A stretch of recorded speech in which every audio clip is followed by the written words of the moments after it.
Hey everyone, welcome back. Quick thanks to the patrons who keep this channel alive. Your requests are what I narrate next. If you want to join them, you can try Patreon free for 7 days, then it's starting with just $3 a month. Links in the description. Now, let's get into the story.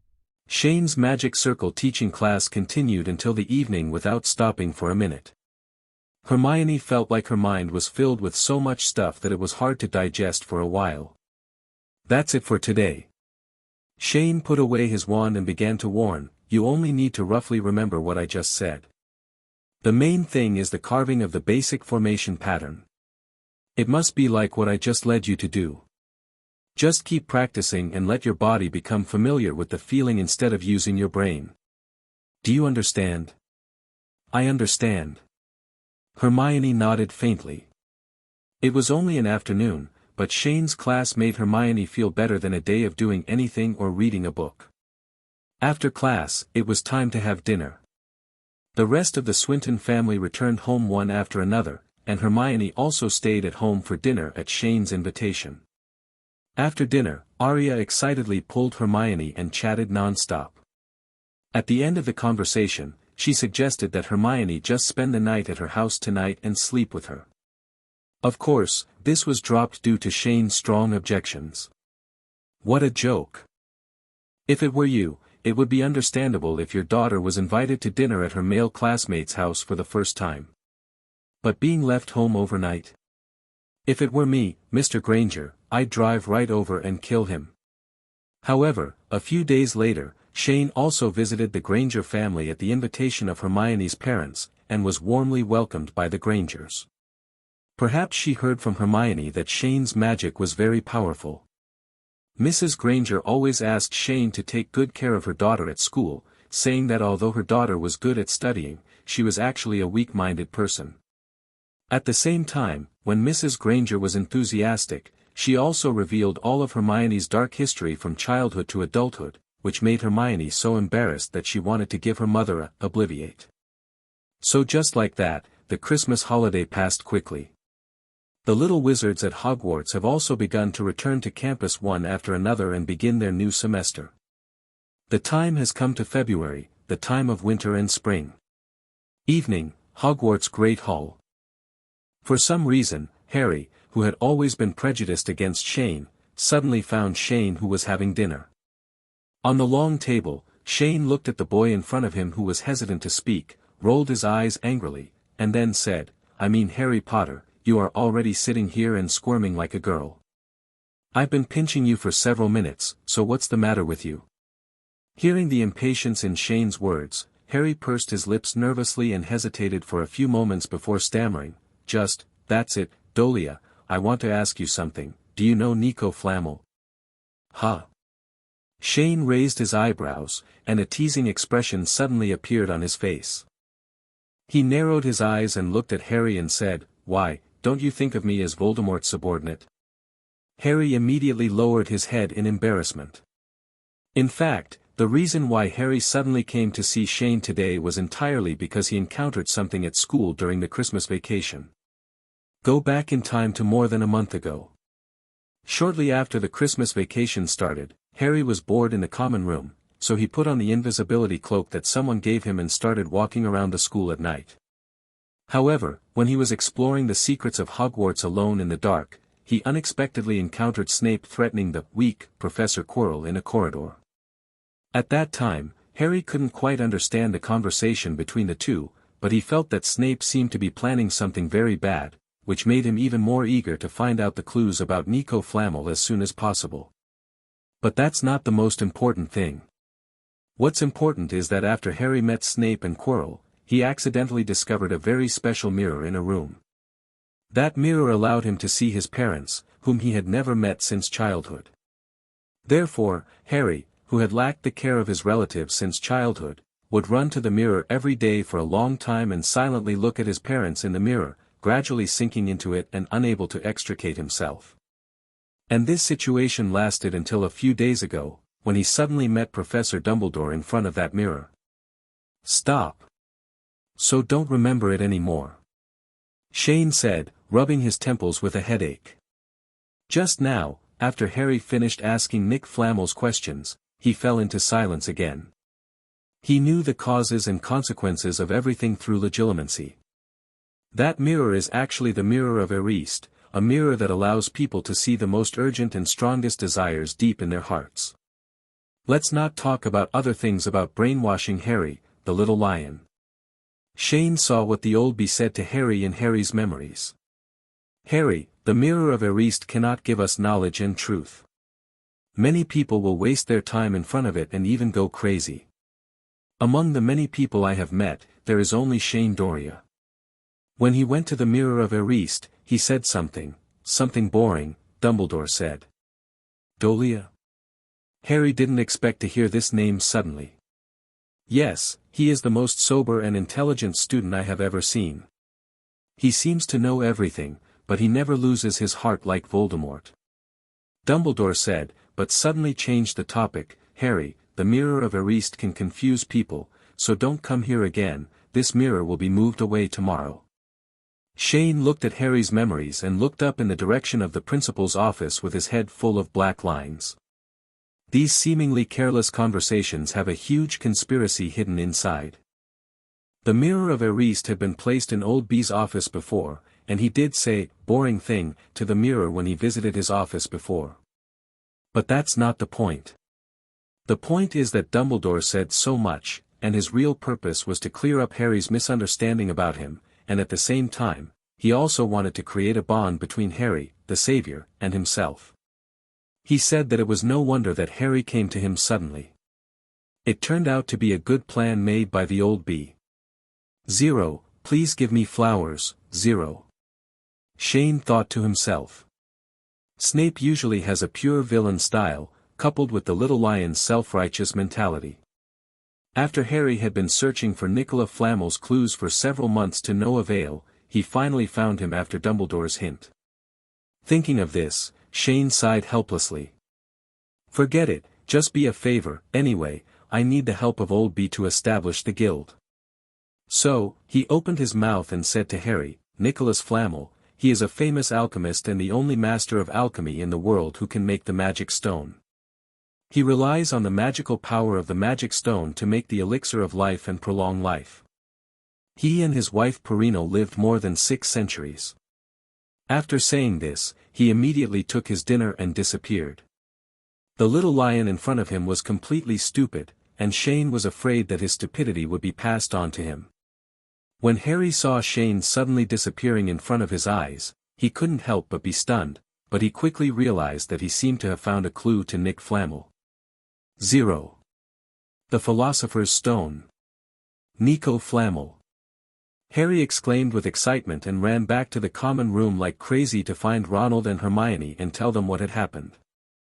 The Philosopher's Stone. I was so stupid. Now I finally remembered that when I first entered school, I once found a book in the library for entertainment, and that book mentioned an I. Flamel. In the Gryffindor common room, Hermione was pacing back and forth on the carpet with a look of realization on her face. The Philosopher's Stone, so what Lu Wei is guarding is the Philosopher's Stone, and Snape wants to get it. Harry, how did you find this information? While Hermione was blaming herself, Ronald asked excitedly next to her. It's Dora, he told me. Harry answered truthfully. Shane. Hermione looked incredulous when she heard this answer. She turned her head and stared at Harry and asked angrily, why would he tell you? Last time I asked him for help, he told me a lot of words and then used magic to send me back to the portrait of the fat lady. Harry looked at Hermione, who was growing resentful, and was suddenly too frightened to speak. He just shook his head in fear, and at the same time motioned to Ronald next to him with his eyes. In fact, he didn't know why Shane would help him, but at this moment he realized that it was inappropriate to say anything now, as it would only make the little witch in front of him take her temper out on him. Next to him, Ronald also received Harry's request for help and quickly changed the subject and said, now that we know that Snape wants to steal the Sorcerer's Stone, shouldn't we do something now? Then, just before the curfew was enforced at Hogwarts, the 3 little lions ran out of the castle without any care and came to Hagrid's hut without stopping. Boom! Boom! Boom! Harry knocked anxiously on the door of Hagrid's cabin. After a while, Hagrid opened the door and walked out. He lowered his head and saw 3 little lions running to his door in the middle of the night, so he said seriously. "Oh. What are you doing here at this time? Don't blame me for being rude, you should go back to your dormitory, and I don't have time to play with you today." After saying that, I wanted to close the door. Upon seeing this, the 3 Harrys immediately shouted in unison, "We know about the Philosopher's Stone." Hagrid opened the door again immediately after hearing the sound. He glanced at the 3 of them with a shocked look on his face, then stepped aside to let them into the house. "We think Snape wants to steal the Philosopher's Stone," Harry said firmly as soon as he entered the house, and he did not doubt his judgment at all. "Oh. My God. You are still doubting him." Hagrid sighed helplessly. He first fiddled with the copper pot that was burning in the fireplace with his insulated gloves, then turned around and looked at Harry and the other 3 with a serious look on his face and said, "Listen, you guys, no matter where you heard about the Philosopher's Stone, Snape is one of the professors who protects the Philosopher's Stone, and your suspicions are groundless." "What?" Harry and the 3 of them looked at each other. They never imagined that the thief in their hearts was actually one of the protectors of the Philosopher's Stone. "Okay, let's go quickly before anyone notices you sneaking out. I have important things to do today." Hagrid was uncharacteristically a little impatient today. He couldn't wait to drive the trio back. But now that they have arrived, how could the 3 little lions just give up? Hermione sat directly on Hagrid's huge sofa, and then grabbed the key points of what Hagrid just said and started to ask, "Wait, Hagrid. What did you just say?" "In other words, more than 3-headed dogs are protecting magic stone. Of course, I would say this is completely unnecessary. After all, no one can pass Lu Wei's level." Hagrid patted his chest with pride, "Except me and Dumbledore, no one knows what to use. Find a way to deal with Lu Wei." Dang! Dang! Dang! And just when Hagrid was feeling proud of himself, there was a sudden sound of violent metal collision from the copper pot hanging in the fireplace behind him. Upon hearing the sound, Hagrid quickly put on heat-proof gloves, took out a round object from the copper pot and carefully placed it on the table. "Merlin, this is a dragon egg." Ronald walked to the table in shock and looked at the steaming dragon egg. "I saw it at my brother Charlie's during the holidays. This is a Norwegian Ridgeback egg."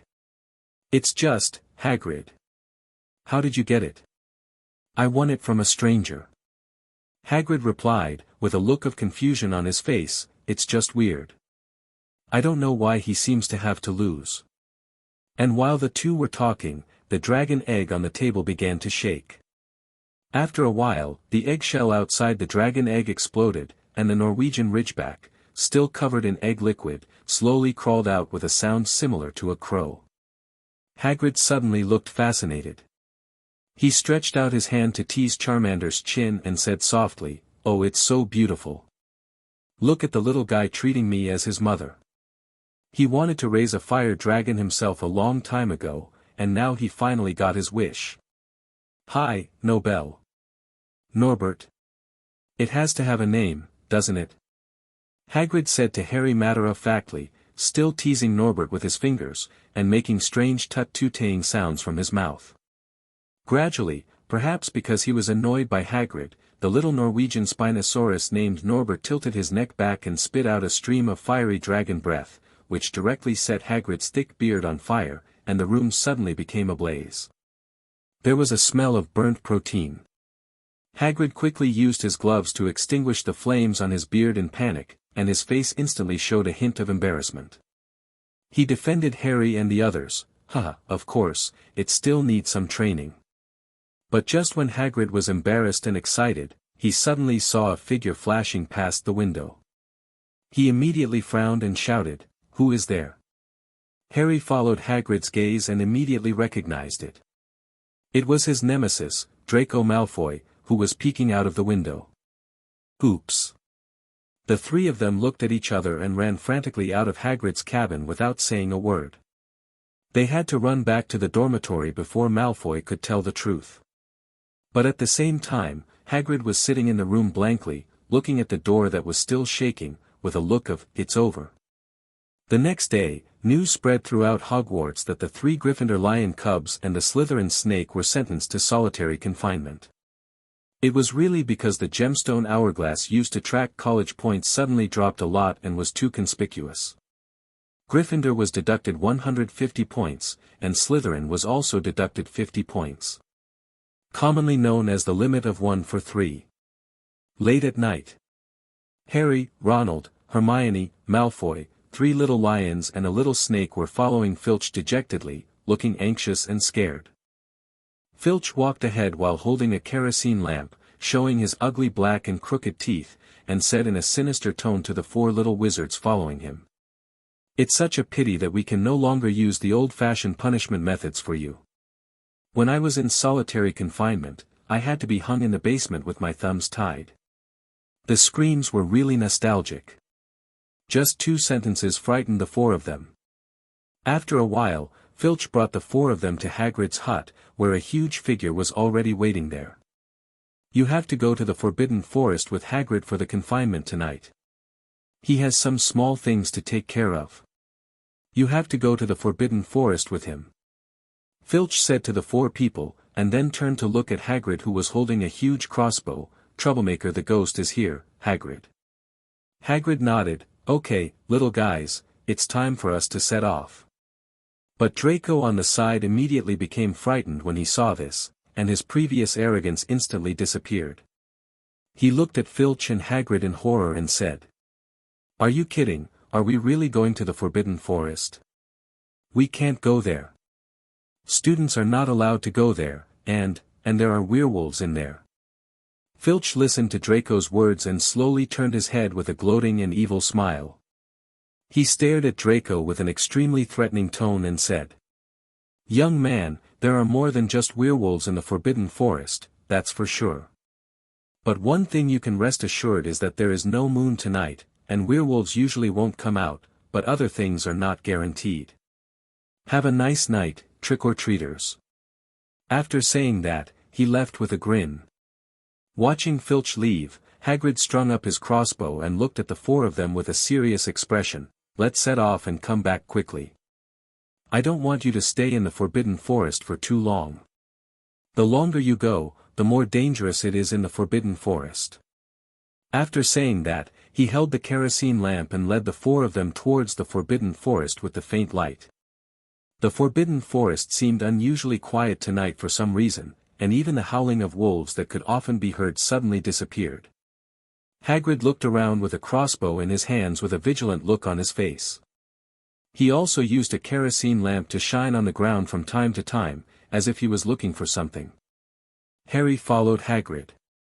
He looked at the darkness everywhere, and couldn't help but feel a little nervous and afraid in his heart. So in order to relieve the bad mood in his heart, he took the initiative to ask, "Hagrid, how is Norbert?" "Norbert is fine. If possible, you may be able to see him more often in the future," Hagrid replied calmly, but Harry saw a hint of happiness in his eyes. "What are we looking for?" Hermione stepped forward quickly. Hagrid suddenly sighed after hearing this question. Without any explanation, he simply glanced at the 4 of them. "You will know later." I don't know how long it took, but the tall Hagrid suddenly saw a pool of strange silver liquid on the ground not far away. He led everyone forward, squatted down, dipped his fingers into some liquid and rubbed it a few times. After confirming that it was what he was looking for, he stood up and said to Harry and the other 4, 0.3. "That's what we're here for. Unicorn blood. I found one dead elsewhere a few weeks ago, and now it seems that another one has been injured, and it's very serious. Our mission tonight is to find this poor unicorn. Well, now Ronald and Hermione are with me, Harry and Draco are with each other, and we'll go look for them separately." Ronald showed a timid expression for a moment, but he didn't dare to refuse. He could only nod with a grimace. "Okay." Draco next to him was also very scared, so he pointed to the dog held by Hagrid and said, "I have no problem, but I have to wear Fong." Hagrid nodded indifferently, "Of course there is no problem, but I remind you, it is a coward." This sentence made Draco and Harry instantly turn green. Because Yaya looked very majestic, they expected it to protect them at critical moments, but they didn't expect it to be just a repair dog in appearance. "Well, Hagrid, how about this? Harry and I will take Fong together, and Malfoy will follow you." But at this moment, Hermione suddenly made a strange request. Before Hagrid could agree, Draco immediately raised his hand and loudly agreed. All he could think about at this time was that he felt safer being with the big Hagrid, and it was much better than being with the hateful Potter. But after listening to Hermione's suggestion, Hagrid suddenly felt a little confused. He frowned and asked, "Hermione, can you tell me why? For no reason, the two of them can't be together, otherwise you don't know what will happen."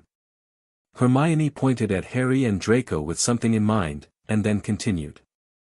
"But I don't want to be with this guy who deducted 150 points from us, so I chose to be in a group with Harry."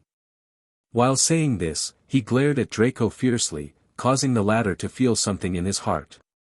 It turns out to be a conflict between the little wizards. Hagrid sighed helplessly after hearing Hermione's words.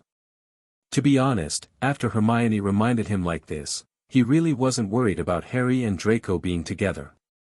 Because Harry usually said bad things about Draco in front of him. The conflict between these children would be fine in other places, but this is in the Forbidden Forest. If the two enemies, Harry and Draco, had a disagreement on the road and attracted some dangerous people in the forest, it would really be fatal, so it's better to be cautious. Therefore, Hagrid finally chose to respect Hermione and agreed with her opinion. So, after regrouping, the two teams started searching in different directions. It was so quiet all around that you could hear the leaves falling to the ground. The dense ferns on the ground provide a natural barrier for animals living in this strange forest to ambush their prey. The dim Forbidden Forest is filled with erratic fog, and the trees are looming under the insignificant light of the kerosene lamp. From time to time, you can hear several wolf howls of "ouch ouch" coming from very far away, which makes people feel. The woods in front of me were even more eerie. Harry walked in front holding Fanya, the kerosene lamp in his hand being the only thing that could bring him a sense of security. Forcibly suppressing the fear and tension in his heart, Harry suddenly asked Hermione behind him, "Hermione, why do you think unicorns get hurt?" "I don't know." Hermione staggered across a huge tree root, always having a bad feeling in her heart. "I have read in books before that unicorns are extremely noble and pure. Other magical creatures will not take the initiative to attack them. Furthermore, unicorns are 4x level magical creatures. Their horns can easily penetrate the body of any wizard. The hair on their bodies can even make them immune to most spells. Even the Aurors of the Ministry of Magic have a hard time. They took advantage. If you say so, what if we encounter something that can kill a unicorn?" Harry suddenly stopped and turned around with a worried look on his face, whether it's a human being or someone who hurts the unicorn. It seems that there are other unknown monsters that the two of us can't deal with. Faced with Harry's worries, Hermione was speechless. The two of them could only bite the bullet and continue walking forward, and just after they passed through a thick old tree root protruding from the ground and descended a slope, a terrifying scene immediately fulfilled what Harry said. I saw that Yaya, who had been leading the way just now, did not continue forward, but stopped in an open space and stared straight ahead, with his four legs still shaking slightly. The two people immediately looked in the direction of Yaya's eyes, and saw a strange figure lying on the body of a unicorn under a huge tree not far away, doing something indescribable. Harry and Hermione were stunned for a moment. They stared closely at the strange figure in front of them, not daring to say anything for fear of attracting any of his attention. But what happened was contrary to expectations. The strange figure seemed to notice something and raised his head with feeling. The half of the pale face hidden under the hood suddenly bared its teeth and made a shrill hiss sound at Harry and Hermione, with silver liquid flowing from the corners of its mouth. There is no doubt that he has just been sucking the blood of a unicorn. Facing this sudden and terrifying scene, Harry and Hermione's eyes widened in fright. Both of them were so frightened that they froze in place and found it difficult to breathe. At the same time, Harry still felt the scar on his forehead hurting, but the fear in his heart made him unable to care about it. The strange figure slowly stood up. It floated up from the unicorn's body like a snake. The broken black cloak full of the breath of hell was rolling in the wind. The cold breath exuding from the whole body made it look very much like the legendary one of death. When Yaya saw something bad, his legs stopped shaking and he immediately turned around and ran away. Harry and Hermione finally reacted and subconsciously screamed in fear. Ah! Ah! Ah! The silence of the Forbidden Forest was instantly broken, and the huge screams were faintly heard by the three Hagrids who were still patrolling in the distance. At the same time, on the other side of the Forbidden Forest, a man with an acromantula under his feet and a bloody spider brain in his hand was looking at the direction of the sound in confusion. The Forbidden Forest is lush with vegetation and tangled with tree roots. Coupled with their young age and short legs, Harry and Hermione couldn't run fast even if they used their strength. Ah! On the way to escape, Hermione suddenly let out a scream. She had just tripped over a huge tree root. Hermione! Harry stopped quickly when he heard the voice behind him, then turned back with a worried look on his face to help Hermione up. But the worst part was that Hermione couldn't stand up after tripping and getting her foot stuck between two tree roots. She frantically tried to pull her legs out, but the huge fear made her hands and feet panic. Harry felt the approaching cold air, raised his head and saw the mysterious figure that looked like the god of death. So he quickly picked up the stone next to him and threw it forward, but Juin easily dodged it with a slight twist of his body. Immediately, a pale hand was seen stretching out from the rolling black robe, and the wand held in the hand began to glow green. The moment Harry and Hermione saw the green light, they felt the breath of death, and the fear in their hearts was infinitely magnified to the extreme. Harry suppressed his fear and stood in front of Hermione, trembling all over. He could barely even stand now. And just when the green beam symbolizing death was about to hit Harry, a graceful figure emitting blue light suddenly flew out of the darkness and stood directly in front of Harry. Immediately afterwards, a blazing and dazzling light pillar fell from the sky. Harry was knocked to the ground instantly by the huge air wave, while Hermione looked at the slowly rotating golden magic circle in the sky. Her eyes suddenly became moist and tears flowed down unconsciously. "Are you okay?" A familiar voice appeared next to her, and a hand pulled Hermione out of the tree roots. Hermione stood up slowly, wiped the tears from her face and shook her head silently, then smiled happily at the owner of the voice. "As long as it's okay, I'll deal with that guy first. Helena will protect you." Shane touched Hermione's head and said with a smile, then walked forward, looked coldly at the mysterious figure not far away who had most of his body burned and said, "Voldemort, I didn't expect you to be able to dodge that attack." Then he took another look at the charred pit that had just been blasted by the solar flare. The soil inside had turned vitrified due to the extreme high temperature. "Voldemort?" Harry lay on the ground with a shocked look on his face. He didn't expect to meet his old enemy here. But at this moment, Voldemort, who was seriously injured, was already thinking about how to escape. He raised his wand and shouted at Shane, "Avada eats a big melon. Avada bites the big melon." Voldemort raised his hand and cast a death curse. But faced with this curse that frightened everyone in the world, Shane remained as steady as a rock and did not move a single step. In fact, there are usually two ways to deal with the death curse. The first is direct dodge, which is also the simplest and most direct response method. The second type is physical defense. The death curse can be blocked by solid obstacles such as walls and shields, but it will also cause serious damage to these objects. Of course, whether it can succeed depends on the solidity of the obstacle.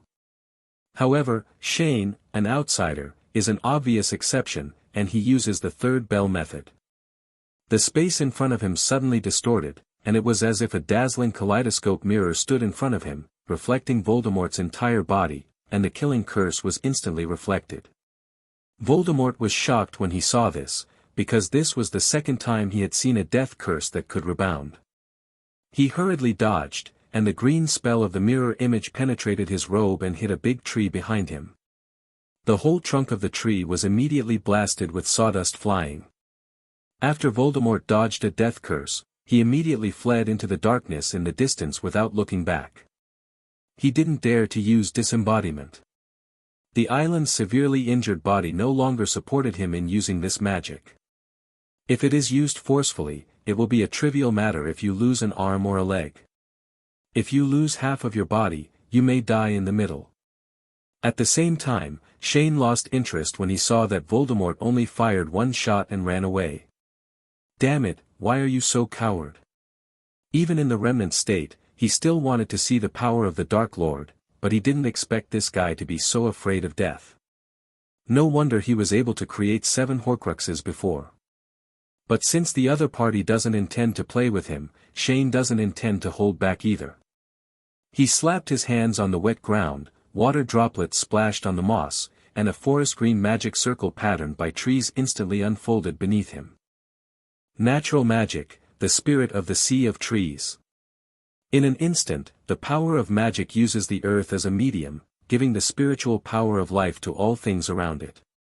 Thick tree roots spread everywhere and crisscrossed the surface of the forbidden forest, and hundreds of towering firs and pine trees turned into tall tree elves. The tree people pulled their huge bodies out of the soil, and using their thick roots as legs and feet, they rushed towards Voldemort with overwhelming force. Its huge power caused large swathes of surrounding earth and rocks to jump and make a huge rumbling sound. Voldemort faced countless strong branches in front of him. He was twisting his body in midair like a snake to dodge. Even if there was a very small gap between the branches, he could dodge it with an extremely weird movement. Get through with a soft gesture. However, with the blessing of Shane's natural magic, the power of these tree people is actually much more than that. Just after Voldemort used a few spells to knock off the tiger blocking the road in front of him, he saw that the gaps in the branches that had been beaten to pieces suddenly sprouted fresh branches in a very short period of time. Voldemort was knocked to the ground before he could dodge. In an instant, the low shrubs around him that were also empowered tightly entangled his hands, feet and body. The tree people also rushed forward, wrapping Voldemort like a bun into a huge sapling. Shane was still worried after seeing this, and immediately added another shot of solar flare. A huge beam of light fell from the sky again, and the blazing high temperature directly melted the center of the sapling, creating a huge circular pit. The burning charcoal, with the remaining flames, fell off the wall of the cave and fell into the magma pool at the bottom of the cave. Instantly turned into ashes. On the other side, under the protection of Helena, Harry and Hermione had been hiding behind a giant tree. The two of them had been so frightened by the loud fighting noise that they should not have raised their heads. It was only now that they heard no more noise that they slowly poked their heads out of the tree to check. The two of them could see that Shane was standing on a flat ground with a wand, and around him was a large open space with the soil dug out. At the far end of the open space, there was a tall mountain like a hill. The black shadow was glowing with red fire. Shane. Seeing that the battle seemed to be over, Hermione ran out immediately. She looked at the huge tree cocoon still burning in the distance, which once again refreshed her understanding of Shane's combat prowess. Is he dead? Hermione asked. Probably. Shane answered ambiguously. What do you mean, being attacked like this means? Hermione, taking this good opportunity, let me teach you a lesson. Before Hermione could finish her words, Shane interrupted her directly. No matter how much stronger you are than your enemy, even if it's between an ant and a giant, the gap is small, but after you think you have defeated the opponent, you must remember to perform an autopsy. As soon as Shane finished speaking, he saw the red fire getting brighter and brighter in the hollow in the middle of the tree cocoon, followed by countless tongues of fire spurting out from the gaps between the saplings. Hermione's eyes widened in fright when she saw this, and without saying a word, she turned around and ran back to hide behind the huge tree trunk. 2 little lions and a curled-winged demon were hiding behind the giant tree, with only one pair of eyes exposed. Harry asked Hermione curiously, "How is the situation?" Hermione shook her head and said, "I don't know, anyway, the magic just failed to solve him, and it seems like he is angry." The saplings were disappearing at a speed visible to the naked eye, and their burning state did not seem to be caused simply by high temperatures, but rather like a state of rapid corrosion. Shane narrowed his eyes when he saw this and murmured in a low voice, "A fire spell." Fiend fire, the inventor is unknown, and the specific spell is unknown. According to the records in the book, using this magic can summon demonic fires that continue to become more and more powerful. These flames can mimic the shapes of some monsters, constantly hunting down all flammable objects regardless of the enemy or friend, and carrying a curse. Powerful, it is one of the few magics that can destroy soul crystals. Its only solution is finite incantation. To be honest, he always thought that the fire curse was just a powerful fire magic, so he never paid much attention to it, but now it seems that this curse seems to have something special about it. The sapling gradually turned into a blazing fireball and slowly rose into the sky. The high temperature it emitted made the moss on the surrounding ground gradually turn gray-green and then turned into ashes. Shane did not take action immediately, but suddenly activated Origin to study the magical structure of the fire curse. His eyes turned a mysterious purple-red, and a magic structure composed of tens of thousands of chaotic magic lines appeared in front of him. How could? Shane frowned. From the perspective of Origin, he actually saw that the magic structure of Fiend Fire showed a large number of characteristics of space magic. You must know that no matter which kind of magic it is, its magic structure will show the same characteristics as its similar magic. For example, ice modeling magic and water flow magic will have the same water attribute magic structure. The Fiend Fire in front of you actually has a lot of characteristics of space magic. This means that Fiend Fire is actually a kind of summoning magic.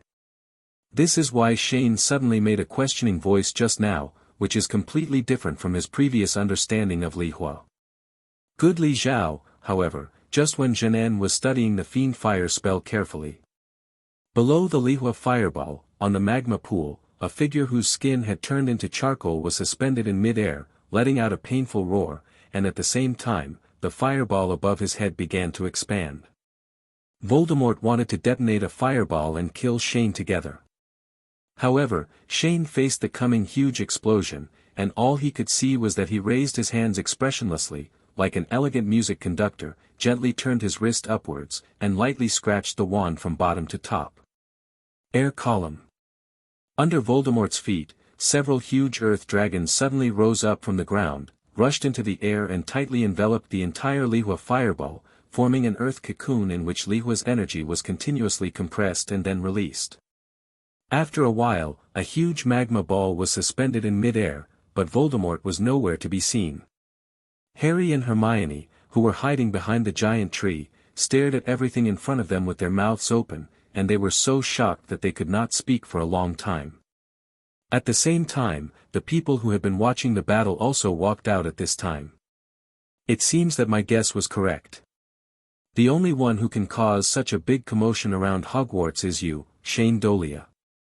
The magma ball lost its magic power and hit the ground, and a hot and sticky magma lake suddenly appeared in the Forbidden Forest. Shane turned his head to hear the sound and looked at the familiar figure. He immediately rolled his eyes and said, "Professor, you could have come a little slower. Oh, you also know that as a 109-year-old man, you need enough sleep, and I have to change my clothes when I go out at this time." Dumbledore walked to Shane and looked at the hot lava lake not far away. How's it going? I don't know, maybe he escaped. He doesn't know how he escaped my perception. Shane shrugged and replied calmly, "It's just that even if he escaped, Professor Quirrell's body was burned like that, it should not be used anymore.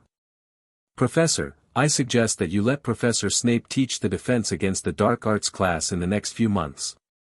He seems to have been coveting this position for a long time. I will arrange it."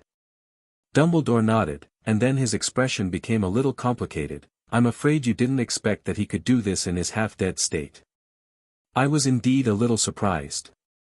If the fireball just exploded, it would be powerful enough to blow at least half of Hogwarts into rubble. Shane put the wand back to his waist, however, he only relied on absorbing a large number of trees. Only Lihua can achieve this level. To be honest, if he didn't split his soul to create a Horcrux, would you have been able to beat him, Professor? Oh, maybe half a dozen. Dumbledore recalled some things and replied matter-of-factly, splitting the soul will greatly reduce a person's control over magic. With the talent that Tom showed at Hogwarts, if he hadn't made a Horcrux, it would be hard for me to say that I could beat him. Then, Voldemort's failure actually stems from his fear of death. Shane curled his lips, with a disdainful smile on his face, so I really don't understand why you are afraid of a coward.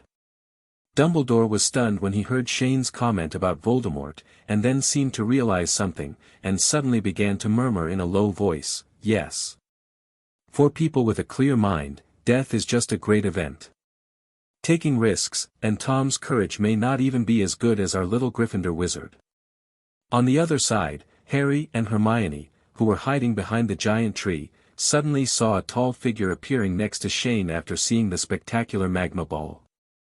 The two thought it was another enemy, so they retracted their heads again, but after waiting for a while, they didn't hear any movement, and then they slowly poked their heads out to check again. That seems to be, Professor Dumbledore. Harry guessed.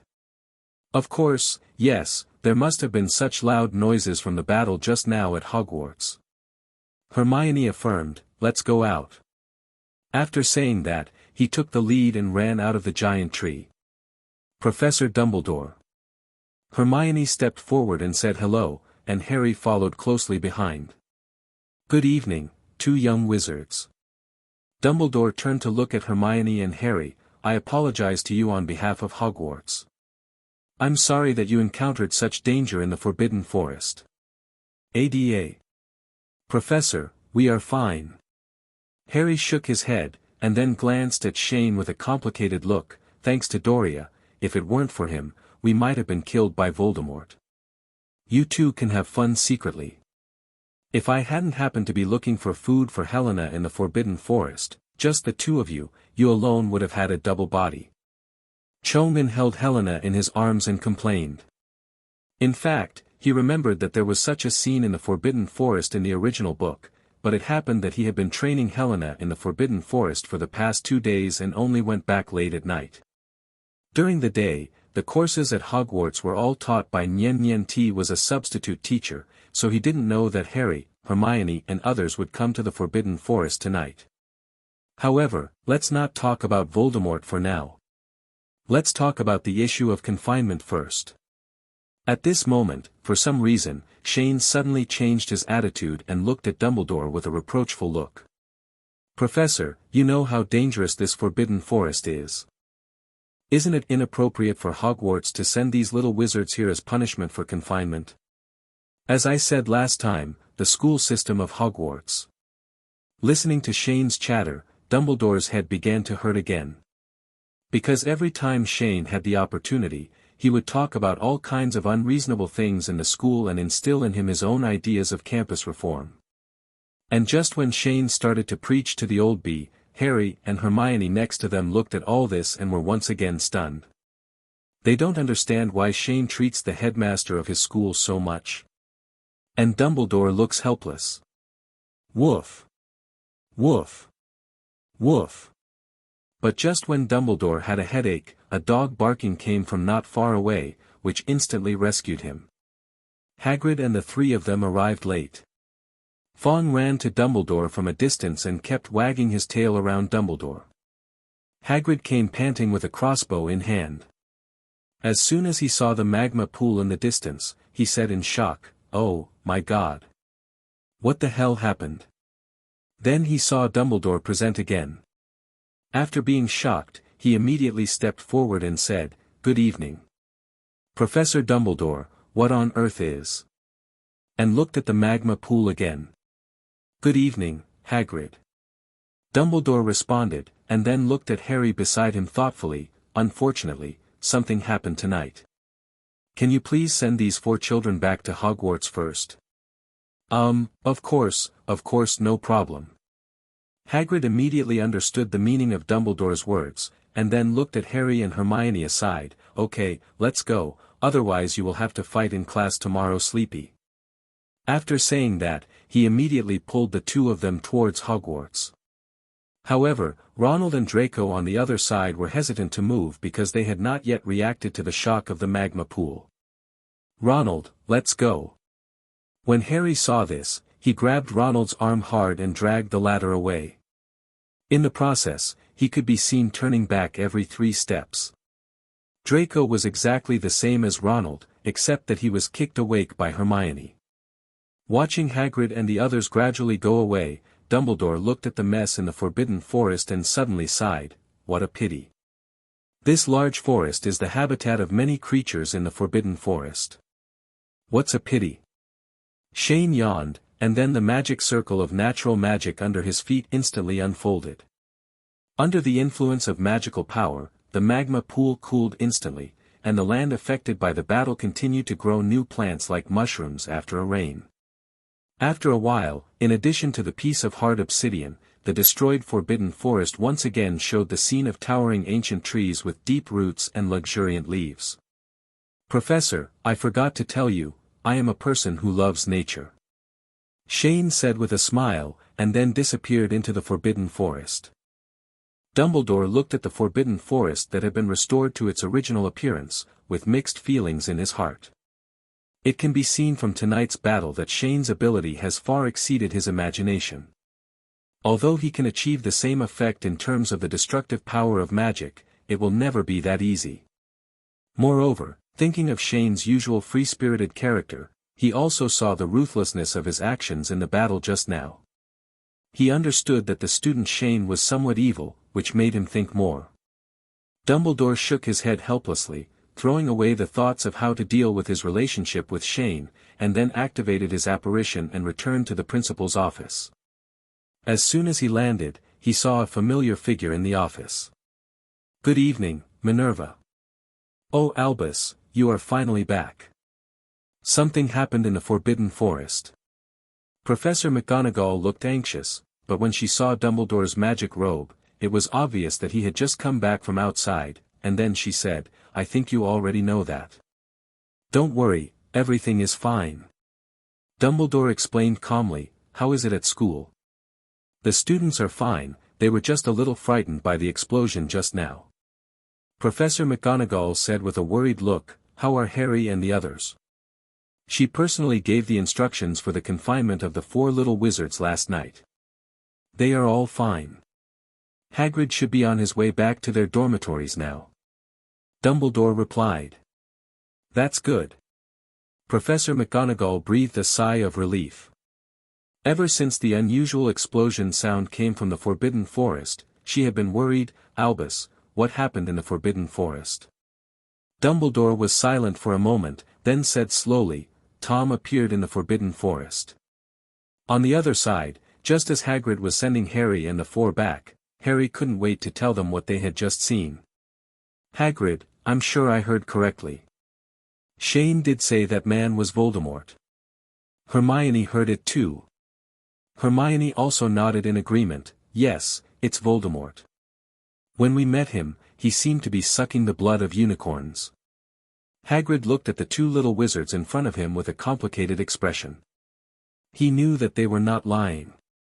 But as they just said, Shane Dolea actually defeated Voldemort by himself, and at the same time blasted out an electric pit full of magma in the Forbidden Forest. To be honest, this is too far-fetched. But then again, what did Hermione say Voldemort was doing just now? Hagrid fiddled with the crossbow in his hand. He chose to believe what the 2 said for the time being, and then asked, Hermione, you just said, he is sucking the blood of unicorns. Hermione nodded affirmatively and replied, yes, the corners of his mouth are covered with silver liquid, which is exactly the same as the unicorn blood you showed us. Do you know why he did this? Yes, I know. Hagrid's face suddenly showed sadness and regret. Unicorns are extremely pure and noble magical creatures. Drinking their blood can delay the death of people. Life. In other words, Voldemort is about to die. Harry was a little excited. Not sure, but the situation is definitely not much better. Hagrid shook his head, then looked resentful. If possible, I really hope that he really dies instead of continuing to live and harm the world. Harry, you have to remember that killing a noble creature like a unicorn is a very serious crime. From the moment his lips are stained with unicorn blood, he will be cursed forever. The view returns to the headmaster's office at Hogwarts. Just now, Dumbledore briefly told Professor McGonagall what happened in the Forbidden Forest tonight. So, Tom is really still alive, but now he has to live on unicorn blood? Professor McGonagall was feeling scared at this time. She did not expect that Harry and others would encounter Voldemort tonight. And although she had heard Dumbledore say that Voldemort was still alive, she had always been dubious. After all, no one had ever survived under the curse of the death curse. I told you, Minerva. He is indeed still alive, but too weak to cause trouble. Dumbledore stared at the bright flame in the fireplace with his penetrating eyes. Then how is he doing now? Shane severely injured him, and he released the fire and ran away.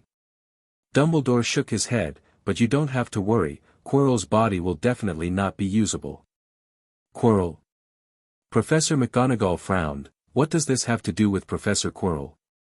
Dumbledore realized instantly that he had slipped his words. Because in the entire Hogwarts, only he and Shane knew about the fact that Voldemort was parasitic on Quirrell. He didn't tell the old guy in front of him at all, otherwise she would have pulled out his beard for the safety of the students. Albus, don't be silent, please tell me clearly. Professor McGonagall had begun to realize something at this time, and his face began to turn darker and darker. No, I definitely can't say that. Otherwise, not only will your beard not be saved, but all the candies in the cabinet will be confiscated. On the other side, the Gryffindor common room.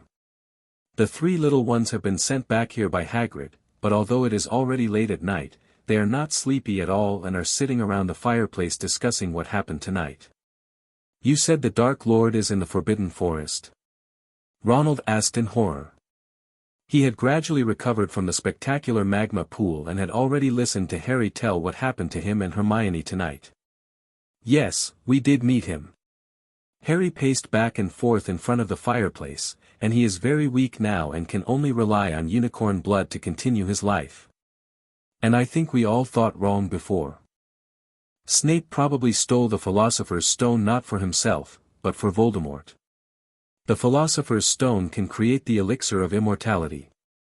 Snape wants to use the power of the Philosopher's Stone to help Voldemort recover so that he can make a comeback. Harry, who thought he had figured everything out, sat down on the sofa, looking unfounded and worried. Then if it's true what you said, if he really comes back, will he come to kill you? Ronald pursed his lips and asked worriedly. At least not now. Hermione next to her suddenly looked certain. You saw, he was beaten half to death by Shane tonight, and he will definitely not be able to cause trouble for you in a short time. That's only for a short period of time, isn't it? Ronald swallowed, with a worried look on his face. Before I went to the Forbidden Forest tonight, I was still worried about failing the final exam in potions. Could this be more serious than meeting Voldemort? I think so. Harry nodded matter-of-factly. Do you dare to fail Snape's potions class? At least before Voldemort attacked, to the students of Hogwarts, he was the most terrifying Dark Lord. Ravenclaw common room. After Shane took back his missing body, he also absorbed the memories of these 2 days. Damn it! This old bee actually plotted against me. Shane said angrily in his heart. It turned out that the person who spoke to Harry in the auditorium yesterday was Shane's missing body left at school. However, now is not the time to worry about this. Shane was lying on the bed, thinking about fiend fire. Through the ability of origin, he knows that iron fire is actually a kind of summoning magic. According to the limited records of some books I have read before. First of all, the inventor of the fire curse is unknown, the specific spell is unknown, and even the time when it first appeared is unknown. So where did it come from? In the world of Harry Potter, except for some lost spells, almost all spells have records of their inventors and the corresponding invention process, especially those that have had a major impact on wizarding society or are powerful. Such as, Muggle Shielding Technique Repellomuggletum, Fiend Fire Curse, etc. This is because the invention of magic spells will definitely involve a process of trial and error, and recording the experiences of failure and success in these processes is an indispensable part of the final formation of a new magic spell. This will not only help latecomers invent new magic spells. It provides a lot of experience and can avoid many detours. But now, there is no historical data on the Fiend Fire Curse. This made Shane very confused. So on the next day, Shane first looked through the books in the Ravenclaw common room, and then ran to the library to look for information. 0. Please give me flowers. After a day of investigation, he came to 2 guesses. The first guess is that it is Fiend Fire, or the appearance of Fiend Fire, which was probably summoned accidentally by a certain master or magic master in history. The reason why there is a serious lack of historical data on this curse may be because when Lihua first appeared in the world, its powerful power reduced all surrounding materials and life, including the wizard who summoned Lihua, to ashes. The most likely time of that disaster was the Great Fire of London in 1666. According to relevant historical records, the fire lasted for 4 days. 87 churches, 44 companies, and more than 13,000 houses in London were all destroyed. Nearly 1/6 of the housing area in London was burned to the ground, resulting in heavy losses. It was probably because of this big fire that the wizard who came to put out the fire noticed the source of the severe fire, and then accidentally created the current severe fire curse. Later, it may be because Fiend Fire is too powerful and only a few wizards can use it, or it may be due to some other messy reasons. The history of Fiend Fire Curse only remains in the oral tradition, which is why no related information can be found now. Any historical data? 0. The second guess is that the world where Lihua comes from is probably the so-called Hell. The fiend in Fiend Fire refers to the devil of hell, the devils, which is combined with the word fire, which means the flame from the devil in hell. Coupled with Lihua's ability to constantly hunt down all combustible objects regardless of friend or foe, and possessing the characteristics of a curse, it can indeed be connected to hell. Secondly, Shane also found a fairy's notebook in the Forbidden Book area, which also recorded some history about the Fiend File. The name of the owner of the note is Kabir Burnett. When he opened the old black cover, it was filled with the writings of the Goblin clan, and many of the words were blurred, and the things recorded were all fragmentary. However, the notes record this period of history. In the 18th century, human wizards successfully suppressed the last Goblin rebellion, and the owner of the notebook, Kabir Burnett, was a goblin who survived the rebellion.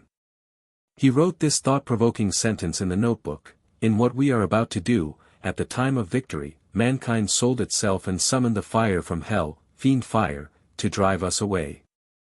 When Shane saw this sentence, he concluded that the so-called fire of hell refers to severe fire. Since ordinary flames cannot cause harm to goblins at all, combined with the religious background at that time and the history and magical power of goblins that are unique to human wizards, Kabir Burnett may have noticed the special nature of the fire. Tuan said this.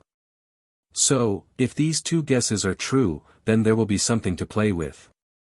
Shane can completely use the power of origin to directly extract all the magic lines in the Fiend Fire magic structure that can establish the passage to the hell space, and then reform a new space magic. Then he can travel to the so-called hell. And just when Shane was having fun with possibly being able to take a trip to hell. In the Hogwarts principal's office, Dumbledore put a cup of black tea on the table with an expressionless expression.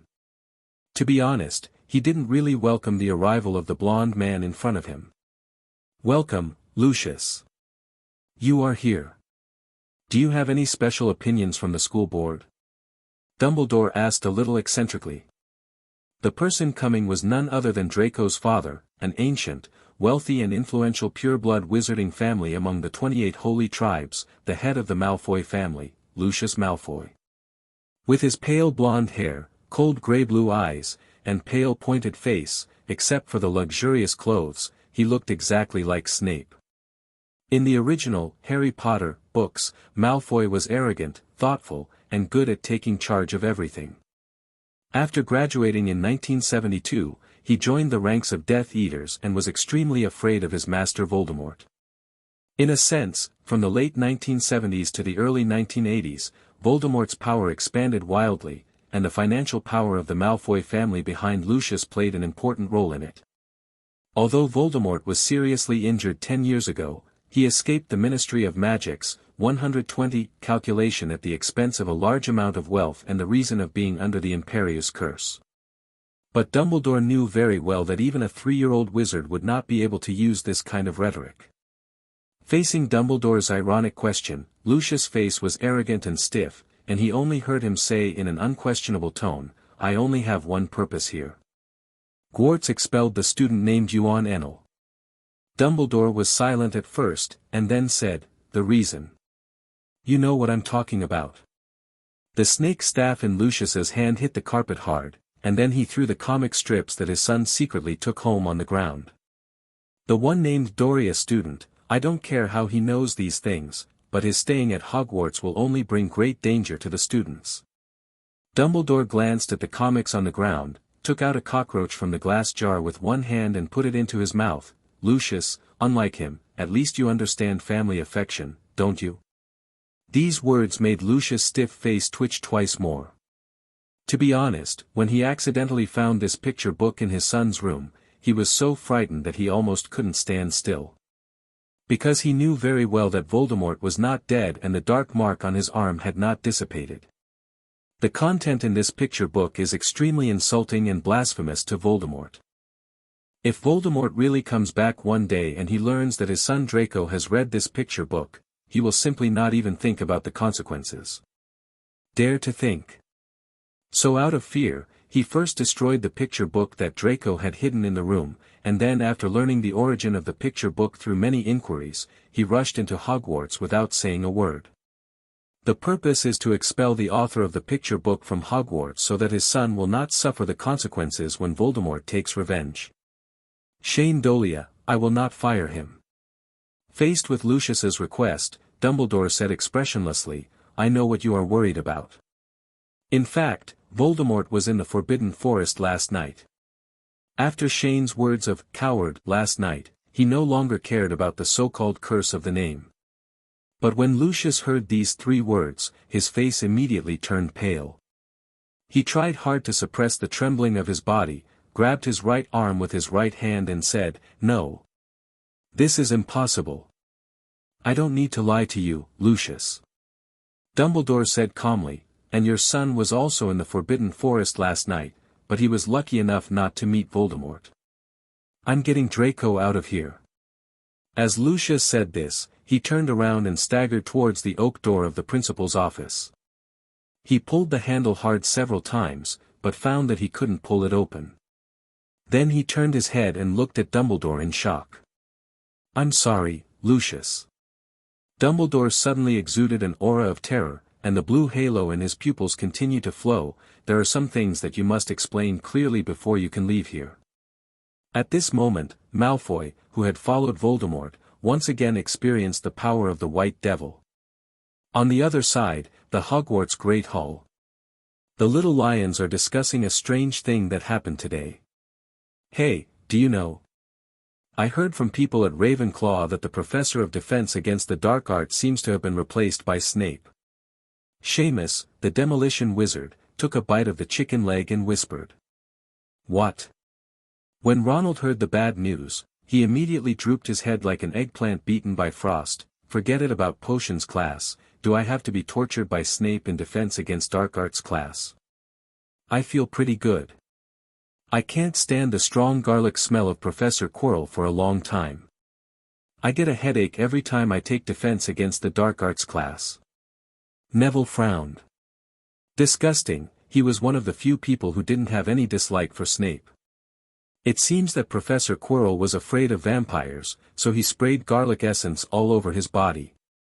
At this time, Fred suddenly interjected, "You said that he suddenly disappeared. Could it be because he was attacked by a vampire while taking a shower? Kidnapped?"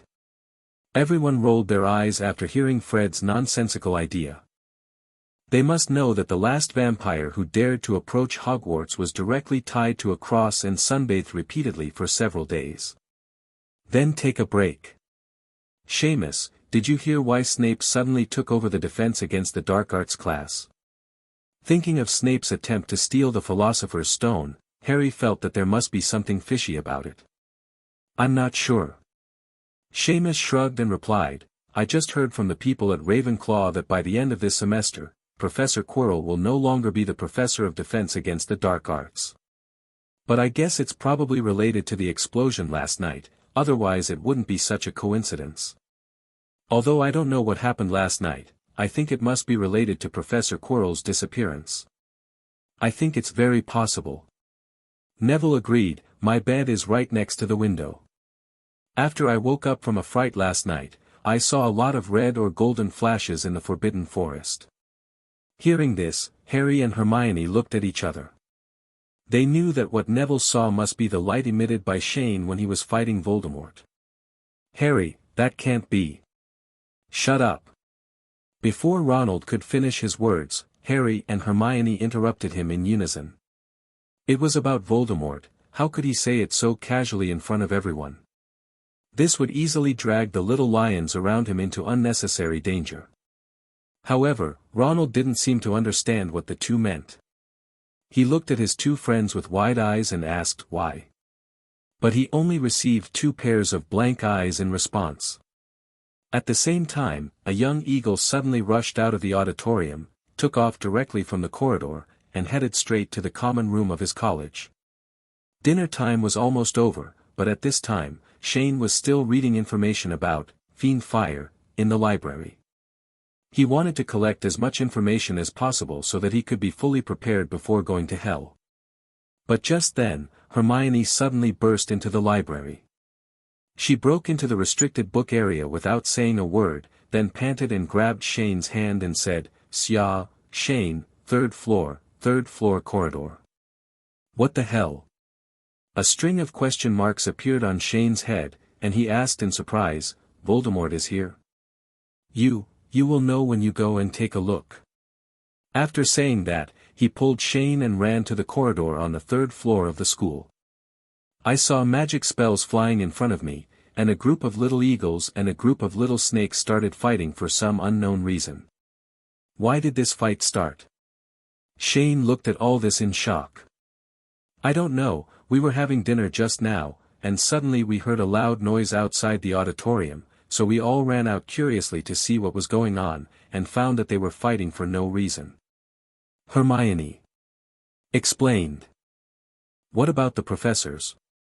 "Someone has informed me, but I don't know why." Hermione was also very confused at this time. The fight had been going on for at least 5 or 6 minutes. How could there not be a teacher to stop it? But now is not the time to think about that. Hermione put all these questions aside for the first time, then pointed anxiously at the closed door at the end of the corridor on the third floor and said, "Shane, stop them quickly, they are about to reach Lu Wei." If a little wizard accidentally knocked open the door, Lu Wei, who was locked inside, would be very willing to accept the food that was brought to his mouth. Lu Wei, that three-headed dog. Shane activated his perspective magic to look behind the door, and found that Dumbledore hadn't stopped playing this childish game. "Forget it, let's figure out Chongqing first." Shane saw that the snake eagle was completely on fire, and all kinds of curses were flying in the corridor. He took out his wand and pointed forward, Immobilis. The curse instantly froze both parties in the fight. Shane put away his wand and stepped forward to undo the magic of the little eagles, then nailed all the little snakes to the wall. Logically speaking, Ravenclaw's little eagle usually only reads books and rarely takes the initiative to cause trouble. If such a big conflict suddenly occurs, there must be an unknown reason. So, Shane looked at the eaglet closest to him. Like Shane, she had an oriental face. "Zhang Qiu, what's going on?" Zhang Qiu smoothed his scattered hair, glared angrily at the little snake on the wall, and then began to explain the ins and outs of this conflict. It turned out that during dinner today, a group of senior Slytherin students suddenly gathered in front of the auditorium, looking sinister and wondering what they were doing. At this time, a Ravenclaw eagle happened to be passing by, and suddenly he heard the group of little snakes seeming to be discussing in low voices what kind of magic they would use to deal with Shane Dolea. The little eagle instantly realized that things were not simple, so he rushed into the auditorium and told another senior eagle what he had just heard. After hearing this, the senior eagle immediately became angry and rushed out of the auditorium. Then, regardless of the school rules, he used the flying magic that he was not familiar with to fly straight to Ravenclaw's common room. Told others about Slytherin's plan to ambush Shane. Of course, the little eagles were very angry after hearing this, and they all shouted that they really thought that there was no one in Ravenclaw, right? As a result, a group of eaglets immediately set off from the common room and rushed to the Great Hall, preparing to settle accounts with the Slytherins. But unfortunately, because Shane was fascinated by reading in the library tonight, he did not go to the auditorium on time to have dinner as usual. The little snakes who were ambushing in front of the auditorium saw that they could not wait for their target to appear, so they thought of setting up an ambush for Shane again near the Ravenclaw lounge. The final result was that the two groups met unexpectedly on the stairs on the third floor. The two parties just glanced at each other and instantly understood that the other party was here to find them. Then they started fighting in 03 without saying anything, and then what happened just now happened. Shane was speechless after hearing Zhang Qiu explain all the ins and outs of the incident. He quickly waved his hand to summon a small snake to his side, and then used legilimency to read his memory. So that's it, the pure-blood old aristocratic force. Shane smiled and nailed the little snake in his hand back to the wall. It seems that the role of comic strips has begun to play a role, and representatives of revolutionary targets have begun to emerge. Shane learned from the memory of the little snake just now that not only Malfoy, but other pure-blood families were also aware of the existence of the comic strip. Because of a Christmas holiday, the comic book produced by Shane has been circulated outside the school to a certain extent, and those pure-blood families who know history or are extreme have also learned about the content of the comic book. Therefore, whether it was out of fear of Voldemort or wanting to protect the pure-blooded glory of Slytherin, these pure-blood families began to instruct their own students at Hogwarts to take action and make sure that Shane, the author of the comic strip, paid cost. And the reason why they waited until today to take action was entirely because quite a few of these pure-blood families were very timid. The content in the comic strip was too scary for them, and they felt that they must first find out how Jeanne learned about Voldemort's secret. Otherwise, no matter what the outcome is, instructing members of their own family to attack a student in Hogwarts would be enough for them just to face Dumbledore. So until a few days ago, those pure-blood families kept checking, and finally came to a very correct conclusion after finding nothing, that is, Shane Dolea was just a mudblood, and he might have just learned the history of the Dark Lord by accident. So, just yesterday, more than a dozen senior Slytherins received letters from their families from owls.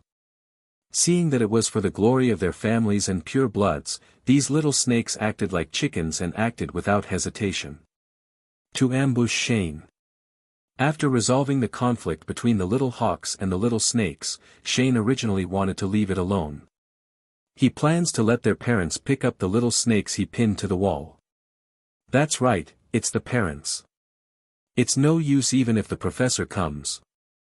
However, just when Shane wanted to take over as the boss, Fawkes appeared beside him at the right time, and then a flash of fire took him to the principal's office at Hogwarts in an instant. Ouch! Shane squatted down and looked up to see Dumbledore standing not far away looking at him, and then he started to complain, "Professor, next time you want to find me, you can ask the portrait to tell me directly, there is no need for Fawkes to come over. I'm sorry, but this book of yours has caused a lot of trouble to the school." Dumbledore pointed at the notebook on the table. "To be honest, I didn't expect these people to come to me now, and their methods are much more childish than I thought." Shane stood up and dusted his butt. "Is this why you came to me?" "Not exactly." Dumbledore said, "When what happened in the corridor on the third floor, I had a guest here." Guest. Shane raised his eyebrows. Judging from your tone, you don't seem to like this so-called guest very much. Lucius Malfoy, Draco's father, is here to represent the school board and asked me to expel you from Hogwarts. Dumbledore explained, then with a serious look on his face, I asked you to do it. I just want to tell you that they have started to take action. Are you ready? Professor, it doesn't matter if you are ready or not. Shane smiled, and then walked to Dumbledore's snack cabinet. I have a basic understanding of them, the Holy 28 Tribes. They are all powerful and wealthy pureblood families, and their blood is spread all over the world. But so what? These so-called powerful and wealthy people are all in the past. In the long years, how long can they shout pure blood glory to maintain their declining status or power? Among these 28 tribes, how many families have become extinct? Didn't they follow Voldemort because they couldn't stop shouting the slogan of pure blood glory? Dumbledore was speechless for a moment. Indeed, the so-called pure blood glory is extremely prone to the problem of incest. Among the current 28 holy clans, 4 families, including the Foley family and the Shafiq family, have completely become extinct. Most of the other clansmen either died during Voldemort's rebellion, or due to the comprehensive liquidation by the Ministry of Magic. There were only 1 or 2 descendants left, and the wealth and power of their ancestors were long gone forever. Even the current board of directors of Hogwarts and the power of the Holy 28 families only have a few families like Malfoy who can barely maintain the family's wealth, and compared with before, their power has been greatly reduced. Weakened. Of course, the above has nothing to do with the Weasley family, they are special and very fertile. Dumbledore knew the form of a pure-blood family, and so did Shane, who was determined to launch a revolution. Flower Grower's famous saying, "Know yourself and the enemy, and you will be victorious in every battle." So Shane continued.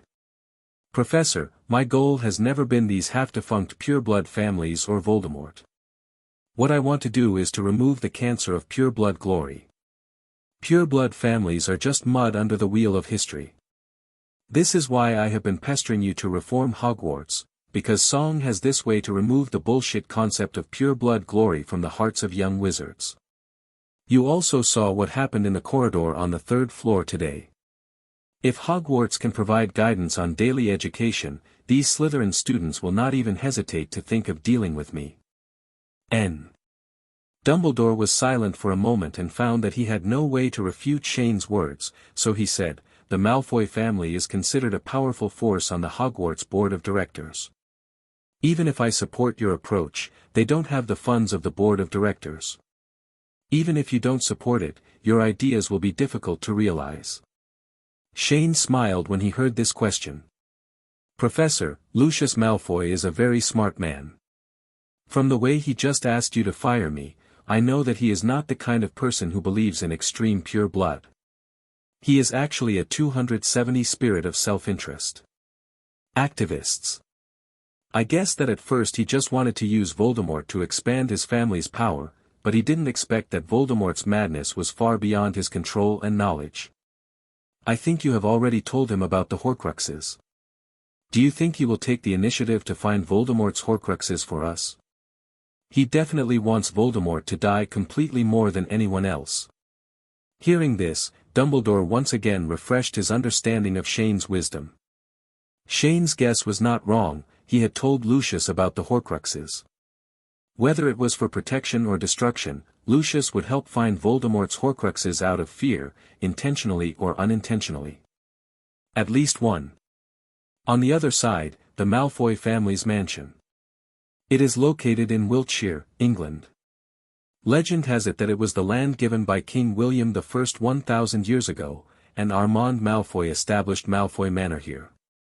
Malfoy Manor is a dignified lord's residence, surrounded by well-designed gardens, with fountains and free-roaming white peacocks. The exquisite wrought iron gate allows visitors to feel like walking through smoke when passing through.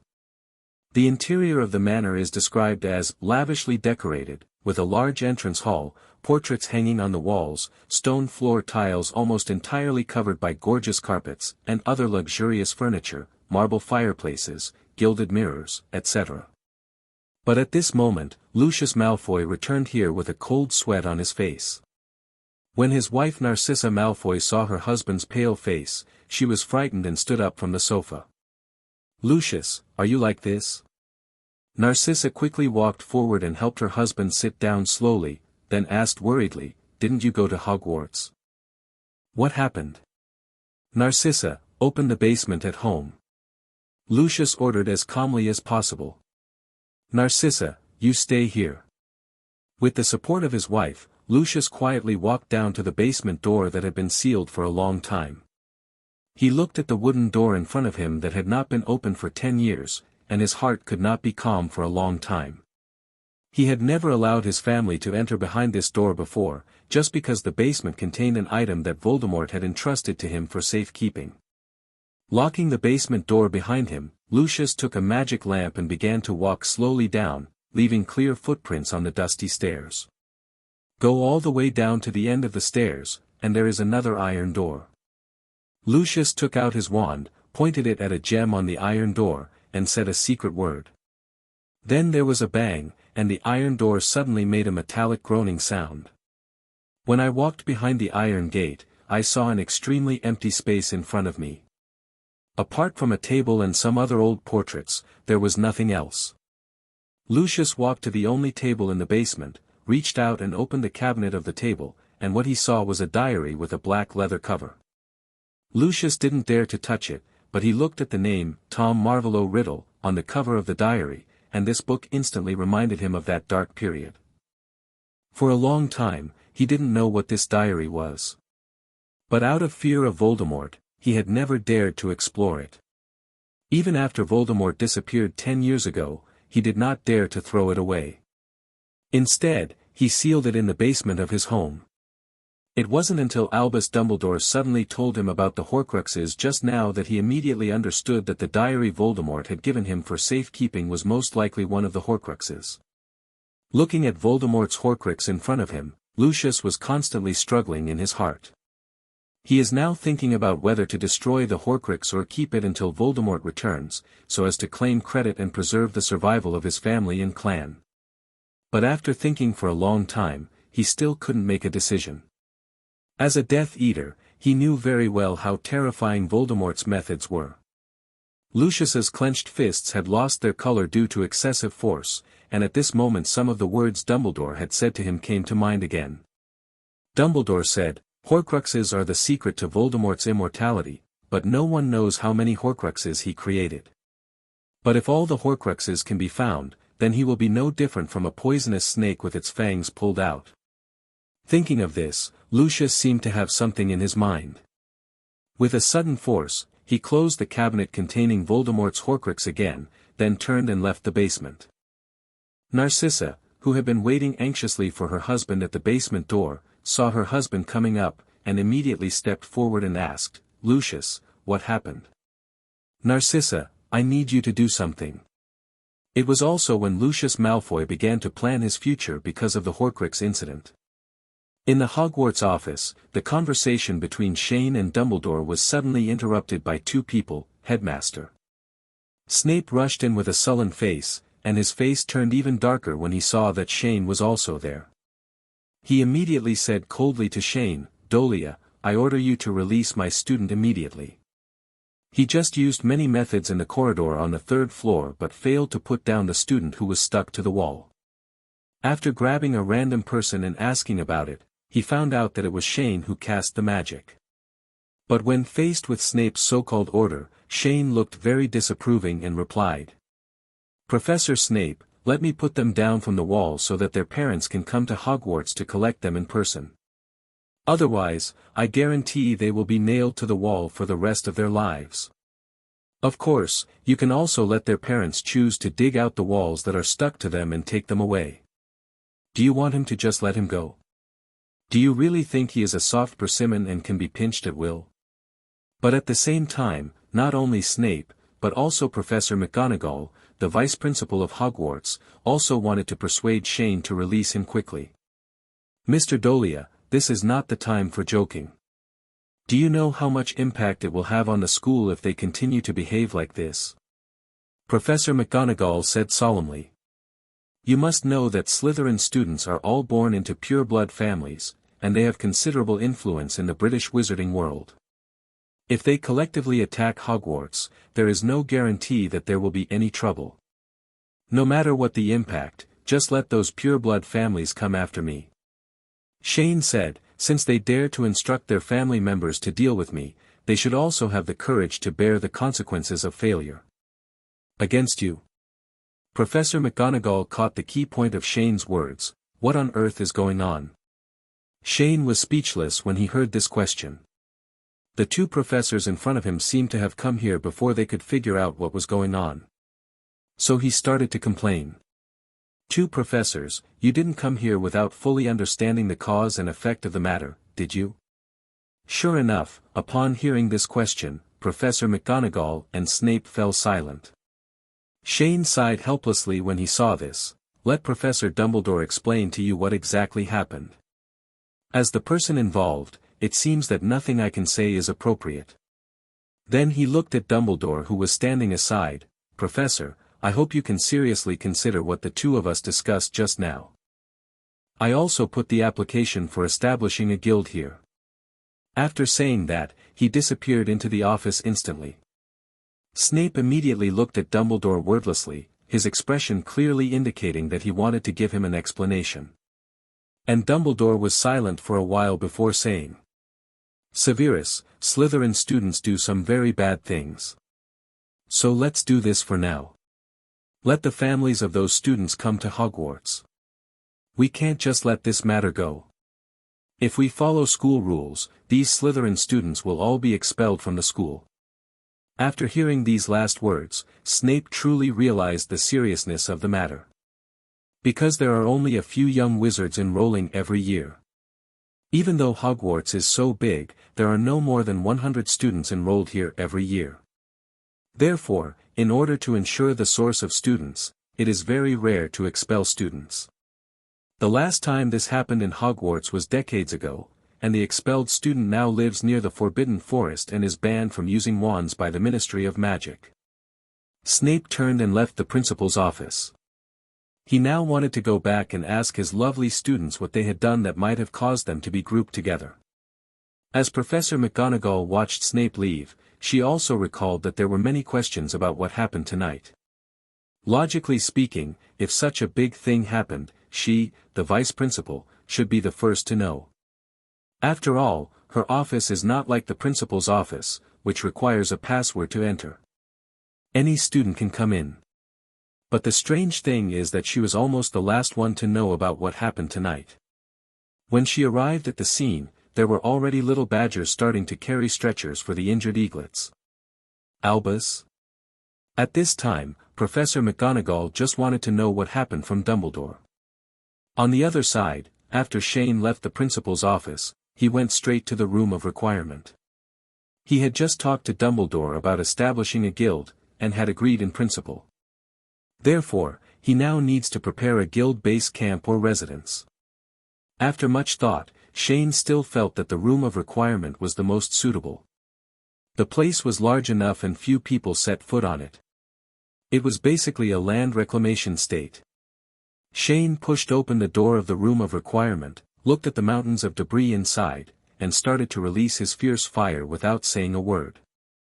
It is impossible to clear away so many things in a short period of time, and these waste items are of no use, so we can simply destroy them all on the spot to avoid trouble.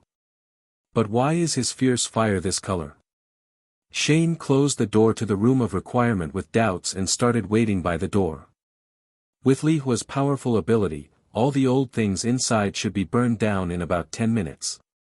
So just sit outside for a while in such a short time. However, just as Shane was sitting by the door nibbling chocolate, the stone beast guarding the principal's office in the distance suddenly opened slowly and saw Professor McGonagall walking out with a sad look on his face. Professor McGonagall. Shane greeted. Professor McGonagall looked up when she heard the voice, and saw that the person speaking turned out to be the source of all evil in Hogwarts. In an instant, she felt her headache getting worse. Mr. Dolea, what are you doing here? Professor McGonagall asked with a straight face.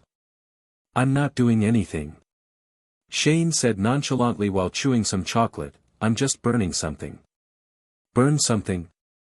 Professor McGonagall exclaimed, his voice suddenly rising by dozens of decibels, "Please tell me clearly." "I'm just burning things." After saying that, Shane pushed the door of the room of requirement behind him, and instantly a large ball of blue-purple flames rushed out. "Oh! My God!" Professor McGonagall was so frightened that he took a few steps back. Oh, it's not finished yet." Shane scratched his head, and then while maintaining the power of all spells end, he began to ask doubtfully, "Professor, do you know why the fierce fire I summoned is this color? Does the color of the fierce fire vary from person to person?" But it was obvious that Professor McGonagall didn't want to answer Shane's question. She covered her chest and looked at Shane with an incredible look. "Mr. Dolea, how dare you use Lihua in school? Do you know how dangerous this magic is?" "Of course I know." Shane replied, "That's why I used 10,000 curses to control it." "Don't worry, Professor. Don't you know my ability yet?" Professor McGonagall looked at Shane's smiling face and felt helpless. After all, even Dumbledore once told her that Shane is a very special student. He is a student with a very unique personality, so when facing him, you must not treat him the same way you would treat ordinary students. Otherwise, you will be P************** D off. Professor McGonagall took the wand and checked the burning status of the fire. After confirming that there was no great danger, he breathed a sigh of relief. But then, she suddenly discovered something. "When did there be a room here?"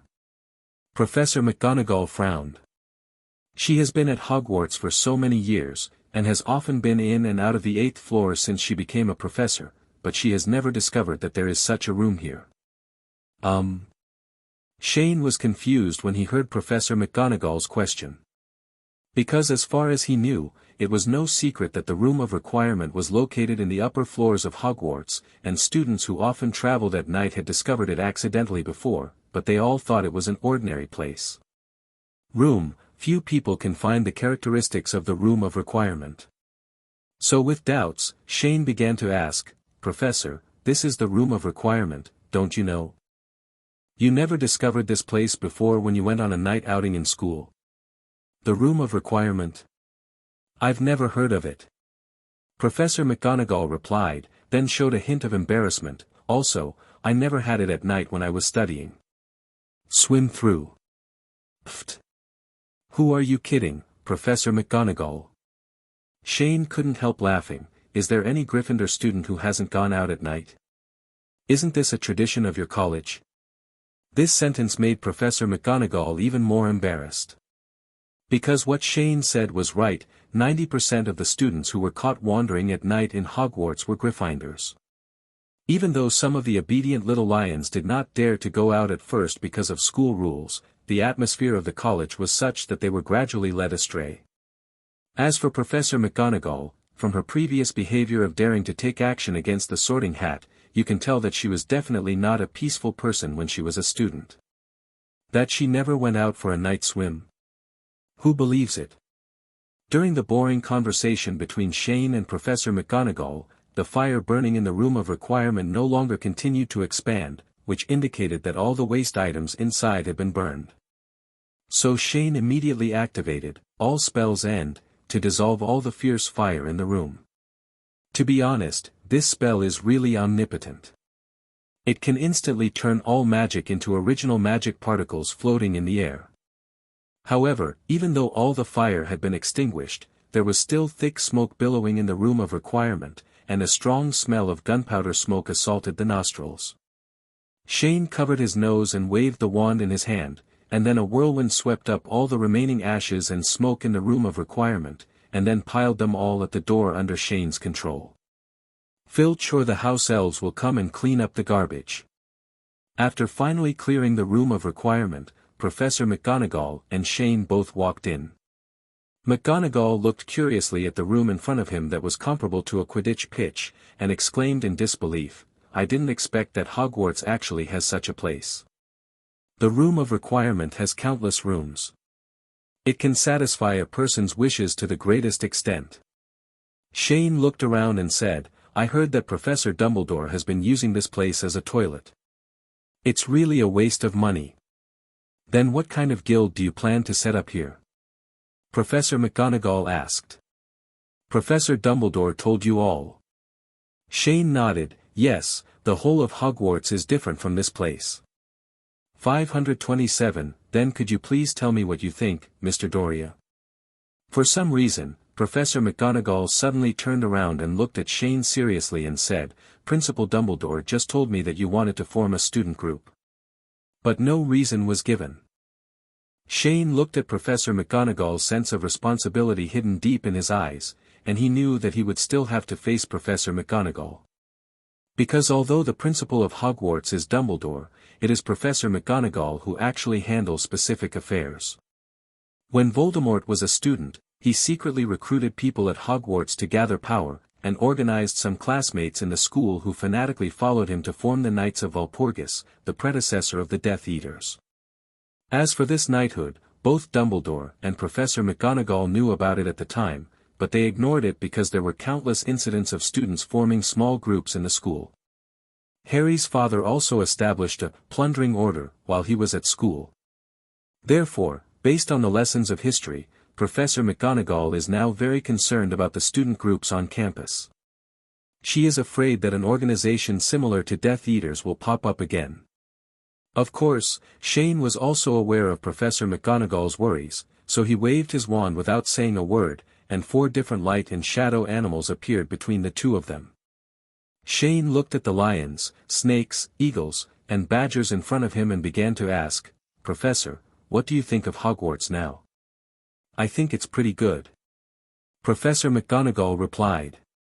But Shane clearly felt that she was hesitant before saying this. Professor, do you really think so? Shane clicked his wand twice in the void in front of him, and then the animals representing the 4 houses of Hogwarts walked to the 4 directions respectively, standing opposite each other, and then split into 4 little wizards, each other point your wand at the other person. Although Gryffindors have courage beyond ordinary people, they are stubborn. Slytherins are extremely united, but they are ambitious. Ravenclaw are always obsessed with pursuing supreme wisdom, but they keep to themselves. Hufflepuffs are friendly, loyal, tough, and eclectic, but they are greedy for the ordinary. Professor McGonagall, from the time I entered Hogwarts, I can see the antagonism between colleges and students everywhere in the school. This kind of opposition is inadvertently amplifying the negative character of students in these 4 colleges. Gryffindors like to call others cowards, Slytherins like to call others cheap muggles, Ravenclaws like to call others stupid, and Hufflepuffs like to call others hypocritical. Shane paused here for a moment, then waved his wand again, directly scattering the light and shadow, and what followed was a thick black mist. Professor, Hogwarts is a wonderful place, but there are many things behind the scenes that neither you nor Professor Dumbledore have seen. For example, Harry Potter and Draco Malfoy, why are they so opposed? Is it just because of Harry's rejection at the beginning of school, or is it because of Malfoy's arrogance that he can't let go? You may think this is just a fight between children, but you don't know that this age group is the time when seeds of hatred are easily sown. From 11 to 18 years old, if the seeds of hatred continue to sprout, what do you think, Professor? Will Hogwarts breed another Dark Lord again? After the words fell, Professor McGonagall's eyebrows were lowered, and a trace of sadness lingered on his knees that could not be dissipated. Because she found that she had no way to refute Shane's words, aft. She had forgotten how many times she had said the word coward before. And whether it's from the perspective of Voldemort or today's Snake-Eagle conflict, it also shows that Shane's words are correct. Hogwarts is now like a petri dish of hatred, but I have never noticed it. So, you want to change Hogwarts by setting up an organization? Professor McGonagall asked, sorting out the complicated emotions in his heart. This is just one reason. Shane answered truthfully, Professor, the way Hogwarts is now is not something I can change by setting up a guild. Both you and Professor Dumbledore must take the initiative to do something. After a while, Professor McGonagall left the room of requirement. She returned to the principal's office again. She was deeply touched by Shane's words, so she wanted to talk to Dumbledore about the reform of Hogwarts. Shane looked at Professor McGonagall disappearing behind the stone beast and smiled to himself. "Old B, I think you have to agree even if you don't agree this time." However, after feeling secretly happy, Shane turned around and looked at the empty room of requirement, and immediately began preparations for building his own guild. In the Forbidden Forest dungeon development on Christmas Eve a few months ago, excluding the bucket of acromantula venom given to Snape, Cho-Ang exchanged materials obtained from the Forbidden Forest in Diagon Alley and obtained a total of about 1.5 W of gold galleons. He then used these gold galleons to purchase a lot of equipment, such as some commonly used magic potions, various magic books, anti-magic dolls for practicing magic, and other miscellaneous alchemy props for magic practice, etc. Wait. Secondly, he also went to the supermarket and bought many sofas, tables, chairs, cabinets, beds and bedding, fitness equipment, kitchen facilities, etc. He plans to divide the entire guild base camp into 8 areas, namely, study area, actual combat area, library, construction room, infirmary, rest area, kitchen, and material storage area. Shane first simply divided the 8 areas in the room that he had imagined, then took out all the items he purchased from the portable space, and then spent half an hour sorting them into categories and placing all the facilities in their respective areas. Their corresponding areas. But after doing this, Shane frowned again, because he always felt that the guild station in front of him looked very awkward. The 8 initially divided areas are all empty at first glance. There is no physical separation between the areas, making the entire station look a bit strange. So Shane thought for a moment, and then used magic to teleport to the Forbidden Forest. After a while, some young wizards in Hogwarts suddenly saw the direction of the Forbidden Forest. Several huge black shadows emerged from the middle of the woods, and then suddenly disappeared in the blink of an eye. This scene immediately stunned these little wizards, and they once wondered if they were dreaming. In the room of requirement, Shane used the crush magic to cut all the boulders dug out of the Forbidden Forest into floor tiles. Then, after polishing them, he repaved the entire floor of the guild's residence. Under Shane's intentional control, the beautiful white bricks divided the entire room of requirement into 8 beautiful areas. The areas are separated by flower beds and roads. There is also a small garden where you can raise some magical animals. Animal. After Shane finished the interior of the guild's headquarters, he hung a fairy tale sign outside the room of requirement. Next, he plans to build a house with some more wood from the Forbidden Forest and then decorate it. In this case, at least the prototype of the guild will be there. Today is a sunny day. It was almost evening, and after going through many hardships, the little wizards at Hogwarts finally passed the last final exam of this semester. And in the central courtyard of Hogwarts, the 3 little Gryffindors who had just finished their exams were walking out of the castle. Now that the exam is over, they want to see Norbert, the Norwegian Ridgeback that was just hatched a while ago. It's strange that when Draco complained, he didn't tell Professor McGonagall about the dragon. When I was admitted, I heard people say that the final exams at Hogwarts are scary, but I think they are quite interesting. Hermione looked relaxed. Obviously, the exams these days were not a big deal for her. Only you think so? Compared with Hermione's ease, Ronald looked a little frustrated. He knew clearly that his test results were not very satisfactory. Except for the Transfiguration class, he was already in high demand if he could pass other subjects. So, while he was thinking about how to deal with the storm from his mother during the summer vacation, he looked at Harry next to him and asked, "Harry, what about you? How did you do in the exam?" "I'm okay." Harry answered vaguely, pressing his forehead. Seeing his friend frowning in pain again, Ronald couldn't help but ask worriedly, "Is the scar on your head still hurting?" "I feel like it's burning. It's been like this ever since I came back from the Forbidden Forest." Harry replied, "This has never happened before. I've been wondering if I should go to Madame Pomfrey's to have a look, but I am also afraid that people from Hufflepuff's college will mess around in the campus hospital." Indeed, Fred and George were tortured so much by them last Halloween. Ronald thought of the little badgers in the volunteer treatment team at the school hospital and couldn't help but shudder. But you said it started after returning from the Forbidden Forest last time. Could it have something to do with that person? Because he was in a public place, surrounded by young wizards, Ronald did not dare to say Voldemort's name. But Harry shook his head. I'm not sure. I remember that when I met him in the Forbidden Forest, the scar on my forehead was also very painful. Then I think you should not go to the campus hospital, but should go to Professor McGonagall or Professor Dumbledore. Ronald suggested, this has something to do with him. Mrs. Pomfrey's medical skills may not be very useful. What do you think, Hermione? Ronald also wanted Hermione to express her opinion, but as soon as he turned his head, he suddenly realized that the Hermione who was walking with him a few seconds ago was gone.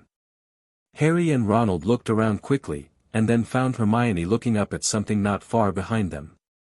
The two looked at each other and walked over quickly. Hermione, what are you looking at? Harry asked. I'm looking at the astronomy tower, where Shane usually practices magic. Hermione put her hands flat in front of her forehead to block the sun. I don't know where Shane has been lately. I can't even find him. He was in Ravenclaw before. People say he disappeared right after class. Isn't this strange? Isn't he always elusive? Ronald shrugged, disapproving. Last time I was in the corridor, I met 3 Doleas suddenly walking out of different classrooms. At that time I thought I had seen a ghost. There are so many ghosts in Hogwarts, but you haven't seen enough of them. Hermione rolled her eyes at Ronald, and then began to explain, that's actually Shane's magic, which seems to be called the thought body. This magic can create several clones and share memories, so Shane often uses this magic to take upper-level courses. Wow, if that's the case, he might be able to graduate from Hogwarts without having to study for 7 years. Ronald exclaimed blankly, where did Dolea learn these strange things from? Is it some weird magic? Who knows? Harry shrugged. To be honest, Dolea's magic is very difficult to learn. The flying magic he taught me last time, I can barely cast spells without a wand. While several people were talking, several figures suddenly flew over their heads, and they were not riding broomsticks. The people of Ravenclaw are really powerful. I heard that even the worst of them can levitate themselves. Harry looked at the little eagle above him who was practicing flying magic with envy. That can't be helped. Dolea is originally from Ravenclaw. If they have any questions, they can always ask for advice. Ronald also looked envious. In fact, Harry had taught him how to practice flying magic a long time ago, but this guy who spent 3 days fishing and 2 days drying nets had never practiced the wandless floating spell properly at all. Okay, if you haven't seen enough yet, keep watching. I'm going to Hagrid's place first. The sun is going down, and I don't want to be locked up again when I'm on vacation. After saying that, Hermione ran towards Hagrid's cabin. She had no interest in what the 2 boys were talking about, just because she had the worst grades in flying lessons. Harry and Ronald also realized that it was getting late and quickly followed them.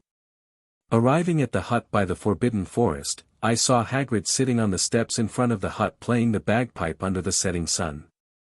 He looked up and saw 3 little ones running towards him, and instantly showed a happy smile. Hagrid. Harry and the 3 of them greeted in unison. Good afternoon, kids. Hagrid responded with a smile, are you here to play? We're here to see Norbert. Harry shouted a little excitedly. Oh, that's such a pity. Hagrid looked regretful, you can't see it now. Why? Ronald's originally full of expectations suddenly fell. It has grown bigger than Fong now, and it is not very controlled. Hagrid explained, Shane reminded me before that the fire dragon is a very territorial magical animal. Before I tamed Norbert, don't let others get close to it before, otherwise it can burn a person to ashes in a few seconds. But I think Shane is still too cautious. In fact, the best way to deal with ferocious magical animals like fire dragons is to keep them quiet. For example, Lu Wei, as long as you play some music, he can fall asleep. I shared this method with the person who lost the dragon egg to me at Christmas, and he was very happy after hearing it. After saying that, Hagrid looked proud. Christmas, dragon eggs. After hearing Hagrid's words, Harry suddenly noticed something was wrong.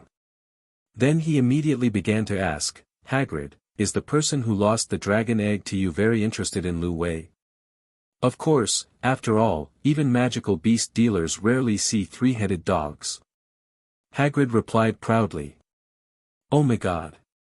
Harry suddenly seemed to have figured out something, and immediately looked at Ronald and Hermione beside him and shouted anxiously, let's go back quickly.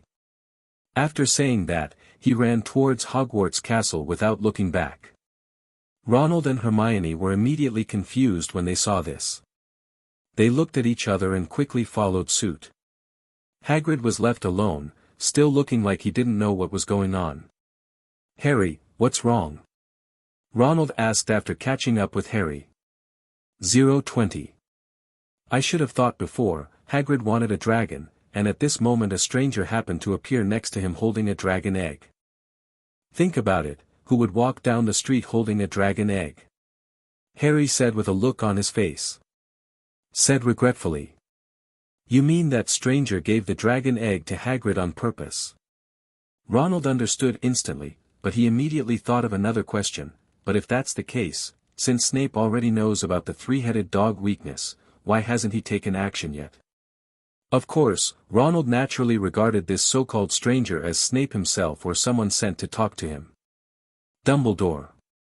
It's Professor Dumbledore. Hermione followed and heard Harry's words, so she also said, if he was at Hogwarts, Snape would not dare to steal the Philosopher's Stone. So, the three little Gryffindors ran to the Transfiguration classroom like crazy with what they thought was a correct guess, and found Professor McGonagall. Professor McGonagall.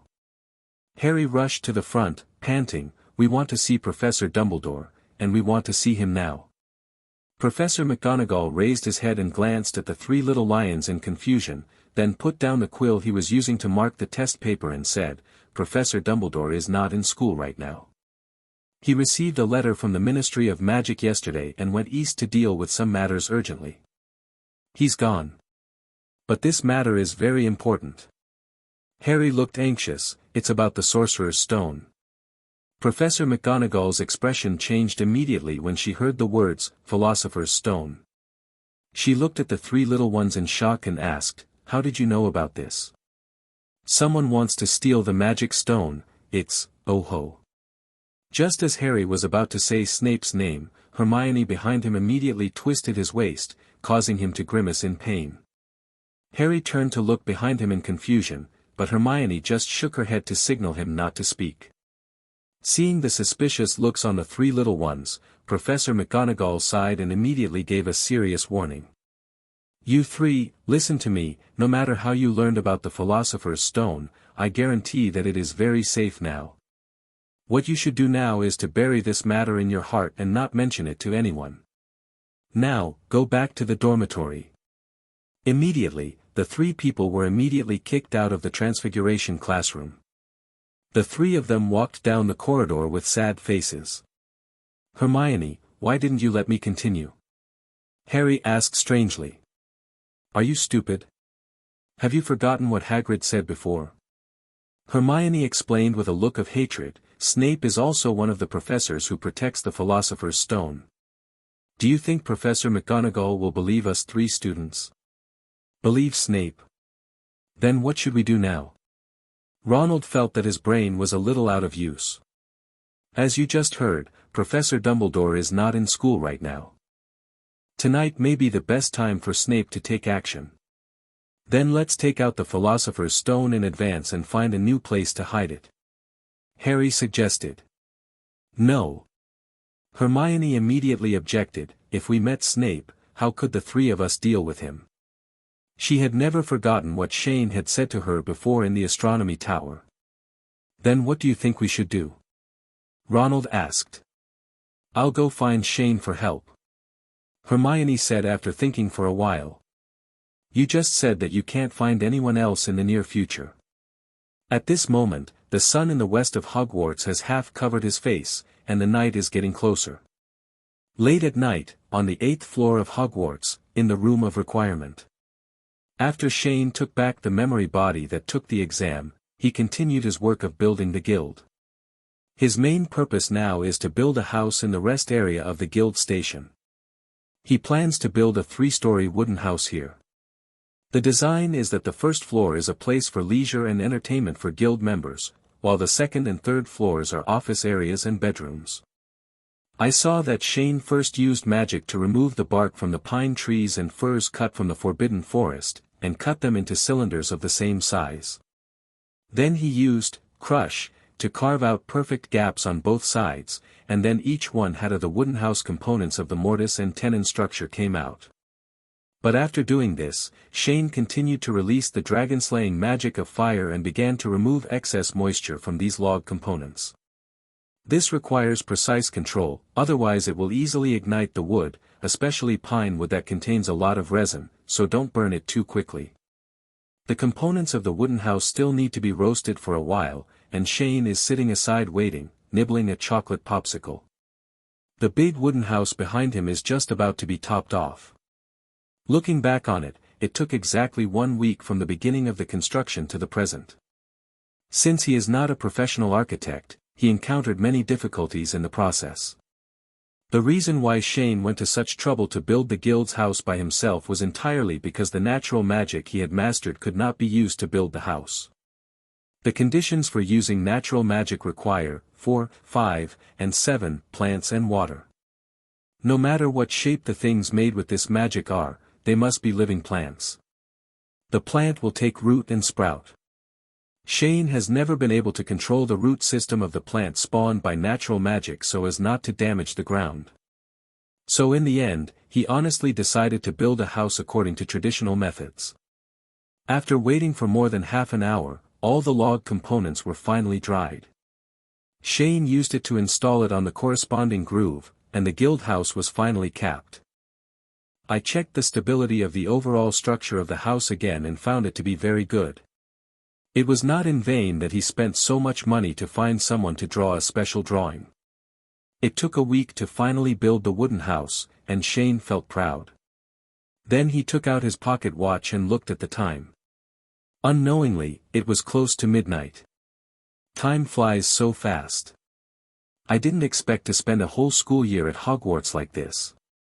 Sighing at the passage of time, Shane put his pocket watch back into his pocket and teleported back to the dormitory. Then after washing up, I happily hugged the pillow and went to bed. At the same time, no one except Neville, who had been petrified, knew that 3 little lions in Gryffindor ran out of the common room. I don't know how long it took, but Shane fell asleep in bed with sweet dreams. But suddenly, a short figure walked through the wall of the Ravenclaw student dormitory and quietly came to Shane's bed. I saw this figure slowly extending a hand to Shane, but at this moment, Shane's eyes suddenly opened. He looked at the owner of the hand in front of him, sighed helplessly and said, "Peeves, can you not choose this time to play a prank? You know, disturbing people's dreams is a very bad behavior." But as soon as he finished speaking, Peeves did not laugh as mischievously as usual, but instead said anxiously, "Snake, bad guy. Albus Dumbledore is not here, and bad guys have entered the school." Shane frowned instantly when he heard this. At the same time, the 3 little Gryffindors finally came to a long road after going through a lot of hardships and passing through levels such as devil vines, flying keys, wizard chess, and potion puzzles that were almost tailor-made for them. In front of the stairs going down. I don't know why, maybe because Shane flapped his wings as a butterfly, Ronald was not sacrificed in the wizard chess level, and Hermione simply used the floating spell to lead the 3 of them directly across the level. They needed to drink the correct potion. Only through the purple magic fire door. "When did you learn this magic?" Ronald asked in disbelief, looking at the purple flames behind him. "Is it weird? It's not that you don't know how to practice flying magic, it's just that you don't want to spend time learning it." Hermione replied proudly, then patted the sparks on her robe. In fact, it was because she couldn't move the broomstick every time she took flying lessons. She was so stubborn that in order to outshine others, she secretly practiced flying maneuvers every day. After passing through the purple magic fire door, the three little ones were greeted by an invisible staircase leading underground. Although they didn't know what dangerous mechanism was at the end of the stairs, the three of them still mustered up their courage and continued walking forward. After walking for who knows how long, they finally reached the end and saw a huge underground hall in front of them. There were dozens of stone pillars inlaid on the stone walls around the hall, and in the center was a mirror that Harry was very familiar with. In front of the mirror, stood a figure that surprised everyone. Harry felt the scar on his forehead getting hotter and hotter. He looked at the face reflected in the mirror of Eriste, which looked incredible. Ronald and Hermione next to him also had the same expression as him. "No. That's impossible." Hermione said in shock, "How could it be you, Professor Quirrell?" "Ha ha ha." Quirrell slowly turned around and let out a spooky, hoarse laugh. "I saw that the Arab-style turban originally wrapped around his head was long gone, replaced by a head that was seeping with disgusting liquid. On the face that still had a lot of burnt black skin, a pair of green pupils were staring at Harry and the three of them. It's you. It was you who was in the Forbidden Forest that night." Seeing Quirrell's body covered in burns, Hermione immediately reacted, "It's impossible, how could you still be alive after being attacked like that?" "Ha ha ha, smart little witch. But in fact, that student named Shane Dolea couldn't kill me."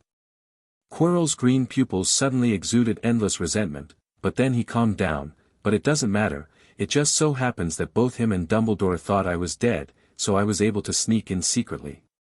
After saying that, he just raised his hand, summoned Harry to his side, and then pinched his neck tightly. "Harry!" Hermione and Ronald exclaimed in unison. Hermione quickly raised her hand and pointed it at Quirrell, but she was afraid of hitting Harry and didn't dare to take action. Quirrell ignored Hermione and Ronald and placed Harry in front of the mirror of Eriste. After a while, he saw a bulge sticking out of Harry's pants pocket. Then Quirrell took out the magic stone from his trouser pocket, and with a flick of his hand, Harry, who was about to suffocate to death, was thrown directly to Ronald who was not far away. They both fell to the ground. Looking at the legendary magic stone with magical power in front of him, Quirrell's eyes were a little fascinated and crazy. But soon, he calmed down and focused on the three little ones again. Hermione saw that there was no longer Harry to block her, and she immediately used the most powerful magic she had learned. Fire Flaming Incendio.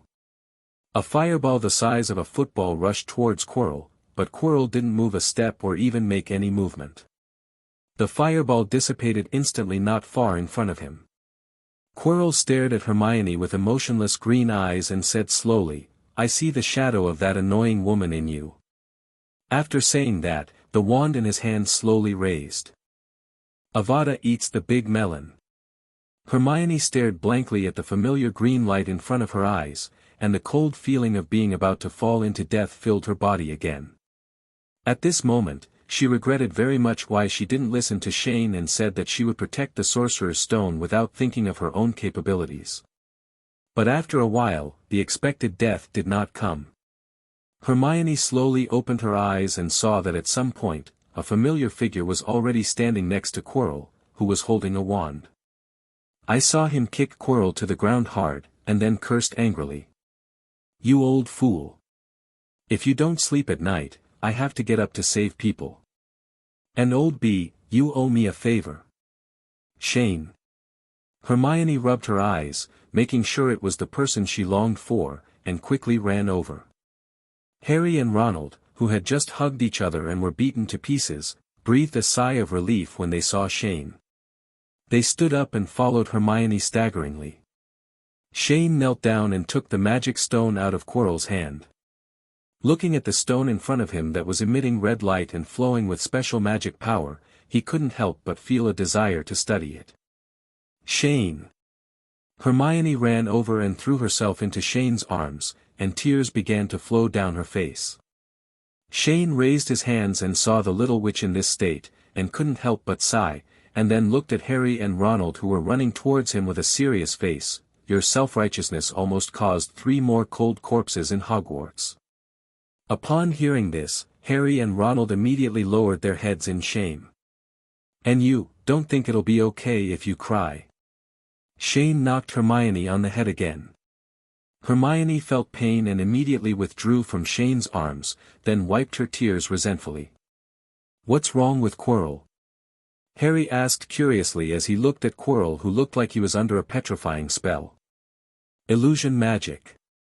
Shane explained, Voldemort is like Orochimaru, splitting so many souls, and spirit magic is his nemesis.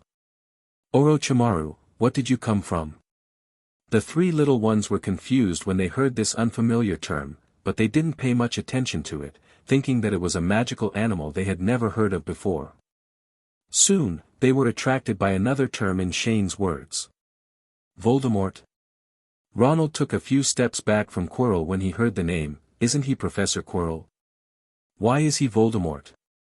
Quirrell is dead. Voldemort was attached to him like a parasite before.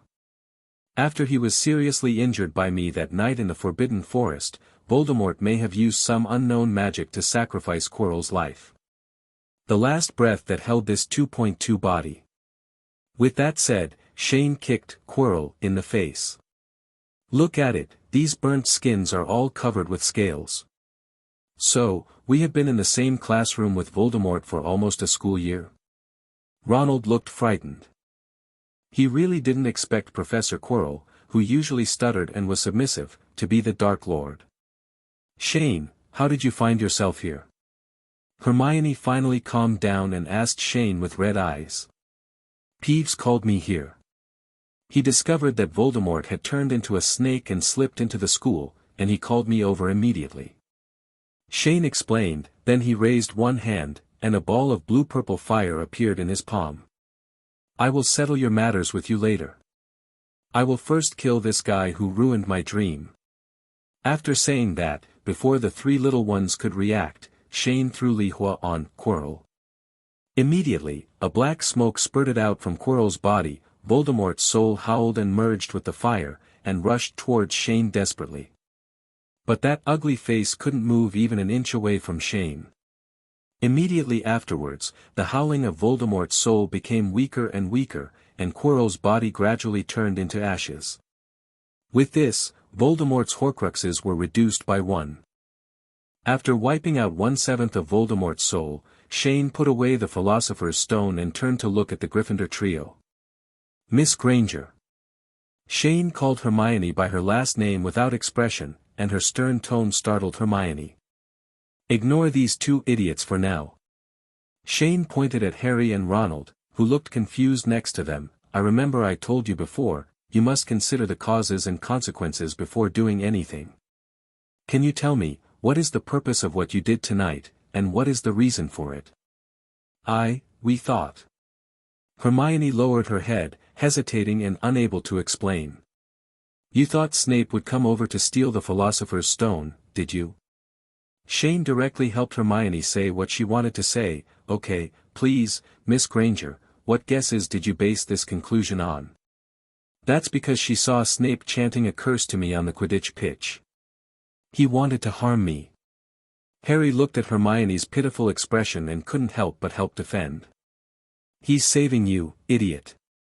Shane looked at Harry coldly. If Snape hadn't kept reciting the counter curse, you would have let Quirrell's spell fall to the ground. What? How is that possible? Upon hearing the truth, Harry immediately looked in disbelief. I have to say, you 3 little lions are really blessed by the aura of the protagonist of 03. If Peeves doesn't find out that Voldemort sneaked into the school tonight, what do you think will happen to you? Shane asked sarcastically. The 3 of them were silent. Even if your previous guess is true and Snape really wants to steal the Philosopher's Stone, you don't really think you can deal with a professor, do you? And even if you don't meet Snape or Voldemort tonight, where do you want to take the Philosopher's Stone out of the Mirror of Erist? We plan to hide it in the common room. As long as Voldemort doesn't have the password, he won't be able to get in. Ronald said softly, his tone still a little unconvinced. Haha, you think the trouble you have caused is not big enough, and you have to drag all the Gryffindors to be buried with you, right? Shane sneered, and then continued, Voldemort can bypass Hogwarts' defense mechanism, still can't get into the Gryffindor common room? You are not so naive as to think that only the students of your house know the password to the Gryffindor common room, are you? Have you ever counted how many students pass by the fat lady's portrait every day? Actually, if you all stay in the dormitory tonight and don't do anything unnecessary, Voldemort won't be able to break through the defense of the Mirror of Erist and get the Philosopher's Stone. To put it bluntly, it was the self-righteousness of the three of you that almost allowed Voldemort to get the Philosopher's Stone, and even almost cost 3 lives. I'm too lazy to say anything else. Now you'd better go back the way you came, go find Professor McGonagall, admit your mistake, and take the initiative to explain everything that happened tonight to her. Otherwise, I will throw you into the pumpkin head on the first floor of the school and let you experience the preciousness of life. And I treat everyone equally, Miss Granger. After saying that, Shane disappeared instantly. In front of the Mirror of Erist, the 3 little ones looked at each other with lonely expressions. I originally thought I was doing something brave, but it turned out that I was doing bad things with good intentions. Are we really going to find Professor McGonagall? Ronald asked timidly. I think if we use the invisibility cloak to go back now, no one will know about us. Are you stupid? Even if Shane doesn't tell Professor McGonagall, he has just taken away the Philosopher's Stone, and with all the traps we have broken through, we really think that if nothing happened, the professor will not be able to find us. Already? Hermione immediately glared at Ronald and said irritably. It's all my fault for causing you trouble. Harry lowered his head with shame on his face. To be honest, the feeling of powerlessness he felt when facing Voldemort made him very scared and regretful now. Go find the professor. Hermione looked downcast. I can already imagine what the people in the college will think of us tomorrow. She felt that this time they had caused such a big trouble, Professor McGonagall would at least deduct 300 from them. Points, the gemstone hourglass may still owe a little more. However, although the 3 of them had decided to listen to Shane and go find Professor McGonagall, when they arrived at the office door, they were still undecided to knock on the door. It wasn't until the sun slowly rose and Professor McGonagall was washing and dressing up that she discovered the 3 little ones who had been at the door for most of the night. Mr. Potter, what are you doing here? Professor McGonagall was surprised and confused. The 3 students in front of me all had messy hair and dirty bodies, as if they had just returned from the front line after fighting. Professor McGonagall, we. Harry looked up at Professor McGonagall nervously, trying to muster up the courage to tell what happened last night, but he was immediately stuck before he could say a few words. I don't know why, but he couldn't say the next words no matter what. Come in with me. Professor McGonagall also seemed to realize that the 3 students in front of him might have caused a big trouble, and immediately called the 3 people into the room seriously. More than half an hour later, Gryffindor head boy Percy Weasley came to Professor McGonagall's office. Since the final exam has been completed, he came to ask for instructions on the arrangements for the next student vacation and preparations for the start of the next semester. But just as he was about to knock on the office door, an extremely angry curse came from behind the door, frightening Percy to take 2 steps back. In the office, Professor McGonagall had completely lost her usual calmness and composure. She was like an angry lion scolding the 3 little ones. You 3, how dare you do such a thing, I'm really going to be mad at you. Do you know how important the magic stone is? Once this thing is lost, how many people will kill each other to fight for it? How many people will lose their lives because of your temporary whim? I can tell you clearly that the trouble you have caused this time is enough for the school to expel you. This last sentence made the 3 little ones take a breath of cold air at the same time, and they suddenly began to feel uneasy. Harry was desperate. Because he was kicked out of school, he had to go back to his aunt's house and live in a dark closet again. Ronald was frightened because if he was kicked out of school, his mother, Mrs. Molly, would definitely pluck out his skin. Although Hermione was not as desperate and scared as the 2 above, she was still depressed after seeing that she would not be able to learn magic in the future. Professor, Professor, it's not that serious. After all, the Philosopher's Stone was not lost. Ronald stammered, trying to win leniency. We will definitely not dare to do so next time. But the response was an angry glare from Professor McGonagall, and she said, Mr. Weasley, do you want another time? Ronald immediately lowered his head. You three, listen, all of you. Professor McGonagall's voice rose a few decibels again, frightening the three little ones so much that they immediately stood upright with their backs straightened. You are not allowed to leave this office without my permission. Now I am going to write to Professor Dumbledore to inform Professor Dumbledore that your punishment will be known tonight at the latest. After saying that, he immediately walked quickly outside the office. Patsy, who had been standing outside the door eavesdropping, heard Professor McGonagall preparing to come out and quickly hid behind the door. Although he didn't know what happened inside, he felt that it was better not to ask about work matters today. If he got into trouble with Professor McGonagall at this time, 747 might get burned. At the same time, the three little ones in the office looked at the door not far away being slammed shut with a look of despair on their faces. Hermione's eyes immediately turned red and she ran to the corner and started crying. When Harry and Ronald saw this, they didn't know how to go up to comfort them, because now they were unable to protect themselves. If I really get fired, I'm sure my mother will kill me. Ronald's pupils had lost their light at this time. Don't think like that, Ronald. Harry tried to suppress the loneliness in his heart and comforted him. The results of the punishment haven't come out yet, right? He may not be expelled. I hope. Ronald replied. Then his whole body collapsed against the wall, as if he was equipped for the execution ground. On the other side, after Professor McGonagall calmed down, he first went to the owl room, posted the letter he had written, and then went to the Ravenclaw common room. In the boys' dormitory of Ravenclaw, Shane was sleeping soundly on the bed catching up on his sleep. But at this moment, a beautiful figure suddenly appeared beside his bed, and a slender white hand pushed Shane on the bed. Shane! Shane! Huh! Shane slowly opened his eyes, glanced at the visitor, then turned his body sleepily, and said in a cooing voice, Good morning, Penelo. What's the matter to wake me up? Let's talk. Don't sleep, Professor McGonagall is looking for you. Penelo said, patting Shane in the quilt again. Professor McGonagall, hoo-hoo-hoo, but Shane seemed not to hear it and continued to sleep. Penelo shook his head when he saw this, and then he could only take out his wand, use magic to wrap Shane and the quilt into a quilt, and then use the floating spell to pull him out.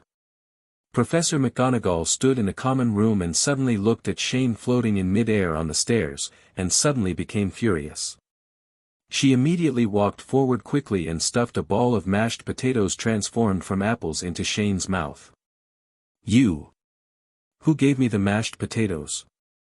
The familiar and disgusting smell made Shane wake up instantly. He quickly looked around and found Professor McGonagall standing not far away, glaring at him angrily. Ha ha ha, good morning, Professor McGonagall. Shane was about to raise his hand to say hello, but he suddenly realized that he seemed to be wrapped in a quilt and couldn't move. I'm going. Let me go, Penelo.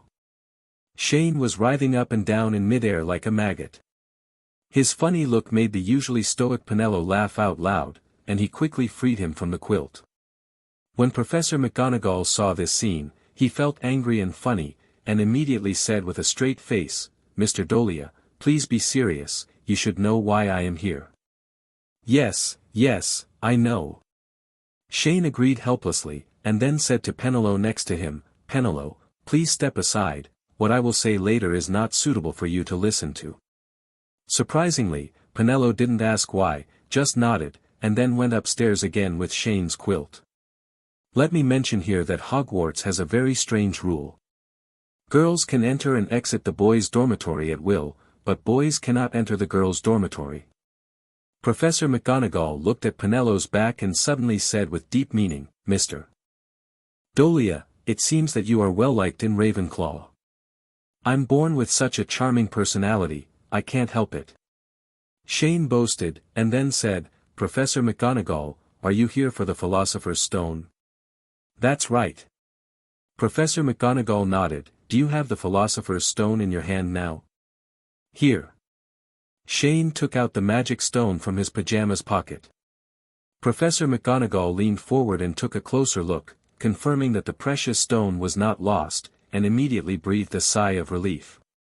Although the three little ones had told her before that the Sorcerer's Stone was not lost but was taken away by Shane, she still felt uneasy. Shane also clearly saw Professor McGonagall's worry, so he tapped the copper fruit plate on the table next to him with the Philosopher's Stone, and then said, "Don't worry, Professor McGonagall. This is a genuine Philosopher's Stone." I saw a dull red light flashing from the magic stone, and the fruit plate immediately turned into gold. "You can actually use the power of the Philosopher's Stone." McGonagall was shocked when he saw this. Because in her memory, apart from Nick Flamel, the maker of the Philosopher's Stone, she had only seen Dumbledore alone who knew how to use the power of the Philosopher's Stone. "This thing is similar to the magic I learned, so in my opinion, it's just a special magic prop," Shane said with a smile. "The alchemical runes contained in the magic stone are very similar to the magic circle. It's just that the magic circle only uses magic power to carve the array patterns, while the magic stone carves the runes on special substances and then uses specific methods to activate the power in them." After demonstrating the authenticity of the Philosopher's Stone, Shane put the Philosopher's Stone back into his pocket. When Professor McGonagall saw this, he surprisingly did not ask Shane for it, but started to tell him with a serious face, "Mr. Dolea, you should know the importance of this stone even if I don't tell you, before Principal Dumbledore comes back. Please be sure to keep it." In fact, it's not that she doesn't want to get the Philosopher's Stone back, but because she knows that with Shane's character and the natural actions just now, it would be extremely difficult for her to get the Philosopher's Stone back immediately. So, Professor McGonagall sighed helplessly, and after calming down his mood, he found a sofa and sat down. At this time, Shane also used changing magic to change his clothes. He also found a sofa and sat in front of Professor McGonagall. Then he took out 2 cups of black tea and 2 pieces of cake from somewhere and put them on the table. On the table between the two of them. Completely adhering to and carrying forward the noble etiquette and courtesy of flower growers. "Professor, have the 3 of them told you what happened last night?" Shane took a sip of black tea and asked with a smile. "Having said it all, they are so audacious that they actually ran to the basement where the Philosopher's Stone is protected." Professor McGonagall had a headache when he thought of the 3 students still sitting in his office. Looking at it now, no matter how selfish Professor Dumbledore is, Gryffindor may not be able to win the Academy Cup this year. Shane suddenly recalled the last scene in the movie, the large-scale shady scene created by Dumbledore at the end of the school ceremony. This is not just a matter of deducting points for them, they may be expelled from Hogwarts. Professor McGonagall picked up the black tea on the table and drank it, then suddenly said seriously. "Pfft." Shane puffed up his cheeks and couldn't help laughing. "Professor, you can deal with those 3 idiots with this kind of threat, but don't use it on me. Devil's Vine, catching the flying key, wizard's chess, and magic potion logic problems." Shane raised 4 fingers. "You can just drag any Ravenclaw student over. From the perspective of a bystander, any fool will know that these so-called mechanisms are specially made for those 3 stupid little lions. If Dumbledore really wanted to protect the Philosopher's Stone, he wouldn't have to move the mirror of Eriste out of his office. There should be no safer place in the British wizarding world than the principal's office at Hogwarts, right? But he went out of his way and asked you deans to set up some such childish mechanisms, especially the wizard chess. Who came up with it? Only those 3 little lions were stupid enough to actually play chess." Shane's rant made Professor McGonagall look a little embarrassed. In fact, she just tried to use the incident of the 3 little ones to scare Shane, so that he could just play around with the school rules in school without any trouble, which would have a bad impact on other little wizards. But she didn't expect that Shane had already figured out Dumbledore's plan. So in order to avoid further embarrassment, Professor McGonagall immediately began to change the subject. I saw her asking, Dolea, can you tell me in detail what happened last night? Shane put a mouthful of cake into his mouth, and a question mark popped up on his head. Didn't they tell you? I just told you roughly. Professor McGonagall replied, then with a serious look on his face, I want to know how Tom got into the school. Logically speaking, people with good intentions cannot enter Hogwarts. Ever since she heard the three little ones recounting what happened last night in the morning, she had been very concerned about this matter. As the vice principal of Hogwarts, she didn't receive any warning last night. But when it comes to this problem, Shane actually doesn't know much about it himself.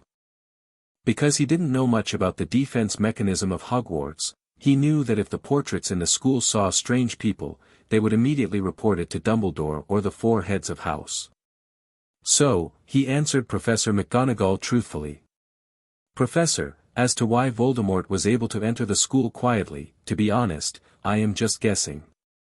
Peeves came to me in the middle of the night last night and said that Voldemort suddenly turned into a snake and slipped into the school while Dumbledore was away. You mean Peeves? Upon hearing this unexpected name, Professor McGonagall suddenly frowned. There's no reason. It didn't do anything else except play pranks before, and why did it come to you? Sad face 0 asterisk. Oh, Shane sighed, Professor, if you can look at Peeves from another angle, you will know the reason. What's the meaning? Nothing. Shane doesn't want to tell the truth about Peeves. And he guessed that the reason why Peeves came to him last night was probably because he couldn't find anyone who could believe his words. Secondly, it might also be because of the Ravenclaw crown. Professor, let's not talk about Peeves. Now that Voldemort can bypass Hogwarts' defense mechanism by turning into a snake, I guess wizards like Animagus can do the same. Same thing. You are probably right. Animagus can turn a wizard into a real animal. Hogwarts' defense mechanism is indeed unable to respond to animals. Professor McGonagall nodded in agreement, then frowned. His brows suddenly widened, but this time it was a blessing in disguise. Tom helped us discover this, Lee's loophole.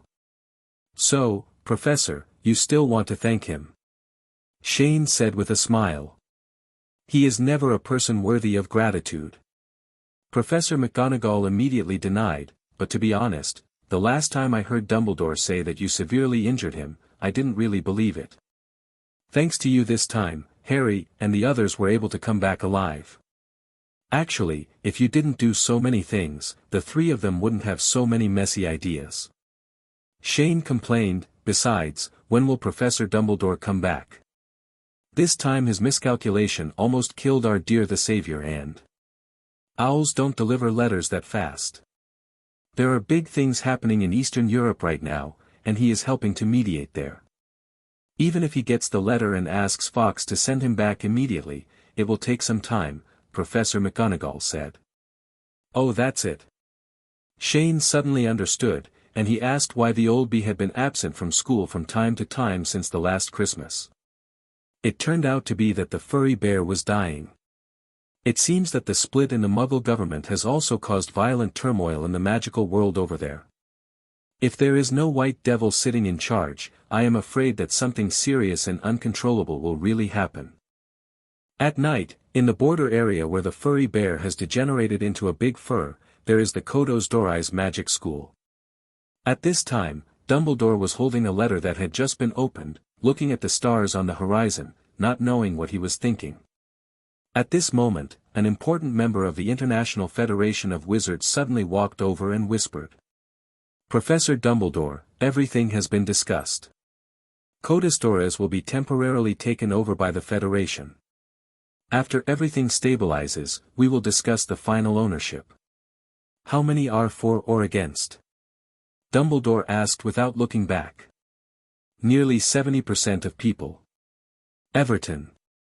The dignitary named Everton Mosley was suddenly interrupted by Dumbledore before he could finish speaking.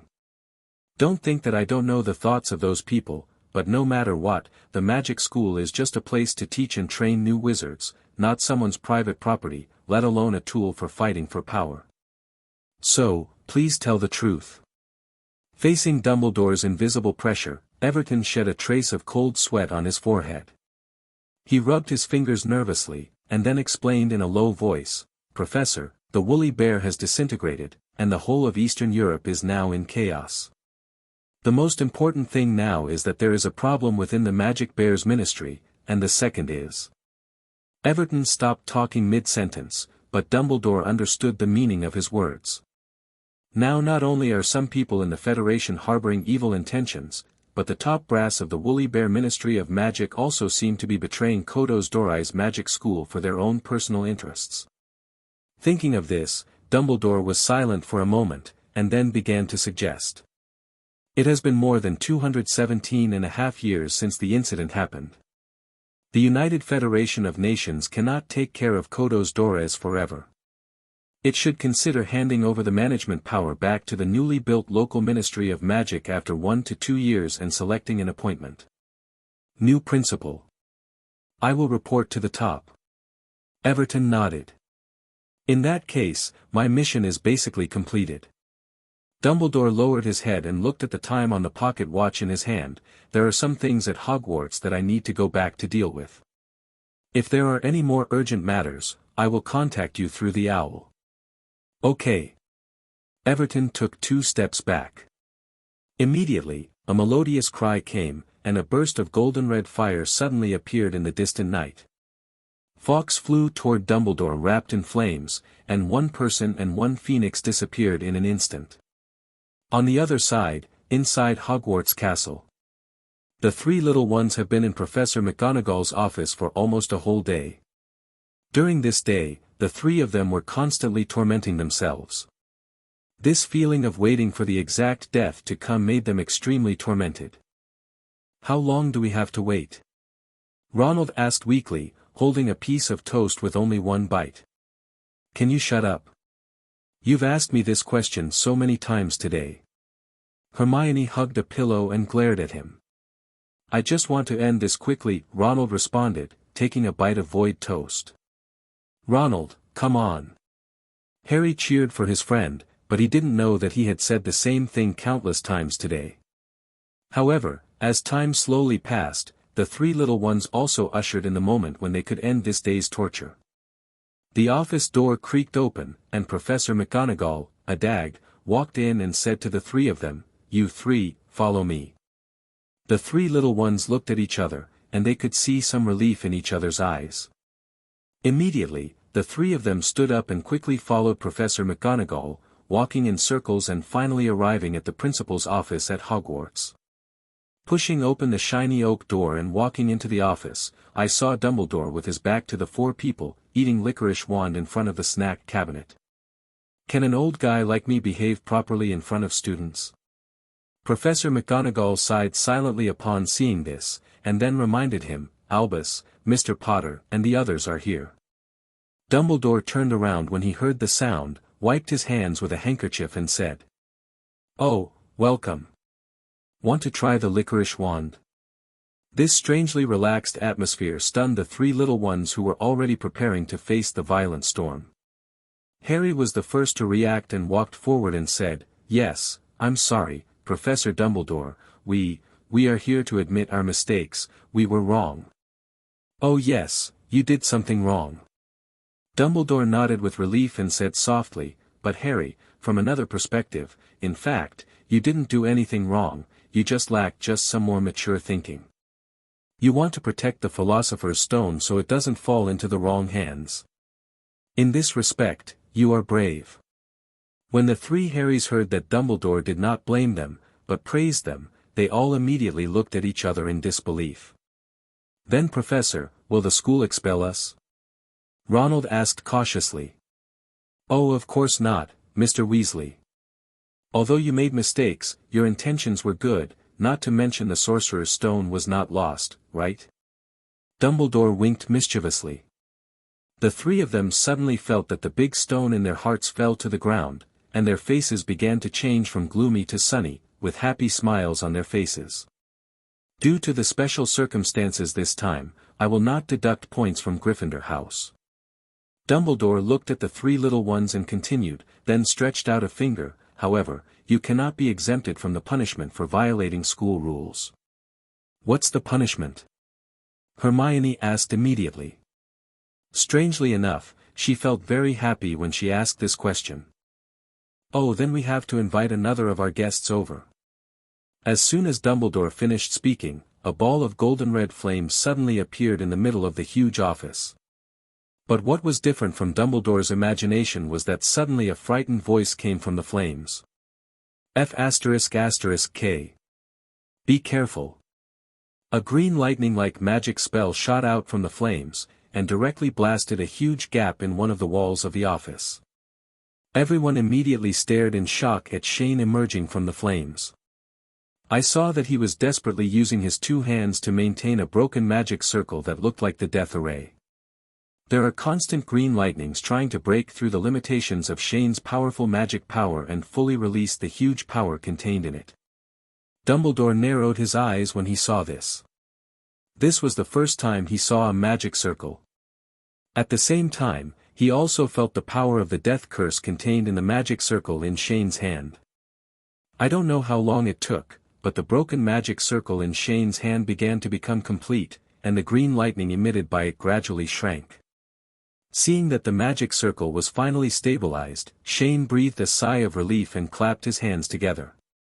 The magic power used to construct the magic circle immediately turned into raw magic power and dissipated in the air. After solving the immediate crisis, Shane immediately turned his attention to the culprit who almost caused his magic circle to go out of control. I saw him suddenly flashing in front of Dumbledore at a speed that ordinary people could not match, and then he pulled his long white beard and shouted with blazing eyes. Old B. I've tolerated you for a long time. How many times have you told me that if you have anything to do with me, just ask Fox to notify me? Do you know how dangerous it is to merge and reconstruct the two magic circles? Oh, it hurts, let it go. Let it go. Dumbledore was caught off guard by Shane's move. He immediately grabbed his beard and pulled it back hard to prevent the beard he had grown for many years from being ripped off. However, Shane clearly didn't want to give up. He tightened his hand even more and shouted loudly. Can't calm down. It's because you suddenly asked Fox to teleport me here, which almost caused the magic circle to go out of control. If I hadn't reacted quickly enough, you and everyone in the office would have died. Also, I have worked hard all day today, and the new magic is almost ready. It's because of you that all my efforts this day were almost in vain. After saying that, he leaned back with his whole body, as if he would not stop until he pulled out all of Dumbledore's beard. It hurts. Dumbledore howled in pain. He never imagined that a 12-year-old child would have so much power in his hands. At this time, Professor McGonagall and the three little ones, who had been watching the farce in a daze, gradually came to their senses. Professor McGonagall and Hermione hurriedly tried to pull them apart. Mr. Dolea, let go, Albus's beard is about to break. Shane, don't be impulsive. This is Principal Dumbledore. Let me go, I'm going to pluck out this old bee's beard. Harry and Ronald, who were both in the office, looked at all this a little at a loss, not knowing whether they should go up to help or not. I don't know how long it took, but Shane gradually let go of his hand under the constant persuasion of the two people. But at this time, Hermione looked at Shane, who was still in a state of frenzy, and still hugged him from the front, and kept comforting him. Calm down. Calm down. On the other side, Professor McGonagall also checked Dumbledore's red chin, and then looked at the few strands of beard that had been plucked out on the ground. Shireen couldn't help laughing. Dumbledore also looked aggrieved. He touched his burning chin and complained, I've had this beard for a long time. Just let me set it on fire.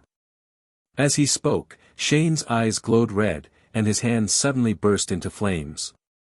This frightened Hermione so much that she hugged his waist forcefully and pushed him forward a few times. At the same time, Hermione unknowingly touched something in Shane's pants. Hermione unconsciously touched something in Shane's pants, so she suddenly remembered something and quickly took out the thing from Shane's pocket. Shane, don't be angry. Eat chocolate. Hermione broke off a piece of chocolate that Shane was carrying and put it into Shane's mouth. Feeling the sweetness on his tongue, and looking at the pleading expression of the little witch in his arms, the fire in Shane's heart gradually subsided a little. With a cold snort, he withdrew the flame in his hand. "Tell me, what do you want from me?" Shane asked while chewing chocolate. At the same time, his hands were stroking Hermione's hair like a cat. "Good thing." Dumbledore touched his beard and said calmly again. He wouldn't argue with Shane over such a trivial matter, and besides, it was indeed his fault in the first place. "Haha, good thing." A hint of sarcasm appeared on Shane's face. "If you can avoid causing trouble to me, that would be the greatest good thing in the world." That's right, he is still brooding over what happened just now, and he had to get up in the middle of the night to save people last night. However, Dumbledore didn't pay attention to Shane's little ridicule, but looked at Harry and said, "You have been building your guild in that room recently, haven't you? I want Harry and the other three to help you, as punishment for their wanton behavior this time." When Shane heard this, he couldn't help but stop petting the cat. He looked at the little witch in his arms who was biting his hand, and then at the embarrassed Harry and Ronald beside him, and immediately nodded in agreement. "Okay, no problem. I just happen to be short of manpower to help organize the guild's house. This free labor is not used in vain. Although the 3-story wooden house in the rest area of the guild station has been built, the various furniture inside has not been placed and decorated at all, so now the wooden house is just an empty shell with a superficial appearance. In addition, there are 7 other areas in the station that need to be arranged and constructed. If he only relies on him, I don't know if he can finish it in the past few months during the summer vacation." He had originally thought about asking the house elves in Hogwarts to help, but these elves were different from the elves who had masters from pure-blood families. Faced with Shane's entrustment, they will be jealous. After completing their own work, they will take over the work of other elves to do it, and sometimes they will even fight each other. So the final result is that the elf's discipline is extremely poor, which actually delays the construction period of the guild station. And if 3 little wizards could help now, even if it was just a trivial matter like planting flowers and grass, it would save him a lot of effort. Of course, at the same time, Anne also noticed what Oldby was thinking. Just like the last time he led Harry to ask him about Nick Flamel, he wanted Harry to establish a sufficient bond with him. It's just that Shane doesn't care about it. Seeing that Shane agreed immediately, Dumbledore nodded, and then said to the 3 little ones, "You 3 have also heard what you want to do and how you should do it. Mr. Dolea will come to you later." Then he looked at Professor McGonagall. "Now, Minerva, please take them back first.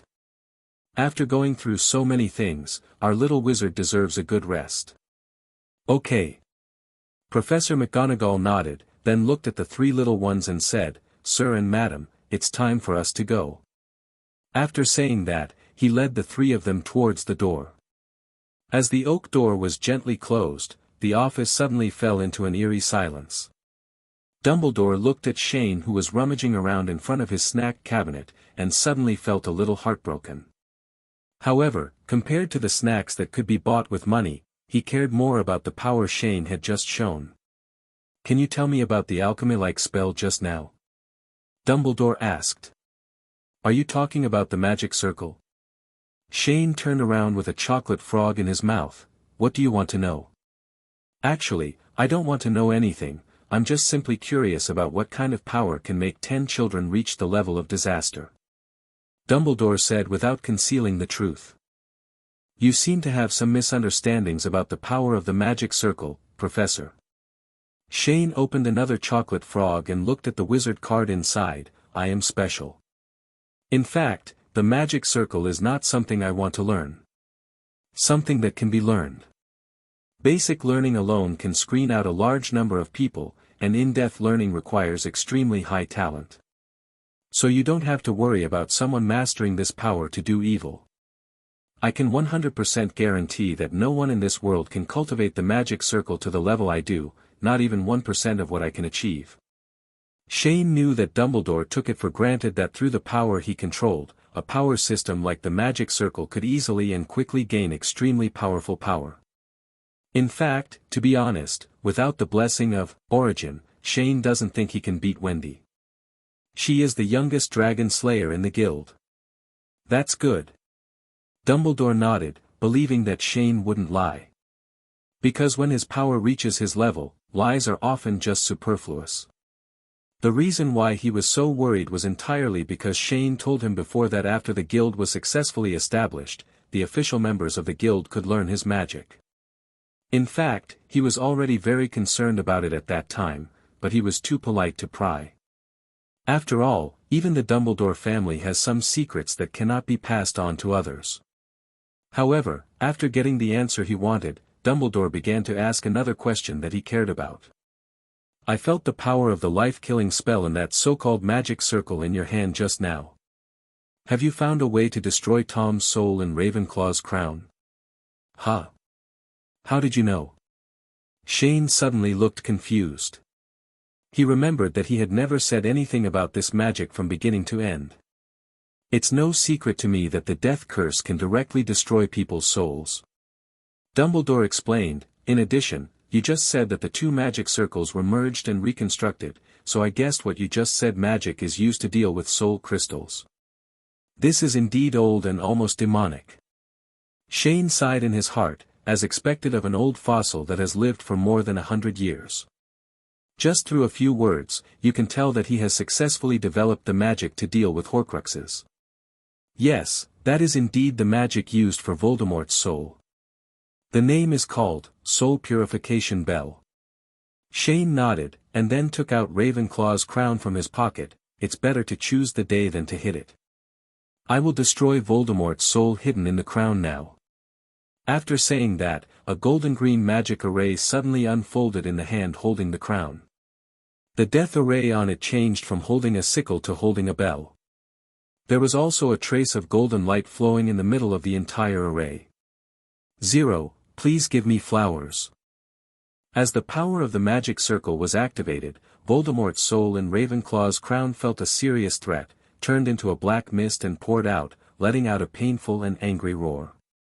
Dumbledore looked at the ugly, crazy, and familiar face with a serious face, and he couldn't help but feel a little wary in his heart. However, his worries were unnecessary. Just hearing a long sound of bells ringing, refer to the Sanchine bell, Dumbledore felt an invisible force impacting his brain and even his soul.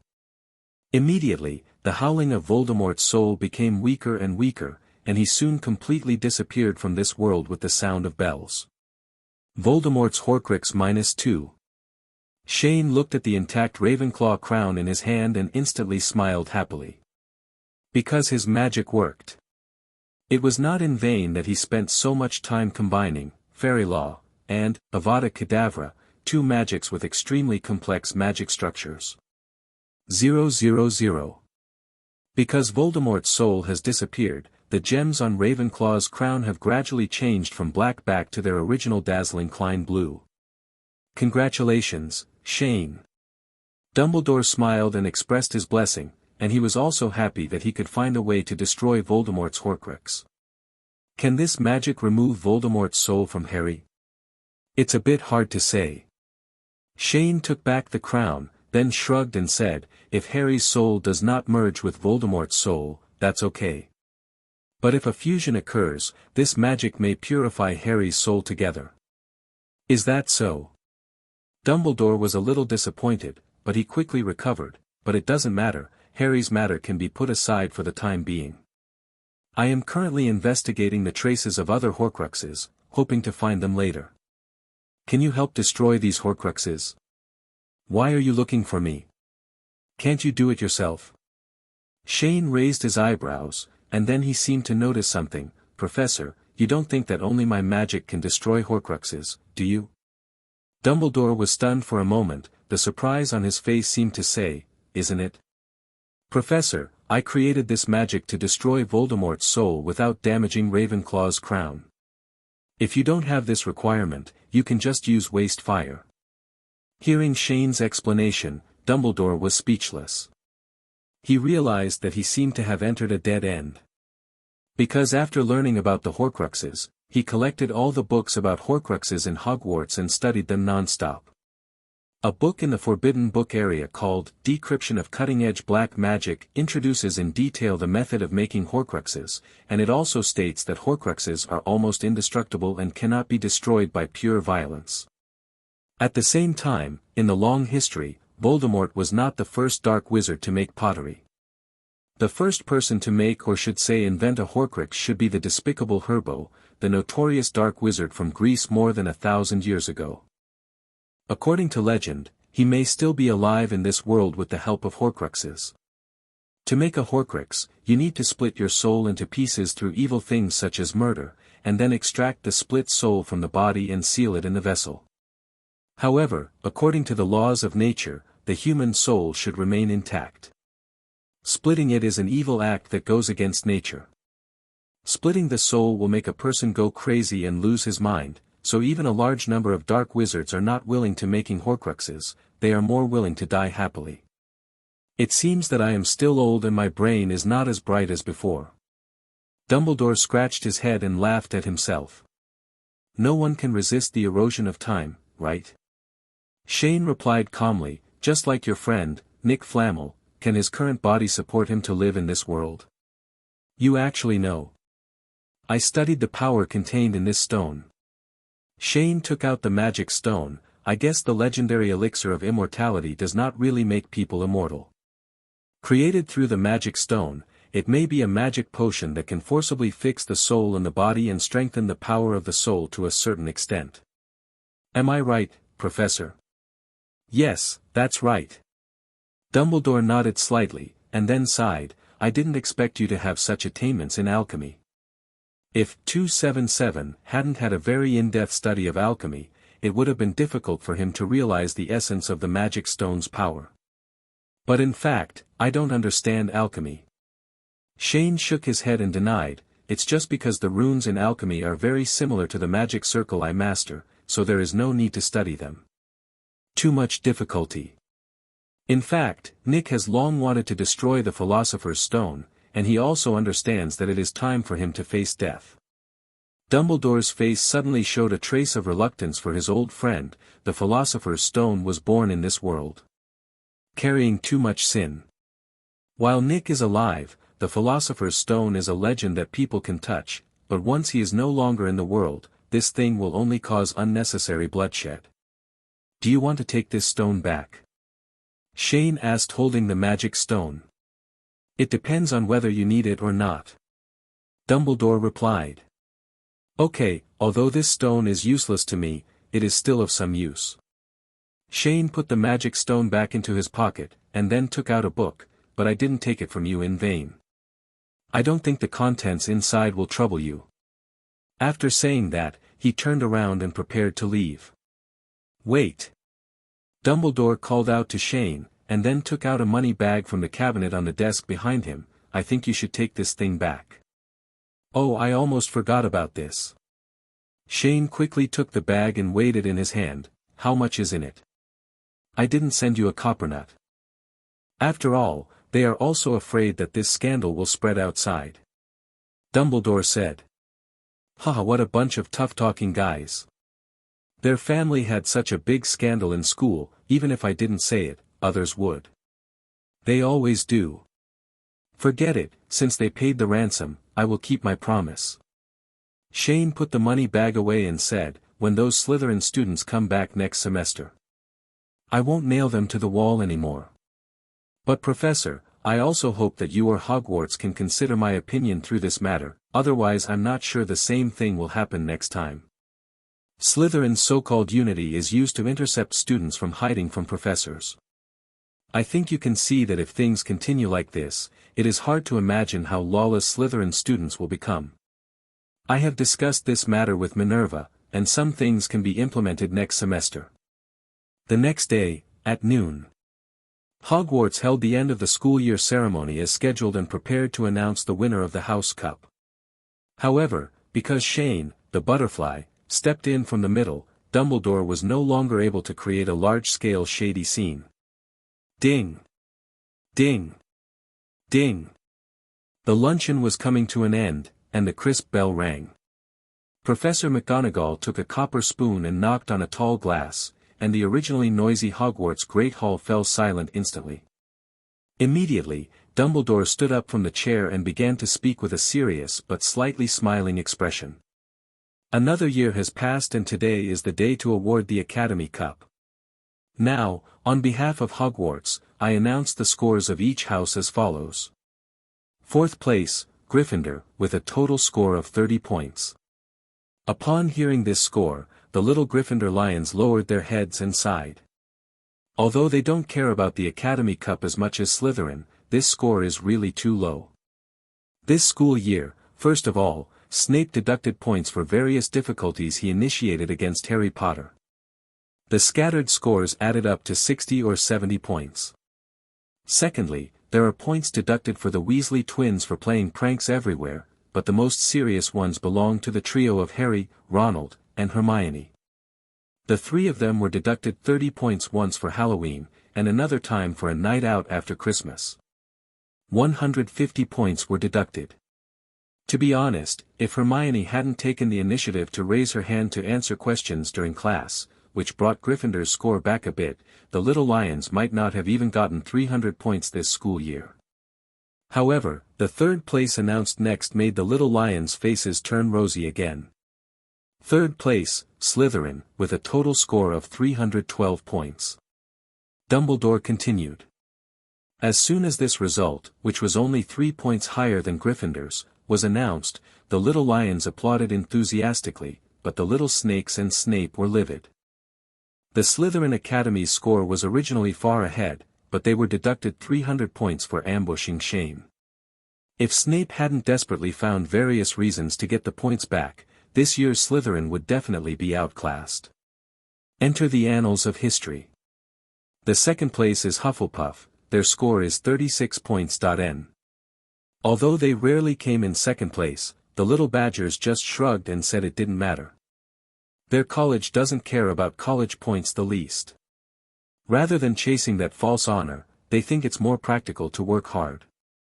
However, as soon as the 2nd place results were announced, the little eagles who originally had no desire for anything other than knowledge finally began to show a slight fluctuation in their faces. Because this means that Ravenclaw's title as the 2nd best in 10,000 years has finally been wiped away today. Topping the list is Ravenclaw Academy with a total score of 412. Sure enough, as soon as Dumbledore finished speaking, enthusiastic cheers suddenly erupted from Ravenclaw's long table, and Professor Flitwick also raised his hands in joy. Yeah! Yeah, the eaglets cheered. Because of the previous fight with the Snake Academy, Ravenclaw Academy was also deducted 100 points. The Eagles originally thought that they were 2nd in the school again this year, but they couldn't stand it. This year, Shane is here. The points he added to the Academy alone accounted for one of the total points. Number 0. At this time, Dumbledore also looked at the location of Ravenclaw Academy, nodded and applauded. Very good, very good. Well done. Well done, Ravenclaw. Then he raised his hand, and the entire auditorium raised the blue raven flag. The long table belonging to Ravenclaw was boiling again. Professor Flitwick clapped his palms red, and tears of joy flowed from the corners of his eyes. However, while the Eagles were enthusiastically celebrating their victory in the Academy Cup, they were also looking for the Academy's great hero, but the search was endless. Ade. Only now did everyone realize that Shane didn't seem to come to attend the important end-of-school ceremony. The little Eagles suddenly felt a little wilted, because the biggest protagonist was not here, and they always felt that something was missing. Next, Ivana took the stage to receive the Academy Cup on behalf of the college, and the graduation ceremony officially ended. However, just as the little wizards were busy preparing to go back to their dormitories to pack their luggage, a voice that was extremely familiar to all Ravenclaws suddenly came over. What is the highest wisdom of mankind? The sound quality was like that of a big bell being struck. It resounded long and long throughout Hogwarts and could be heard in every corner. The eaglets looked around in shock. Penello murmured in a low voice, "This is the sound of the crow ring in the lounge." Other little eagles also started discussing. What happened? How did Crow Ring's voice reach here? And I've never heard Crow Juan ask this question before. The little eagles were chattering, and the professors on the rostrum also looked confused. Including Dumbledore, he also frowned, but he already guessed who this unusual scene was related to. And just when everyone was in shock, a voice that was familiar to the entire Hogwarts answered the question raised by Crow Ring just now. The highest wisdom of mankind comes from mankind itself. How to do it? Swallow the bitter pill of history and never repeat the same mistakes again. Advice? The only lesson that humans can learn from history is that humans never learn from history. Noble and exquisite. A few short words of dialogue left the entire Hogwarts Great Hall in silence. It wasn't until Crow Juan said his last words of praise that everyone gradually came to their senses. Hermione raised her head and said in shock, "This is Shane's voice." The eaglets looked at each other and suddenly started running upstairs like crazy. Some of the eaglets that had learned the flying magic took off directly on the spot and flew quickly towards the lounge. The students from the other 3 colleges, as well as the professors and staff on the rostrum, also followed curiously. The first ones to arrive at the Ravenclaw were some of Ravenclaw's senior eaglets. Ivana, the senior, stood at the front.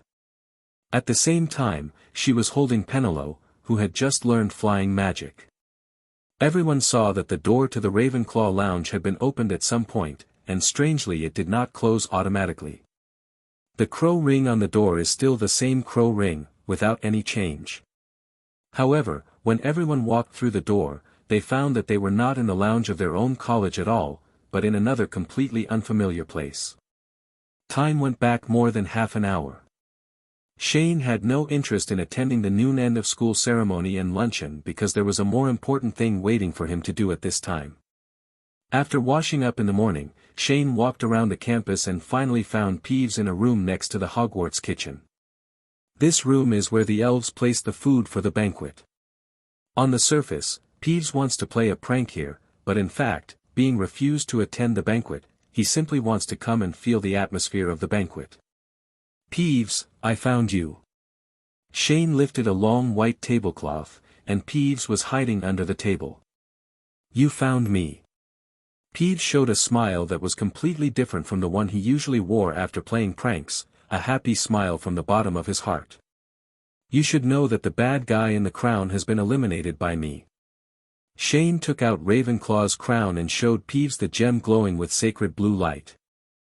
According to previous speculation, Peeves should have sensed his move to eliminate Voldemort's soul in the principal's office last night.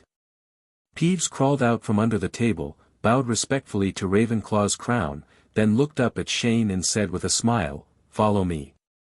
Follow me." Immediately, Shane followed Peeves, watching it jump and lead him in front. It's strange that the stairs of Hogwarts are exceptionally quiet today. They don't turn around randomly as usual, but seem to be leading the way for someone. After a while, Peeves brought Shane to the door of the Ravenclaw common room. I saw it whispering to the bronze crow ring on the door, "He's here." As soon as Peeves finished speaking, Crow Ring first trembled twice like he usually asked eaglets, then fell silent for a while and began to ask, "What is the highest wisdom of mankind?" This question, like many questions raised by Crow Juan before, has no single, accurate and perfect answer. As long as Shane's answer can be recognized by Ravenclaw, he should be one step closer to Ravenclaw's inheritance. But in fact, this problem does not seem to be difficult for the flower gardener's rabbit. Human beings have developed from primitive civilization to the present, and the development of their entire civilization is a concentrated expression of human wisdom. Ancient Rabbit, a flower grower, said, "Use copper as a mirror to straighten your clothes. Using history as a mirror, we can know the rise and fall. Using people as a mirror can help you understand gains and losses." So thinking of this, Shane first replied, "The highest wisdom of human beings comes from human beings themselves." How to do it? Crow Juan asked. Swallow the bitter pill of history and never repeat the same mistakes again. Advice? The only lesson that humans can learn from history is that humans never learn from history. Noble and exquisite. This simple mutual dialogue between Crow Ring and Shane is like the philosophers sitting together in ancient times and discussing some of the most basic or common problems in the world. And over a cup of light tea, the philosophers had a few simple conversations, as if they had discovered the nature of some of the most basic existences in the world, and then uttered a warning. After Crow Juan got a satisfactory answer, the sound of an ancient key being unlocked suddenly came, and the ancient wooden door that had been sealed for thousands of years was opened. Shane gently opened the door and walked in. I saw that the place this door led to was no longer Ravenclaw's lounge, but a brand new space. When you walk in, the first thing you see is a long corridor. Candlesticks were hung on the walls on both sides of the corridor, and the bright candlelight illuminated the unusually clean bronze carpet on the ground, which was printed with a pattern of ravens flying around a bronze tree. When he reached the end of the corridor, Shane came to a wide oval room. The carpet in the room is still bronze, but the patterns printed on it have changed to stars, moon and sun. Looking up, the mural on the ceiling is very similar to the pattern on the carpet in the corridor. Countless ravens are perched on tall bronze trees, and in the distance are the mountain tops that break into the clouds and mist. There was a tall fireplace on the left side of the room. The match inside was lit at some point, and the firelight emitted illuminated the entire room. On both sides of the fireplace are huge bookshelves more than 10 meters high, which fit perfectly with the floor and ceiling and extend around the edge of the entire oval room. They are filled with many ancient books. Finally, there is a large table on the right side of the room, which is also filled with books, leaving only a vacant space in the middle where some quills and dried ink tanks are neatly placed.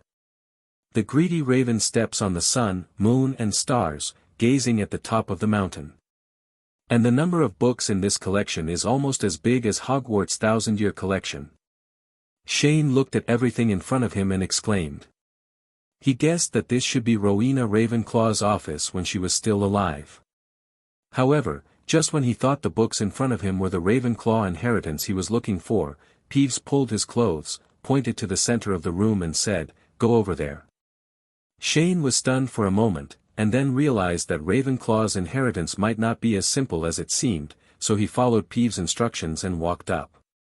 And just when Shane walked to the center of the room, the ravens in the mural on the ceiling suddenly began to twist, they began to flap their wings, and kept flying out of the mural. I saw countless black ravens going down from top to bottom, circling around Shane, and then transformed into a white marble statue in front of him. This statue was actually the same as the Ravenclaw in the Ravenclaw lounge. The statues are identical. At the same time, behind Shane, Ravenclaw's eagle had just arrived. "Where is this? This is not our common room," Ivana said in shock as she looked at the scene in front of her that was completely different from what she remembered. "Ivana, look. Is that on Shane's hand?" Penelo next to her pointed in the direction of Shane not far away. When everyone heard the news and went away, they saw a sparkling crown instantly introduced into their eyes. "Is that the Ravenclaw's crown that has disappeared for thousands of years?" a young eagle said with a trembling voice. And what he said happened to be heard by Xiaoying, who came after him. In the room, Shane looked up at the statue of Rowena Ravenclaw in front of him, and then looked at the Ravenclaw's crown in his hand. He immediately stepped forward and carefully placed the crown on the statue's head. However, unlike Shane's imagination, there was no reaction after putting the crown on. So he looked at Peeves next to him with a puzzled look. Peeves turned his head and looked at the eaglets gathered in the corridor of the room and said, "True inheritance requires the recognition of all ravens." All ravens, admissions. Shane didn't quite understand what Peeves' words meant for a while. But when Penelo heard Peeves' voice, his eyes suddenly lit up and he suddenly said, "Oath." In the common room, the oath is engraved on the side under the statue of Rowena Ravenclaw. After saying that, he immediately ran forward in the direction of Shane. When the other eaglets heard Penelo's words, they immediately thought of something and hurriedly walked forward and followed behind him. Nearly 200 young eagles filed into the room. They gathered around the statue of Shane and Rowena Ravenclaw in front of him, and began to chant in unison. Intelligent, determined, and enterprising, we turn into greedy ravens. 187. Calm, composed and gentle, we climb the mountain of wisdom. Be firm, patient, and curious. We yearn for infinite knowledge. Accurate, superb, elegant, we pursue absolute truth. We come from the tranquil lakeside. We are scholars who are covered in darkness but can see through the darkness. We are ravens that soar in the sky but never forget to gaze at the land. We always pursue the truth and study hard. We are full of curiosity and our hearts are toward the sea. We are loyal to ourselves and loyal to reasonable and loyal to wisdom. We are Ravenclaw. At this moment, the statue of Rowena Ravenclaw under the crown suddenly emitted a warm white light, and at the same time, the bronze crow ring outside also transmitted a force to Ravenclaw's crown, causing the gems embedded in it to burst out. Dazzling blue light. On the other side, Helena Ravenclaw, who had been staying in Ravenclaw's tower, also looked in the direction of Shane in shock and shouted in disbelief, "Mother!" The oaths in the room continued. "Here, we only swear in the name of Rowena Ravenclaw.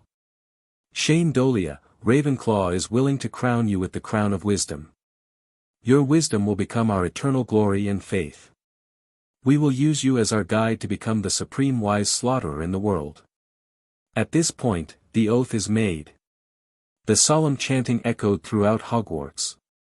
Dumbledore, the professors around him, and the young wizards all looked in the direction of the Ravenclaw common room in shock. Professor McGonagall was so shocked that she couldn't speak. She cautiously asked the person next to her, "Albus, is this?" "I think so." After thousands of years, Ravenclaw has finally found someone worthy of reciting the words of inheritance. What the Ravenclaw eaglets recite is the ancient oath that Ravenclaw has passed down for thousands of years. It is engraved on the pedestal beneath the marble statue of Rowena Ravenclaw in the Ravenclaw common room. For a long time, every Ravenclaw has been familiar with the above content, but no one has ever cared about or pursued the history and purpose of this oath. But at this moment, the oath was suddenly recited. Shane stared blankly at the eaglets surrounding him. The scene in front of him was completely unexpected. He even never expected that this 1,000-year oath would be fulfilled for him. After reciting the oath, the eaglets slowly opened their eyes, and everyone stared nervously at the crown worn on the statue of Rowena Ravenclaw. At this time, the sentence engraved on the crown, "Extraordinary wisdom is the greatest wealth of mankind, wit beyond measure Eisman's greatest treasure." Even if the font is small, it is still eye-catching. The dazzling blue light of the gems on the crown gradually faded, and then a wisp of silvery white light slowly floated out from the crown, and gradually turned into a translucent shadow. I saw a beautiful but stern-looking lady suddenly appearing in front of me. He has black eyes and long black hair. Although he has a vague smile on his face, the cold temperament exuding from his body looks a little intimidating. But at this moment, Ravenclaw's ghost, Ms. Grey, suddenly rushed in from the door. She saw the phantom floating out of the crown and cried, "Mother!" Schwayne slowly turned around, his eyes full of tenderness, "Helena, my dear daughter. There is no doubt that what comes out of the crown is none other than one of the 4 founders of Hogwarts and the first dean of Ravenclaw College, Rowena Ravenclaw." "Mother!" Ms. Grey rushed forward excitedly. Rowena Ravenclaw hugged her daughter, the tenderness on her face deepened. She stroked Ms. Grey's silky hair and said slowly, "I'm sorry, Helena. I don't have much time to stay. Now there is one thing I must complete." After speaking, he kissed his daughter's forehead. After hearing her mother's words, Ms. Grey wiped her tears, nodded sensibly, and gave up her seat. Rowena Ravenclaw turned her head and slowly looked at Shane, who was surrounded by the eaglets. "I didn't expect that after waiting for thousands of years, the only person who could pass my test was just a little wizard." "Age is never a problem, madam." Shane replied with a smile, and then suddenly expressed his question, "I would like to ask, what is your test?" Because so far, he is actually not a little confused. Along the way, what are the conditions that allow him to enter this room? At the same time, apart from the large number of books in this room, what does Ravenclaw really want to inherit? You have come this far, you should know the true identity of Peeves. Yes, I know. Shane nodded. Peeves and Hogwarts are closely related. If you want to pass my test, the prerequisite is to be recognized by it in Hogwarts. Rowena slowly explained, Peeves has been there since his birth. From the beginning, no one likes it, but people with high moral character can treat it with kindness and equality, and see through its essence. And while being recognized by Peeves, you must also hold my token. The question of the Crow Ring is to test whether you have the quality of being a Ravenclaw, and the Raven's Oath is to test whether you have the ability to lead a group of ravens to reach the pinnacle of wisdom. Only by passing all the above tests will I appear as I am now and pass on my lifelong wisdom and knowledge to the destined people. Hi ma'am, your conditions are really harsh. Shane exclaimed. To be honest, each of these conditions is simple. Because Ravenclaw's crown had always been a legend before it was made into a Horcrux, and it seemed that no one except Lady Grey knew of its existence. The same goes for Peeves. If you ask any Hogwarts student from outside, you will basically get an answer 100%, that is, they all hate the prankster Peeves. Crow Ring's question is okay, there may be some people with unique wisdom who can give different answers. But that last one is recognized by all the ravens. To be honest, it's not self-deprecating. Among the 4 major colleges, Ravenclaw students are the most selfish. If you want to be recognized by all the greedy ravens, you can imagine how difficult this condition is. Then what exactly do you mean by the inheritance of wisdom and knowledge you just mentioned? Shane asked again. He didn't understand a little bit, how could wisdom be passed down as a nihilistic thing? There are also a large number of ancient books on the bookshelves around here, which already contain a lot of knowledge. Upon hearing Shane's question, Rowena just raised her hand, and Ravenclaw's crown gently flew up from the statue, and then floated in front of Shane. This crown can increase people's wisdom, but it is just a lie. Actually, the gem in the middle of the crown contains a magical liquid. This liquid can carry people's memories. The unique alchemy of the Goblin family allows people to use its power. The person who wears the crown can learn the mistakes, failures and lessons from the history of the old people. As you said when facing the Crow Ring, the only lesson that humans can learn from history is that humans never learn from history. This is the truth that the crown can increase the wisdom of the wearer. It is also the inheritance of wisdom. Why does Shane feel that the more he listens, the more familiar the function of this crown is? Isn't it exactly the same as the pensieve in Old Bee's office? But it's not surprising that after thousands of years, historical civilization has already achieved tremendous development. Some things that may have been considered miracles in the past may not be anything special now. Of course, Rowena, who is a remnant soul, cannot understand these trivial things, so she continued. This crown was supposed to be returned to my hometown on the riverside of Scotland, awaiting the arrival of a Ravenclaw who could be guided by Peeves. But unfortunately, my naughty daughter took it away. So when my life was about to come to an end, I left an ancient oath at Hogwarts and asked Godric to seal my 2 souls in the statue and the door knocker respectively. Now that I know your name, Shane Dolea, the new Raven Lord of Ravenclaw Academy, are you willing to accept the inheritance of my knowledge?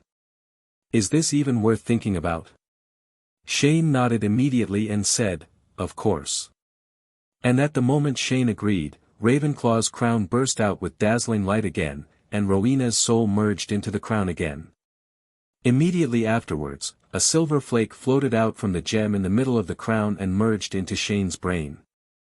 Shane could feel that the silver flakes were harmless to him, so he let go of the thinking barrier in his mind, and Ravenclaw's lifelong magical knowledge began to be integrated into his memory. All the eaglets around him spontaneously gathered around Shane to protect him. Dumbledore and a group of professors were standing in the corridor not far away. They also witnessed everything that happened in the room just now. Albus, what should we do now? Professor McGonagall asked with serious eyes.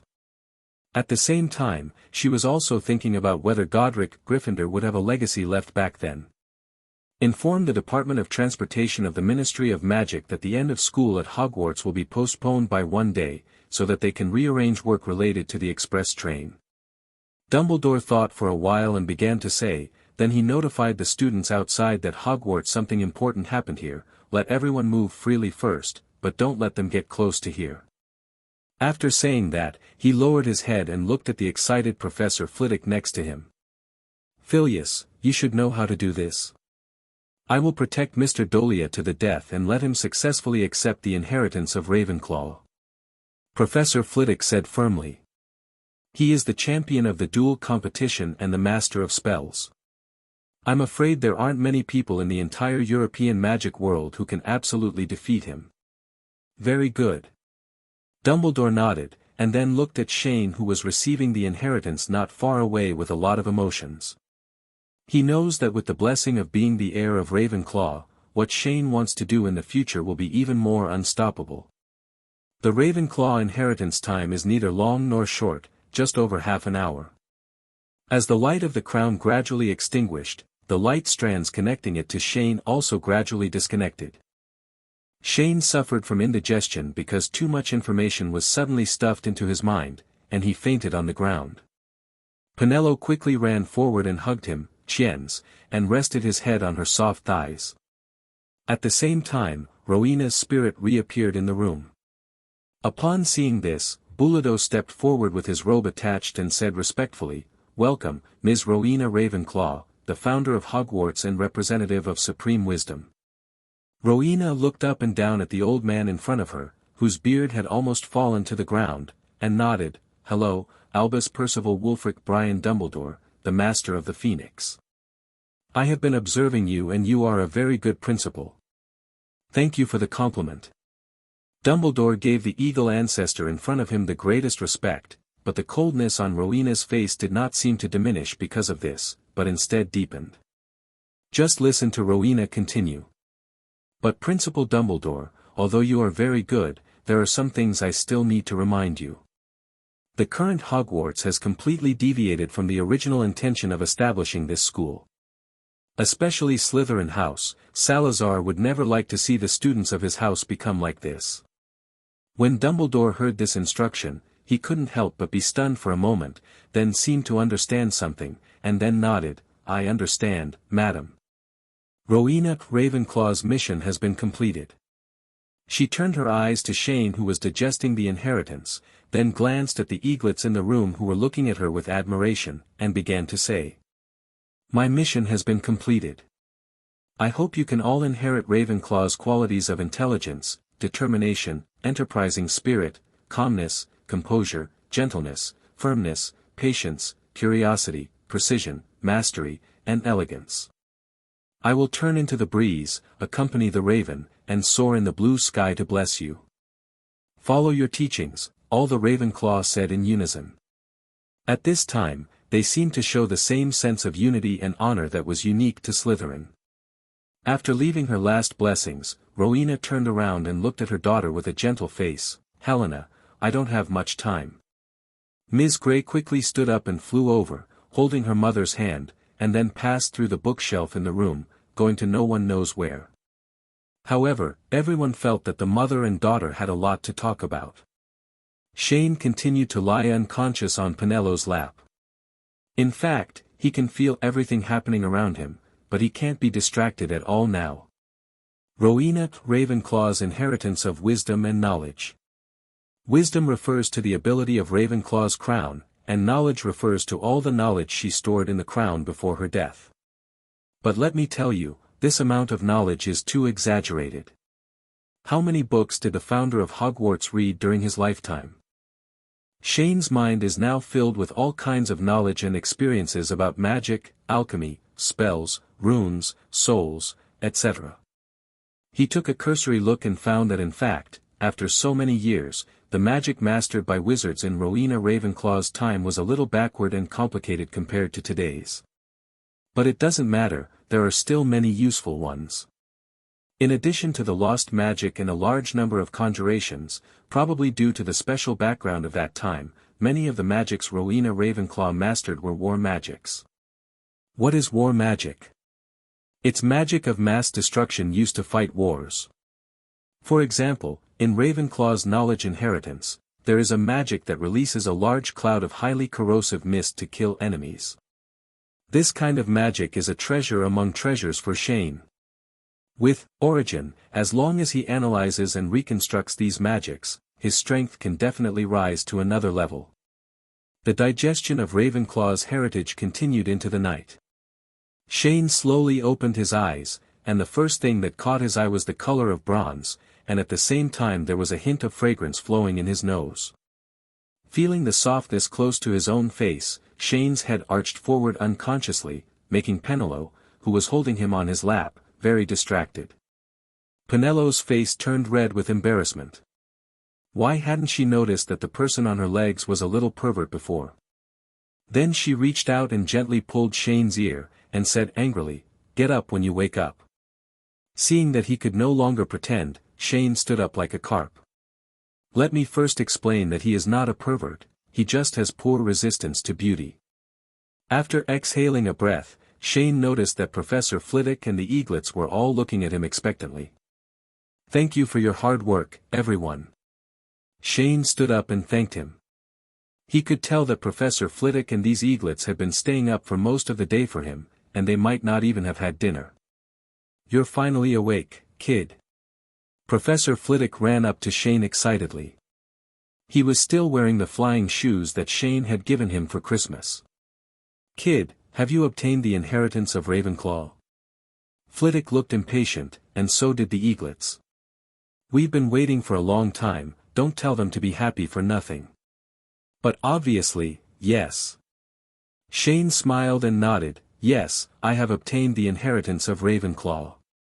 Such a simple answer immediately made everyone in the room jump for joy. "Yes, yes. Long live Ravenclaw. Long live." While excited, the eaglets also gathered around Shane, cheering loudly and throwing him up high. Over the years, Hogwarts, the oldest magic school in Europe, has gradually declined. Beauxbatons, Durmstrang, Ilvermorny, Ugardo and other emerging magic schools have emerged all over the world, making Hogwarts once known as the best magic school in the world. Magic is in a very awkward position. But it's completely different now. After thousands of years, Ravenclaw's legacy has returned to the world. This means that the Raven of Hogwarts has completely awakened, and its dark feathers of wisdom will scatter from the sky to the earth, leading Hogwarts to the top of the magical world again.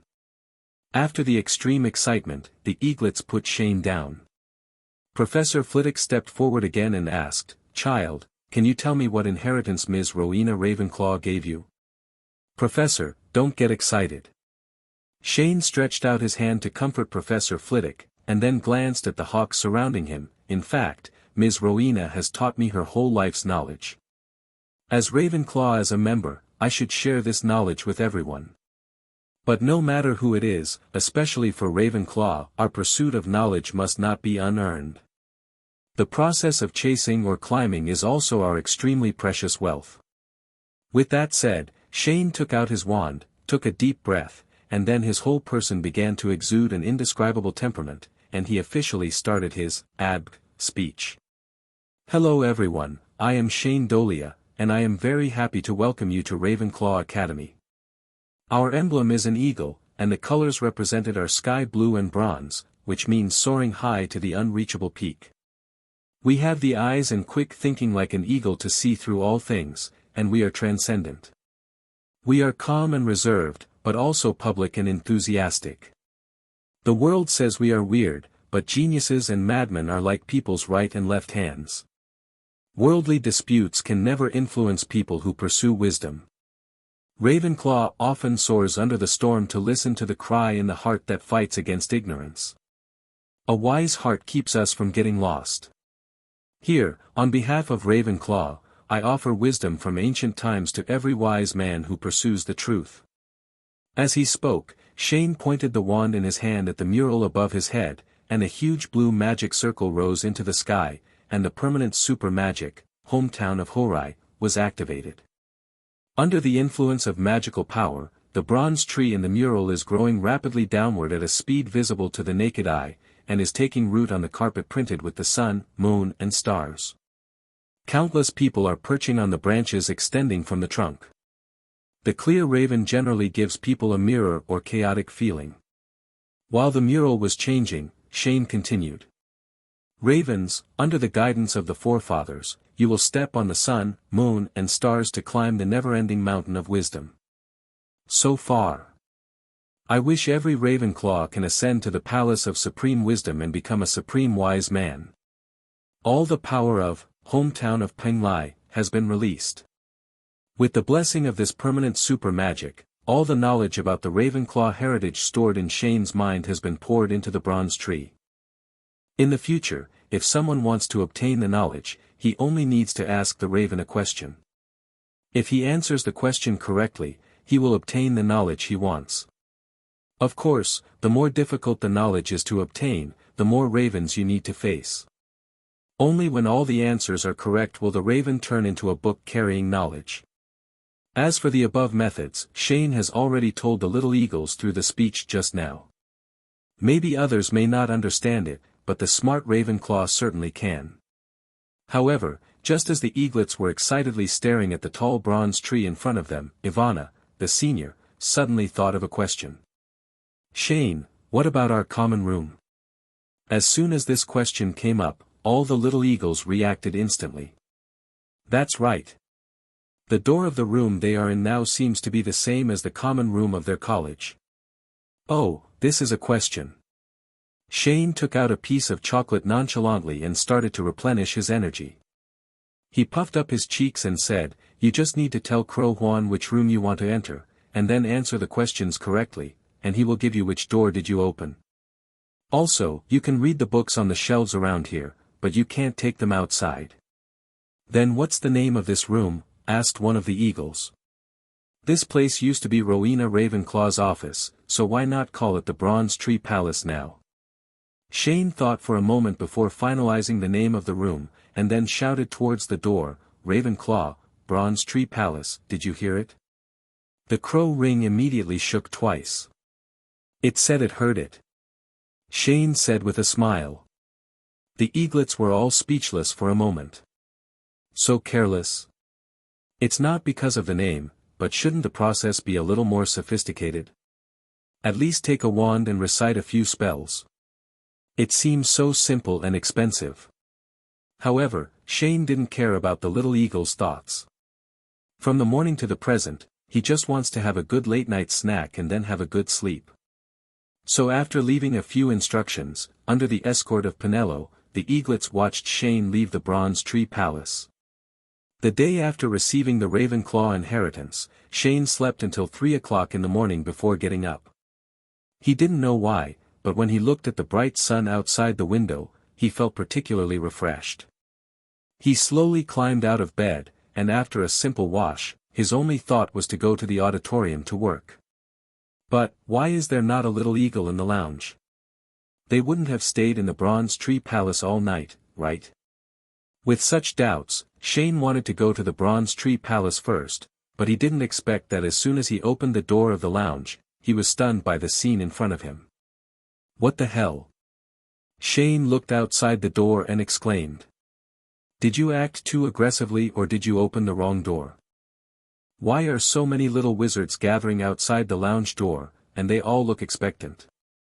And just when Shane was confused, a little wizard heard the sound of the door opening, and subconsciously heard the sound, only to see the person he had been waiting for all morning finally appeared inside the door, and immediately shouted excitedly.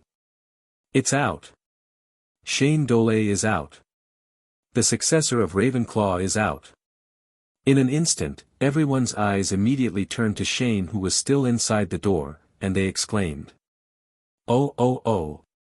Early this morning, Dumbledore suddenly announced in the Great Hall that Shane Dolea of Ravenclaw Academy had obtained the Ravenclaw inheritance.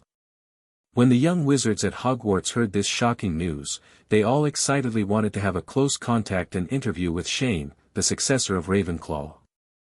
So they all gathered at the door of the Ravenclaw common room one after another and hunkered down all morning without even packing their luggage for home. At this time, Shane woke up quickly when he heard the little wizard's enthusiastic screams. He broke out in a cold sweat and wanted to close the door, but he didn't expect that it was too late. I saw a few little wizards grabbing his hands and dragging him out of the door, and all the little wizards around him immediately gathered around. Dolea, how did you obtain the Ravenclaw inheritance? Not to mention how you got it, can you tell me what Ravenclaw's inheritance includes? Wands, spells, or other very powerful things. I heard that you met Rowena Ravenclaw yesterday. Isn't she very beautiful? And did she tell you about any clues about the inheritance of other founders? Like a flock of birds, the little wizards gathered around Shane and kept chattering. Shane was so busy talking that he couldn't hear clearly what they were saying. And after an unknown amount of time, Shane, who was squeezed in the middle of the crowd, finally couldn't stand it any longer. He felt that he might be squeezed into a meat pie if he stayed here any longer. So as soon as I thought about it, I immediately activated space magic and escaped. In the Hogwarts astronomy tower, a figure suddenly appeared out of thin air. Shane was lying on the stone platform with his body turned white, his soul floated out of his mouth, and he slowly said with lingering fear, "It's so scary." It can be seen that Shane has become a big star in Hogwarts now. Because the identity of the comic book author was suddenly exposed by Peeves, Shane already has a large fan base at Hogwarts. During Halloween, the scary game activities and troll invasion events created by Shane made all the little wizards in the school see Shane's powerful strength. During the Snake Eagle fight in the school, Shane captured the hearts of many little witches with his magic spell. And this time he obtained the inheritance of Ravenclaw, which made him a fanatical idol of all the little wizards in the school. Just now, even some little girls from Slytherin were squatting at the door. Shane was lying on the stone platform. Thinking of the red hearts that kept popping up in the pupils of the little witches just now, he shuddered unconsciously and quickly took out a chocolate and ate a piece of chocolate to soothe his weak mind. As it is now, it is impossible to go to the Bronze Tree Palace anyway, let alone the auditorium. Why did he forget to leave a few spatial anchor points there when he left last night? Shane scratched his head regretfully, and had no choice but to use light and shadow magic to send a message, asking Kelulu to deliver breakfast and dinner together. After a while, the meal was delivered. The elf's work efficiency is still very fast. However, just as Shane was preparing to eat, a familiar voice suddenly came. "Shane, I knew you were here." Shane raised his head and saw that it was Hermione floating in the air not far in front of him, so he raised his hand and said hello with a smile, "Oh, good morning, Hermione." At the same time, he started stuffing chicken drumsticks into his mouth. "Why is it so early? It's already noon." Hermione rolled her eyes angrily. "If I hadn't heard a commotion in front of the Ravenclaw lounge, I wouldn't have known how I would have found you." "What do you want to see me for?" Shane asked vaguely with his mouth full of food, "And today is the day to go home. Aren't you afraid that Mr. Granger and the others will be waiting at the station in a hurry?" "It doesn't matter, I asked the owl to send a letter home yesterday so that they don't have to pick me up at the station." "You will take me home anyway." Hermione looked matter-of-fact. "Wow, I don't remember that I promised you this." "What did you say?" "Nothing." Shane shook his head, but he still felt that he should not bully the little witch, otherwise he would be in trouble if he got angry again later. So he quickly finished the breakfast and lunch in front of him, wiped his mouth and stood up. After moving his hands and feet for a while, he said to Hermione lazily, "Okay, let's go. You know what I'm here for." "Nonsense, if you don't come to me, I'm going to find you." Shane rolled his eyes at her and replied, "It's so hard to find you 3 free workers, how could I let them go?" Hermione became furious when she heard this, and she retorted angrily, "We are not working for free. We are just accepting punishment according to school regulations. Is that any different?" Hermione was speechless. But when she saw Shane's unusually unbeatable look, she suddenly became furious. Then she couldn't help but raise her calf, thinking of kicking Shane's knee. But unfortunately, she failed to succeed. Instead, Shane pressed her head and kicked the air randomly. On the other side, the Gryffindor lounge. At this time, Harry and Ronald were playing wizard chess out of boredom. When will Hermione come back? Ronald complained weakly, "It's been all morning, where has this Dolea gone? I heard that everyone from Ravenclaw has disappeared, and there is no news about him at all. Now many people are guarding the Ravenclaw common room, and many girls want Dolea's autograph." Harry's tone of reply was a little strange. He was so obsessed with appearance and saw so many beautiful girls liking Shane, he couldn't help but feel a little jealous in his heart. "0, please give me flowers." However, just as Harry and Ronald were waiting painfully for the news of Shane's appearance, a strange magic wave suddenly appeared in the Gryffindor common room. The two of them felt their eyes suddenly blur, and then their buttocks were empty, and they both fell to the ground. Ouch! The two little lions screamed at the same time. What happened? Ronald lay on the ground and covered his head, looking around in horror. He had just met Voldemort a few days ago, and he thought something bad had happened to him. This seems to be the 8th floor of the school. We were here the day before yesterday. Harry sat up and looked around, then spotted the stone beast guarding the principal's office not far away. Why did we suddenly come to this place? I sent you here. A familiar voice reached the ears of the two of them. Harry and Ronald immediately heard the sound and went out, only to see Shane and Hermione standing not far away looking at them, with a door behind them that they had never seen before. So it's you, Dolea. Harry slowly got up. Only then did he realize that in his memory, Shane was probably the only person in the entire Hogwarts who could bring them here from the common room without anyone noticing.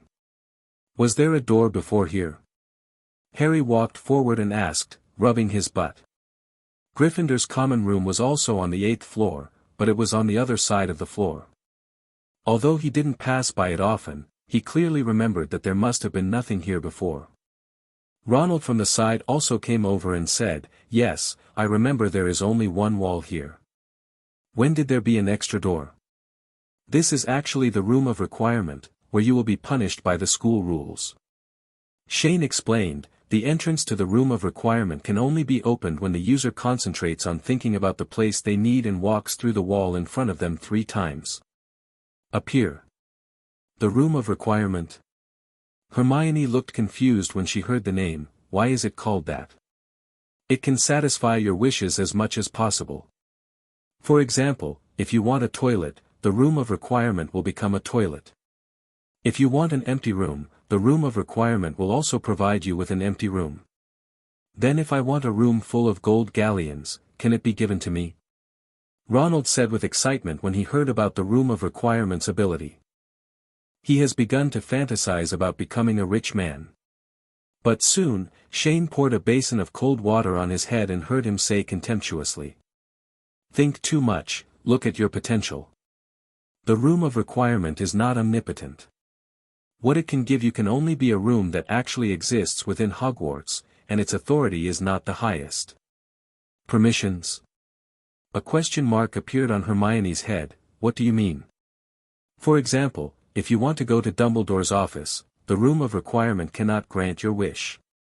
Because the principal's office is the center of Hogwarts at any time. It is protected by powerful magic, so even if there is a secret passage in the school, it can lead to the principal's office. It's impossible for the room of requirement to give you a door to get there. After Shane explained the restrictions of the room of requirement, he opened the door in front of him, and the guild's headquarters, which had begun to take shape, was immediately displayed in front of several people. Wow, what kind of place is this? The 3 of them stared blankly at the luxurious but incomplete garden and marble fountain in front of them, and the basically endless gray-white brick road sparkling in the simulated sun. Looking above their heads, there were blue sky and white clouds floating on the ceiling. The 3 of them could even feel a breeze blowing gently around them, and the direction of the soil suddenly filled their entire nasal cavity. This is the residence of the Fairy Tale Guild that I founded. Shane said with a proud face, This is the largest room that the Room of Requirement can provide. It was used to store sundries, but later it was used to store sundries. Everything was burned by me. Fairy tale. And what's a guild? Hermione looked at Shane with confusion, as did the other two. It's a student organization I established. We'll start recruiting people next semester. Shane replied, as for what the guild does specifically, don't ask now, you'll know then. Then what are we doing here?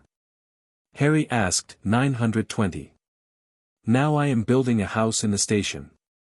I have already built the 3-story wooden house in the distance, and I have put all the furniture and facilities inside.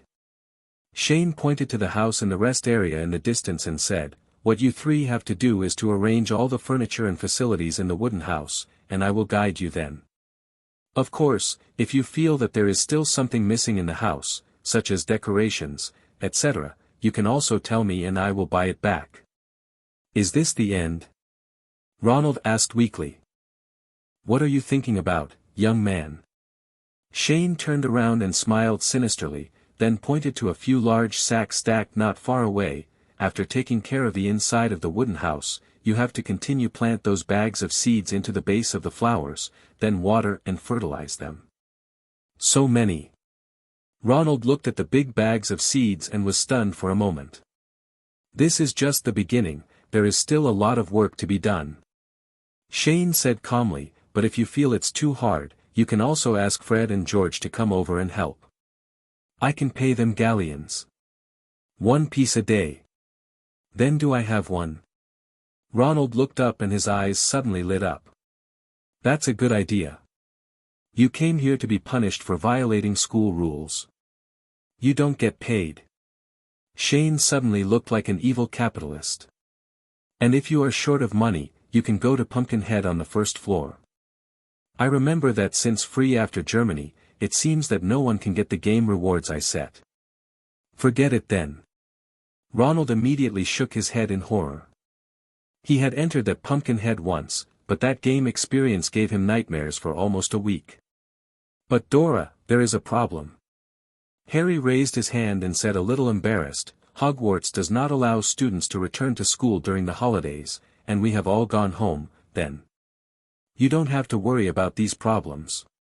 Shane waved his hand, and then took out his wand. Oldby has already acquiesced by letting you come here that you can freely travel to and from Hogwarts during the holidays. As for how to come to school, now I will cast a spell on you. Every day I will draw you on time and send it from home. After saying that, with a wave of the magic wand, a silver magic circle lit up on the back of the 3 people's hands, but it quickly disappeared. Then what time do we come here every day? Ronald asked. I will teleport you here at 8:30 in the morning, and I will teleport you home at 6 p.m. Shane said with a smile, don't worry, I will take care of lunch. But please remember not to do it during this time. Go to the toilet, otherwise I will throw you into the Black Lake if you soil the station. I think the mermaids there would be more than happy to bathe with you. Devil. Mom, this person in front of you is a devil. Ronald looked horrified. At Hogwarts, all boys are warned not to approach the Black Lake easily when they first start school, especially in spring and summer, but strangely, the school does not tell them the specific reasons. But as Ronald, who was born in the Weasley family, he knew. Before enrolling in school, his father, Mr. Arthur, had told him that in the spring and summer, the mermaids in the Black Lake of Hogwarts might catch as many as a dozen people to mate with the tribe. Although I don't know what their purpose is, they don't seem to care about age. In this way, Shane's first school year at Hogwarts gradually came to an end. In late June, the little wizard's vacation has just begun. After Shane said hello to the 3 little ones' families, Harry's family was threatening, he sent them and the Weasley twins, who learned that they could earn gold galleons, to Hogwarts. Then we came to London's largest Chinatown. He came here just because today is a special holiday. Today is the 5th day of the 5th lunar month, a traditional festival for flower growers, the Dragon Boat Festival. Shane came here in search of the taste of his hometown that he had not tasted for a long time. Walking on the streets of Chinatown, looking around, although this is a place where the rabbits of flower growers live together, the architectural style is still British style. Perhaps the only thing that can keep in touch with the flower growers is the rabbits and food here. Shane walked around and came to a restaurant with a blackboard saying, "Zongzi for sale." I opened the door and walked in. Perhaps because it was not lunch time, there were no customers in the store, and even the boss was nowhere to be seen. Ever since, Shane shouted to the store in his long-lost Mandarin, "Is anyone there?" As soon as he finished speaking, a middle-aged man suddenly poked his head out of the store and responded in a less fluent Mandarin, "Oh, yes. What do you want to eat, pretty boy?" "Huh? Is the boss from Cantonese?" Shane asked curiously, speaking in Cantonese. Because he heard that the boss's Mandarin accent was very strong, like a rabbit from Guangdong and Guangxi, so the broad-spectrum flavor should not be too strong at first. "Yeah. I've been here for a few years," the boss replied with a smile. He wasn't surprised that Shane could speak Cantonese. There weren't too many Huxia in Chinatown. "But you look so cool. Is this your first time in Lidu? Are you an international student or an immigrant?" "Boss, you are wrong, I grew up in London." Shane generously pulled up a stool and sat on it. "Are you so sharp?" The boss was surprised when he heard that Shane grew up in London. "You grew up in London and you can speak fluent Mandarin and Cantonese? Are you talking about me?" "No need to worry." Shane responded with a smile, "Boss, let's not talk about it for now. I just saw it outside. Do you think you are selling rice dumplings to the public?" "It's tight." The boss nodded, "Do you want to taste it first? Are there any Lai rice dumplings with pork and salted egg yolk?" "Hey. You know how to eat. How much do you want?" "It depends on how old you are." After a while, Shane dragged more than 200 kilograms of rice dumplings out of the store, and then activated a space magic and disappeared in an instant. But then, people from the Ministry of Magic suddenly appeared near the place where Shane disappeared just now, and began to search for something all over the world. They had just detected unknown magical fluctuations nearby. Dragging the rice dumplings he bought, Shane returned to his home first. Aliyah was sitting on the sofa with her big white legs exposed. When she saw him suddenly coming back with several big bags, she immediately asked in surprise.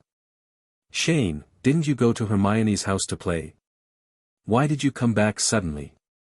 Also, what are these things you got?" "These are rice dumplings, for eating." Shane dragged the rice dumplings to the kitchen, and then pulled out the largest iron pot at home. "Who else told you that I went to Hermione's house to play? I have something important to do." "Looking for her. Is there any difference?" Aliyah came over and curiously picked up a rice dumpling in the iron pot. "You just said it was for food. Aren't these just leaves? What kind of tree leaves are there?" Shane immediately said in disbelief, "This is a good thing. It uses a very fragrant plant leaves to wrap glutinous rice, and various ingredients are added to the glutinous rice. It is delicious." "Oh, I don't understand what you are talking about." 4.7. Aliyah put down the rice dumpling, then suddenly her expression changed and she patted Shane on the head, "And please tell me clearly, why did you go to see Hermione so early in the morning? Did you make other girls angry by coming back so soon?" "Who made her angry?" Shane pretended to look aggrieved. "She violated the school rules. I went to send her back to school to receive punishment." "Nonsense." Aliyah gently lifted one of Shane's ears. "Don't think I don't know, Hogwarts does not allow students to go back during the summer vacation." "Why am I lying to you? Besides Hermione, there are several other people. I prepared these rice dumplings for their lunch. I will send them to them when they are hot." Really? Shane nodded. "Then take me with you later." Arya smiled and let go of Shane's ear. "I haven't seen Hermione for a long time, and it happened to be the last time I went to watch the Quidditch game. Take a good tour of Hogwarts. This time during the holiday, you take me with you." After cooking the rice dumplings at home, Shane left a note for Aunt Julie and the others, explaining how to eat the rice dumplings, and then took Arya to Hogwarts. Holding Shane's arm a little nervously, Aliyah felt her eyes blur, and then she found herself suddenly in an extremely luxurious garden. In her impression, maybe only the large estates of wealthy families had such scenery. Wow, where is this? It's so beautiful! Arya exclaimed as she looked at the beautiful scenery in front of her, but at the same time she was confused. But aren't we going to Hogwarts? What are we doing here? This is Hogwarts, a small room in the castle. Shane explained, the sun and white clouds in the sky, as well as the scenery you see in the farthest distance, are actually illusions created by magic. There is such a magic. Aliyah looked surprised and her eyes were shining. Can you make my room like this too? Of course, no problem. Shane agreed immediately, but then said jokingly, I can turn your room into a haunted house. Go to hell. The two siblings joked and then came to the rest area of the fairy tale guild. Not far away, on the steps in front of the wooden house, Harry and Ronald were sitting there sweating profusely and looking like they were about to collapse. Looking at Hermione, although her face looked a little tired, she looked more relaxed.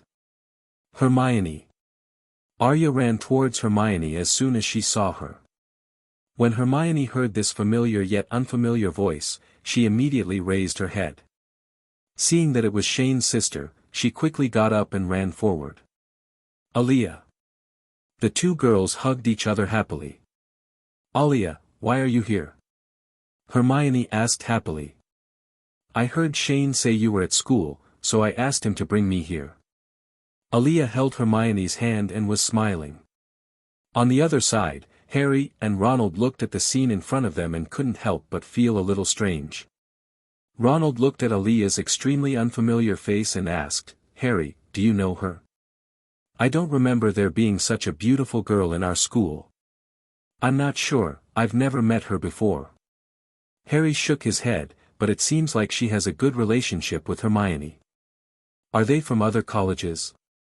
And just when the two of them were wondering why a strange girl suddenly appeared in the school, Shane appeared quietly behind them. He quietly stretched out his hands and slapped them on the head, catching Harry and Ronald off guard. They both looked back and saw Shane standing behind them, looking at them with a smile. No need to guess, she is my sister, Arya Swinton. Shane let go of their heads and said, she said she wanted to visit Hogwarts, so I brought her here. Harry and Ronald suddenly understood. However, Harry looked at the two girls who were laughing happily not far away, and couldn't help but ask doubtfully. But Dora, your sister is a muggle, right? Are you not afraid of being discovered by bringing her to school like this? You must know that the Ministry of Magic has clearly stipulated that even the parents of students, as long as they are muggles, are not allowed to enter Hogwarts. The rules of the Ministry of Magic are for ordinary people. Shane said calmly, there are many things. As long as your strength reaches a certain level, these so-called rules cannot restrict you. Just like the Professor Dumbledore you know so well. Do you think he is a kind person? When he was young, he wanted to impress the Ministry of Magic more than once. However, considering the stability of the magical world, he refrained from taking action. How is that possible? Harry looked shocked. Young man, don't be too naive. Both Voldemort and Dumbledore are called devils, but one is black and the other is white. Shane looked at Harry with disdain, then patted both of them on the shoulders. Okay, let's do it. You must be hungry this morning, so come over for lunch first. As he spoke, he controlled a large pot of rice dumplings floating in the air, placed it on a large wooden pier, and then shouted to the two girls not far away, Hermione, Aliyah. It's time to eat. Harry and Ronald walked over smelling the unique aroma in their breath. The two of them wiped their hands, and then each took out a steaming rice dumpling from the pot, looking puzzled. How do you eat this? Harry asked, holding a long rice dumpling. Tear apart the outer layer of leaves, dip the long strips in sugar or honey and eat them, and eat the rest directly. Shane explained, then looked around again, where are Fred and George? Not long before you came, they said they wanted to go to the Black Lake to see. Ronald said. Here, they are really not afraid that they will be captured by the mermaid and taken back for S***X. Shane exclaimed, forget it, ignore them, let's eat first. After saying that, he waved his hand and conjured up a few chairs, and then took out the prepared sugar and honey, ready to eat. As soon as Shane put a piece of rice dumpling into his mouth, he burst into tears. Woohoo! TT. This is the taste. There is even red bean paste in the alkaline rice dumplings, so delicious. Everyone on the side saw Shane looking moved by the food, and curiously put this first food into their mouths. After a while, everyone's eyes lit up and they all shouted in their hearts, it's delicious. Next, it's the daily lunch break and lunch time. More than an hour later. Seeing that Harry and Ronald were still lying on the grass like two dead snakes, Shane couldn't help but began to urge, I tell you two, get up and get ready to work after you have eaten and rested enough. Hey, but, can't we rest for a while? Ronald suddenly had a bitter look on his face, and haven't Fred and George come back yet? Whether the two of them come back has nothing to do with when you start working. Shane said mercilessly, also, I just went to see, how come you two big boys can't do things as efficiently as Hermione, a little boy, in one morning? Where are the girls? She can use magic. Ronald argued with an aggrieved look. Haha, I thought you were a muggle when I heard this. Shane looked at Ronald with contempt and said, you have to remember that you are a wizard. You can practice the magic you don't know a few times and it will be fine. Being so impatient is a waste of your talent. By then, all the second grade classes will be finished, and the first grade magic will only be passed. Talent, what talent can I have? Ronald glanced at Harry next to him with a look of self-defeat, but the only response he received was that the latter shook his head. I heard Hermione say before that in Professor McGonagall's Transfiguration class, you use 10 broken wands to turn a 10-year-old mouse into a 10-year-old goblet. Is this the case? Shane decided to teach in Professor mode. Guide. It seems that there is indeed such a thing, but that goblet has a rat tail. Then let others try using a broken wand to see if they can do it as well as you. Especially when you first come into contact with Transfiguration, it will be good if you don't get the curse backlash. So, I'm very talented in Transfiguration. Ronald's mouth suddenly started to rise when he heard this. That you thought too much and just clicked. Before Ronald could be happy, Shane cruelly interrupted the beautiful fantasy about to come in his mind. In Professor McGonagall's Transfiguration Club, every student in it is better than you. Ronald suddenly drooped his face again. Okay, why are you talking so much? Get up and start working. Shane impatiently took out his wand and began to threaten, if you stay on the ground and can't get up, I will use the Imperious Curse to control you to work. This last sentence frightened Harry and Ronald so much that they quickly got up from the ground, because they knew that the man in front of them was really capable of such sinister things as using the Imperious Curse. What about Hermione? Doesn't she have to work together? Ronald looked aggrievedly at the two girls who were playing with Puff Rome on the grass in the distance. Hermione has this afternoon off. Why? Harry and Ronald shouted in unison, blowing the horn of resistance at the same time. You can't be selfish just because your sister is here and needs Hermione to play with her. Harry said angrily.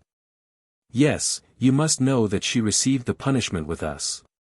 Ronald 253 also nodded in response. You two have the nerve to say that? Several tic-tacs appeared on Shane's forehead. Hermione is a girl. She has done more work all morning than you two boys. If you keep talking nonsense, don't blame me for being rude. Then Fred and I'll catch them and bring them back. After saying that, Shane pushed Harry and Ronald into the cabin, then walked to Hermione and said, Hermione, you don't have to work in the afternoon. If you can take Arya around the school. I'll go find Fred and the others first. Okay. Hermione nodded while holding a velvet. After a little warning, Shane walked out of the room of requirement and flew directly out of the window of Hogwarts Castle. Flying over the Black Lake and looking down, Shane's eyes turned into vertical pupils, and he suddenly had the vision of an eagle. The entire Black Lake is not that big, with a diameter of less than 1 kilometer. I checked around in the air and couldn't find the Weasley twins anywhere. They didn't run into the Forbidden Forest, did they? Just when Shane was confused, he suddenly caught a glimpse of the shore of the Black Lake closest to Hogwarts. There were some drag marks on the lawn there. He quickly landed and checked. I saw 2 shallow drag marks on the grass on the shore of the lake, which could not be found without careful inspection, and there was a lot of mucus around the marks. Shane immediately held his forehead and sighed. These 2 guys might actually have been captured by the mermaid.